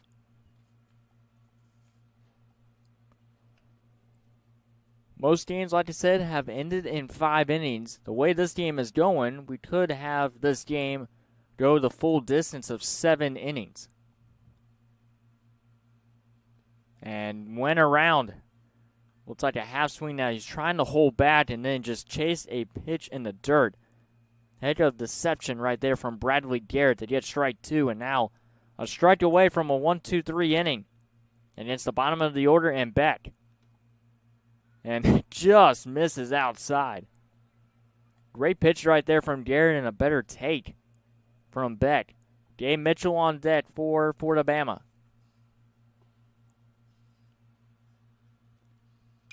This is going to be a fly ball to right field. Cannon underneath is the right fielder. He will make the catch as Gabe Bendett makes it. We head to the fourth. No score. A pitcher's duel here in our 4th game of 5.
We have made it through the first 3 innings. No runs to show for it.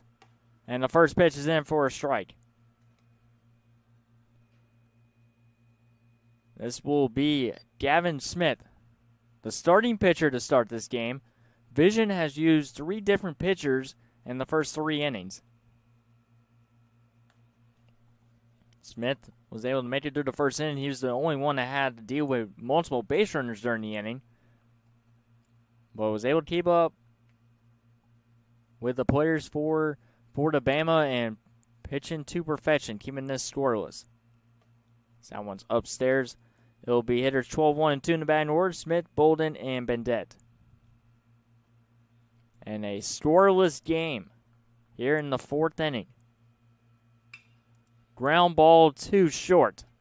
Played nicely on the hop, and it will be out number 1. And a nice play there by the shortstop, McDowell, for Florida Bama. 1 out here in the top of the 4th. C.J. Bolden, number 2, up next to bat as we turn over to the top of the batting order with head coach Middlebrooks. Bolden playing center field already with 1 fly-out catch so far. And the first pitch misses outside for ball 1. That's Cole Crocker doing a phenomenal job through the first 3 innings. Entering the 4th, he gets a ground ball again to short. And this one is going to be offline from the first base bat, but a good tag from the first baseman, Beck. And it's out number 2 here in the 4th. 2 up, 2 down. It'll be Cade Bendette, the right fielder, number 12, also has made a couple of fly-out catches as well. Only 1 extra base hit for Vision, as this one's fouled off against the net.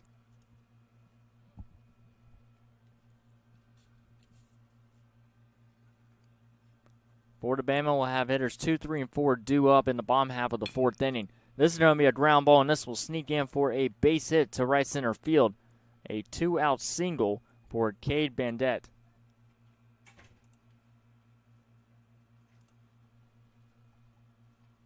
And Vision able to get a base hit to keep this inning alive. 2 outs now. It will bring up Harley Masu, the shortstop, number 18. Pickoff attempt at first, not in time.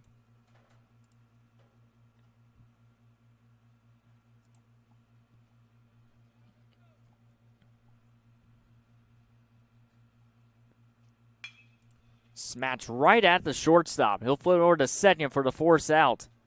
Nice inning of defense from Austin McDowell at short. For Florida Bama, we're going to the bottom of the 4th. Still no score between the 2 teams.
New pitcher on the mound for Vision. They will make their 4th straight move to the bullpen. It'll be number 3, Landon Hawkins, number 3, coming in as the 4th pitcher used from Vision. They've used a pitcher every single inning, a new one, as they'll face off against hitters 2, 3, and 4, Gabe Mitchell, Cole Crocker, and Ashton Seed. They'll lead things off here in the bottom of the 4th. That one goes upstairs as a pitcher's duel between these two. Nice inning work from Bradley Garrett in the bottom of the 3rd. And a 1-2-3 inning. While on the other side for Florida Bama, as that swung on a miss, it's been Cole Crocker with 4 shutout innings, giving up 1 extra base hit and a couple of singles. But besides that, Vision has yet to crack the scoreboard. Swung on a miss, once again from Gabe Mitchell. As Hawkins battles back in the count.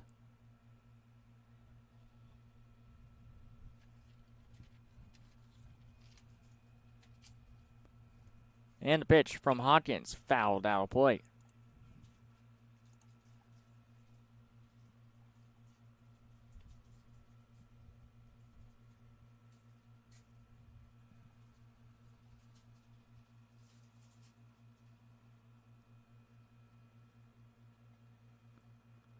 Hawkins looking for the punch out here. The pitch is in for strike 3 as Gabe Mitchell caught looking. First out here in the bottom of the 4th.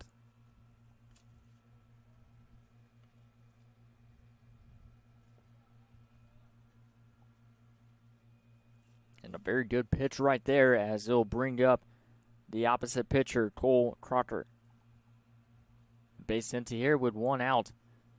After battling back in the count was Hawkins.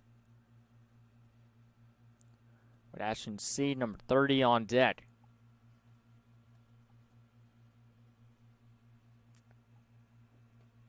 Connecting in for a strike.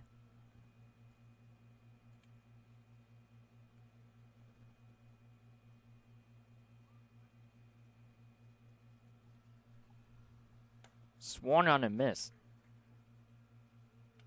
Crocker a little bit late on that last pitch. Down the count 0-2. Currently going on at Orange Beach Sports Plets. Florida Bama Scout 19 versus Edsel Rays. This one will be popped up a mile high in the sky. Over to the shortstop. And it's caught for out number 2. Mathieu with the catch. 2 up, 2 down. As it brings up Ashton Seed. So some finals here from the University of West Florida. We had TaylorMade Baseball with a 10-1 victory over Florida Bama 16. The kickoff this morning at 9 o'clock. And then later on we had Attack Baseball with an 8-1 victory over Florida Surge. And just recently WFBA Crusaders with a 5-4 narrow victory over Attack Central. We're at Orange Beach, Alabama Raw Dot 17/18U, a 6-5 victory over at Edsel Rays. That one will miss downstairs. Here to see. Final game that we'll have here at University of West Florida is starting at 6 o'clock. It'll be the 5-star Expos versus Bull Baseball 17U prospect team. To close out day number 2. It's inside, and that'll be a walk here with 2 outs.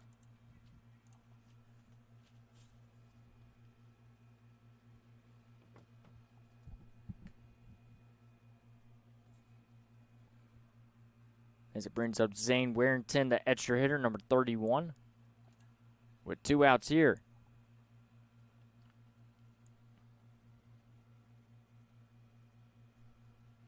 No runs to show for it for both teams. Can Florida Bama finally draw first blood? First pitch delivered for a strike. The Warrington with number 11, Ewan. Playing in right field on deck.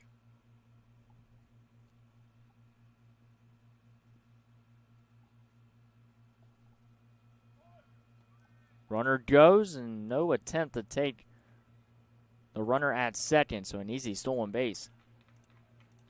Have not seen many stolen bases so far between these two. Not many batters been able to get on base.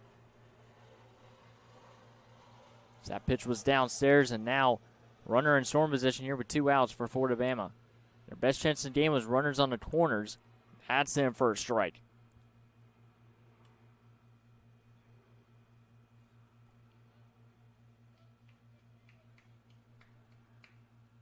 Has to be strong here with 2 strikes is Warrington. Trying to come up with a clutch hit here for his team. Runner goes, pitches outside, throw to third, is in time. Great tag and a great throw from behind the plate from the catcher. Emmett battles with a laser to third as we head to the 5th. No score.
And welcome back here to the top of the fifth inning. New pitcher for the Bull Baseball 17U prospect team.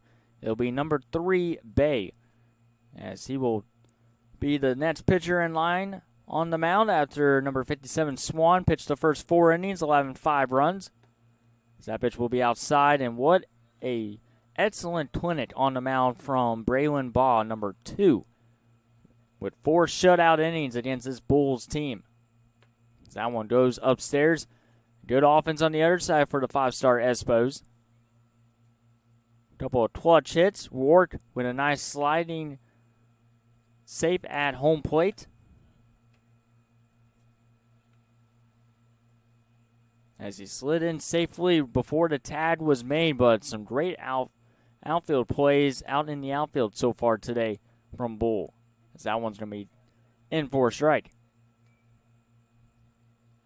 We apologize for the internet problems we had. We just realized that after the internet went out during our second to last game, as this will be a pop-up down the left field line in foul territory. Plenty of room, and there to make the catch is the third baseman for out number 1, just outside our camera screen. We apologize for the internet problems that we had just a couple moments ago, and didn't realize that on YouTube and also on the website we were unable to see anything of the first 5 innings, or first 4 innings, I should say, of this game. But if you would like to go back and watch the previous 4 innings, fly ball to right field, this will be a foul ball down the right field line. Go to our on-demand page. We'll have the entire first 4 innings on there for you to stream at later this evening. So check us out. Also follow us on our social media platforms, Instagram, Facebook, and Twitter, for your news, notes, and highlights, as that one's upstairs. And any schedule updates that we have for Championship Sunday tomorrow here at University of West Florida. Ground ball to short. On his knees, but firing to first in time. Nicely played by the shortstop. We're out number 2. 2 gone here in the top of the 5th. This game started about 2 minutes before 6 o'clock, and it's about an hour over its time. And we have about less than 50 minutes to go until this game will officially be to its conclusion. So we will either go through 7 complete innings, or one of these 2 teams will get a very good offensive inning, as the home plate umpire was hit from that pitch coming off the dirt. Looks like he's okay. As new pitcher Bay will step in. Swan pitched the first 4 innings, allowing 5 runs. 2 of them off an error, which looked like it was going to be a routine 5-6-3 double play. Third baseman overshot the shortstop and went to right field, and then resulted in 2 runs to come in the score for the 5-star Espos. But good offensive game by the Stars here today. That one's going to be downstairs. As it will be number 46, Corbin Hamrick. Top of the batting order. First 2 are gone. Hammer trying to keep the inning alive here in the top of the 5th. And sent for a strike.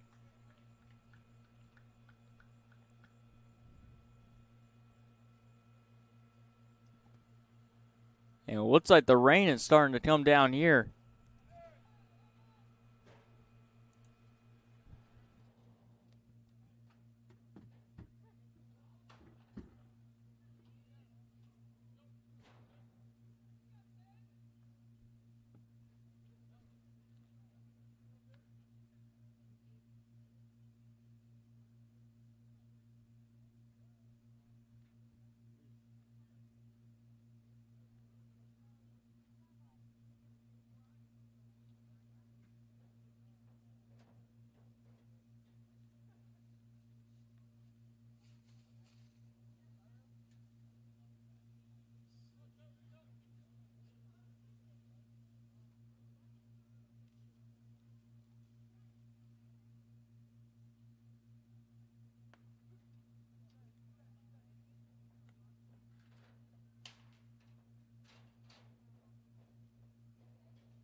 And sorry for that interruption, fans.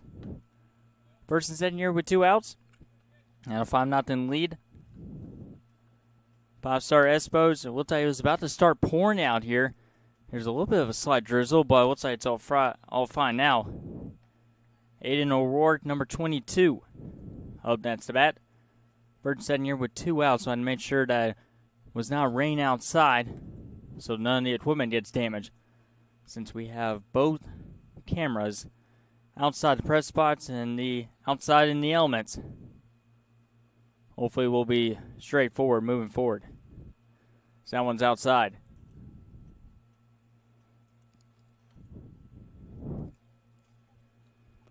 Well, at the top of the 5th inning with 2 outs. Just past an hour since the beginning of this game. Good pitch there from number 3, Bay.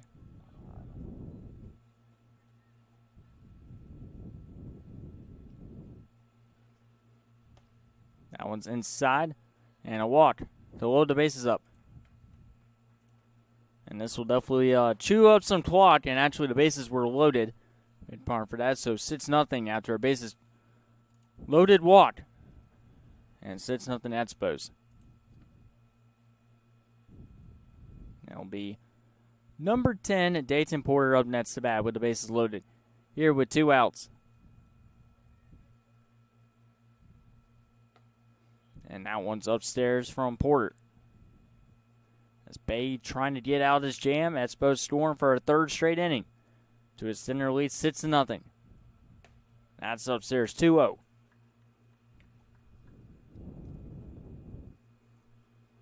But glad you to be with us on JockJive all day long. We apologize for the internet problems we've had today. That's downstairs, 3-0. Here to Porter. But like I said, you can check out the first half of this game through the first 4 innings on our on-demand page. Check them out. That one's going to be in for strike, 3-1. First 4 innings, all the scoring plays, and also the great defense that we've seen from both Bull Baseball 17 5-star Espos. That's downstairs, and a bases loaded walk once again makes it 7-0.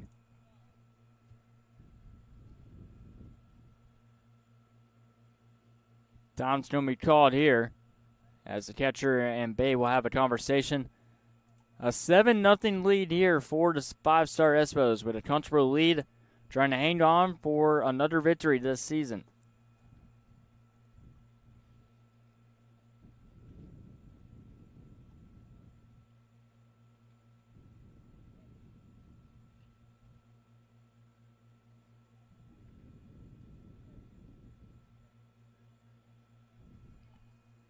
Seven nothing, top of the 5th inning. And the pitch. Up tight. On number 18, Trenton Crohan, who has a couple of base hits so far in today's game. Some nice defense at third base as well. When you check out the highlights, check out the first inning with a couple of nice plays at third base. Tough ground balls as it's 1-1 now. Here in the top of the 5th. Swung on a miss for strike 2. Still 2 outs here in the 5th inning. Those 2 bases loaded walks have come with 2 outs.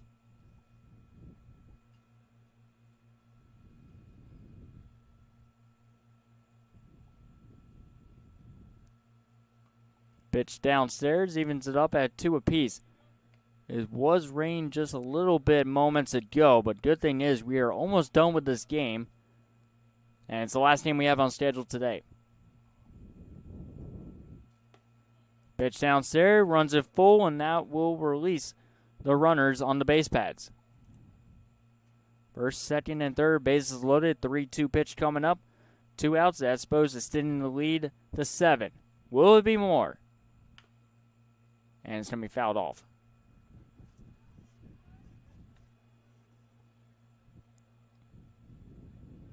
As runners will go back to first and second.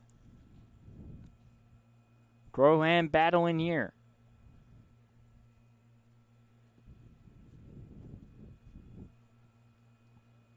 Runners go. The pitch. Fouled off once again.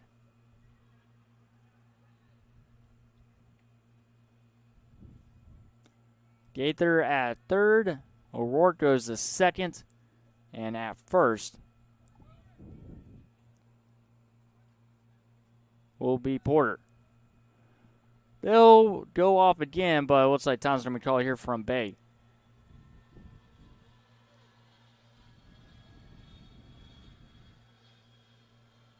Runners go. Here's the pitch. Fouled once again.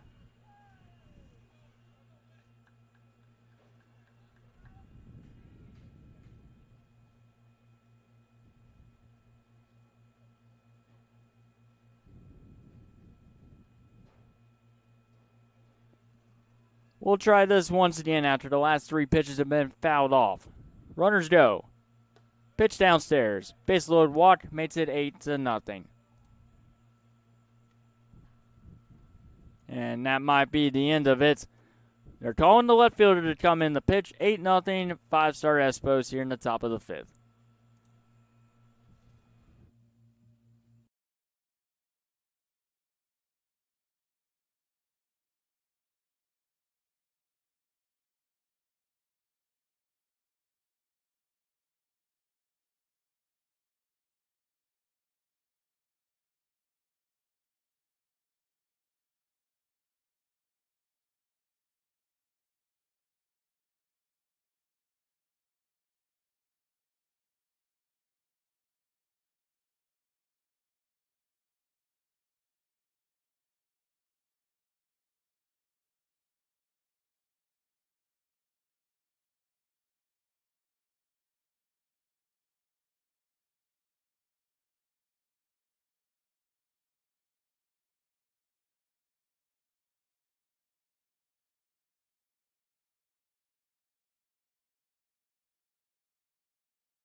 Bases loaded. 8-0. And the new pitcher will be number 13, Flowers, who has 2 outfield assists from left field. And they have been a beauty to watch so far today. In the first pitch, he delivers this downstairs for ball 1, who will replace number 3, Bay, on the mound after 3 straight bases loaded walks. This one's going to be popped up, and this will go out of play. So Flowers will come and try and get the final out here in the top of the 5th. Still a lot of time left. Still got 30 minutes until this game is officially halted. But I believe there is a mercy rule. There was a 12-2 final that we saw yesterday in our first game here at UWF. That one goes outside from Flowers.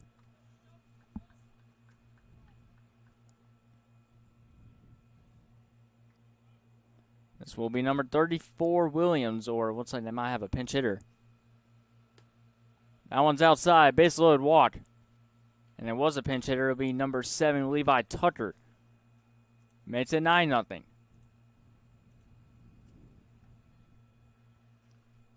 Brings in number 9, Sage Bennett. So Matt Williams was pinch hit for Levi Tucker.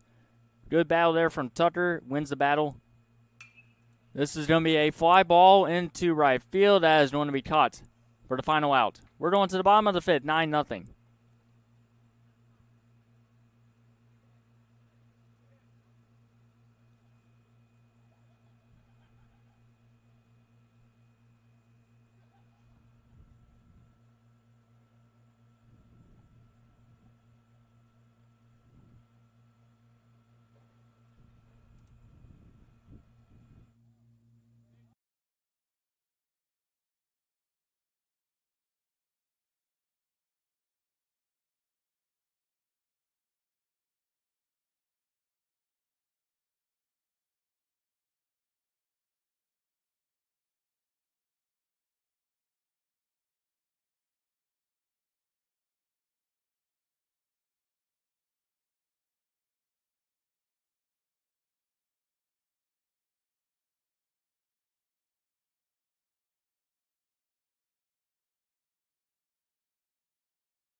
And they will go to the bullpen here in the bottom of the fifth. First pitch, contact to left field.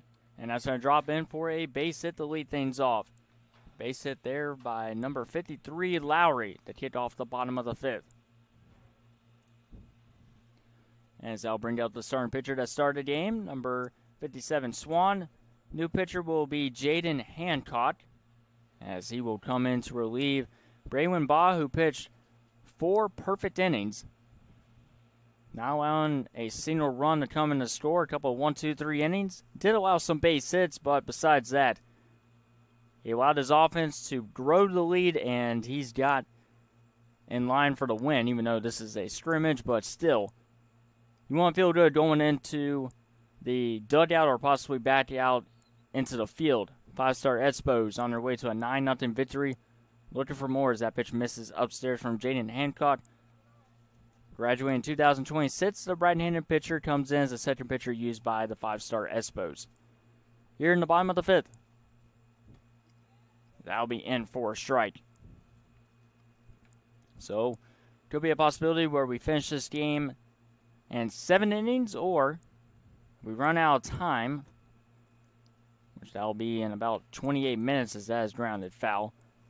Down the left field line, and we'll just end in an hour and 50 minutes.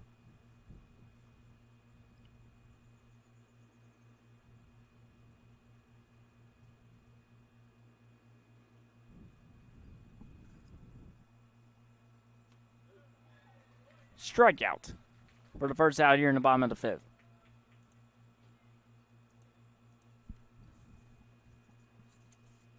Hancock will face 2 batters, and we'll see if that's it. As Flowers is up next to bat.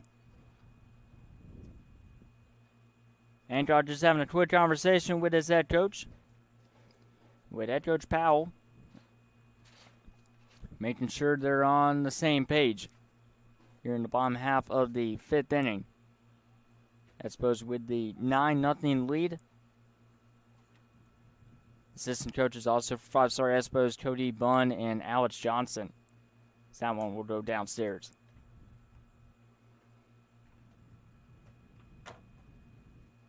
Braylon Ball with a phenomenal 4 innings of work. And that is going to be a fair ball off the glove of the third baseman. One of the very few mistakes from the infield of the 5-star Espos, and it's first and second here with 1 out.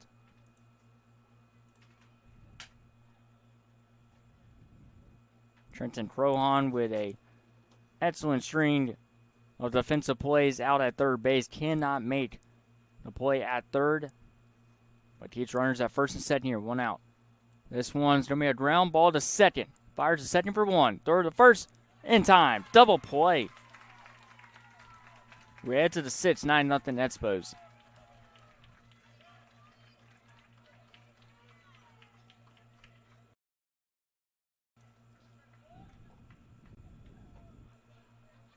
And apparently that is your final, as the 5-star Espos with a 9-0 victory over Bull Baseball 17U Prospect team, and now conclude day 2 of the Showcase Series here at the University of West Florida. We'll see you tomorrow for day 3 of the championship. Well, for now, 5-star Espos with a 9-0 victory. Have a good night, everyone. I'm Dallas Renzi. We'll see you tomorrow at 9 a.m.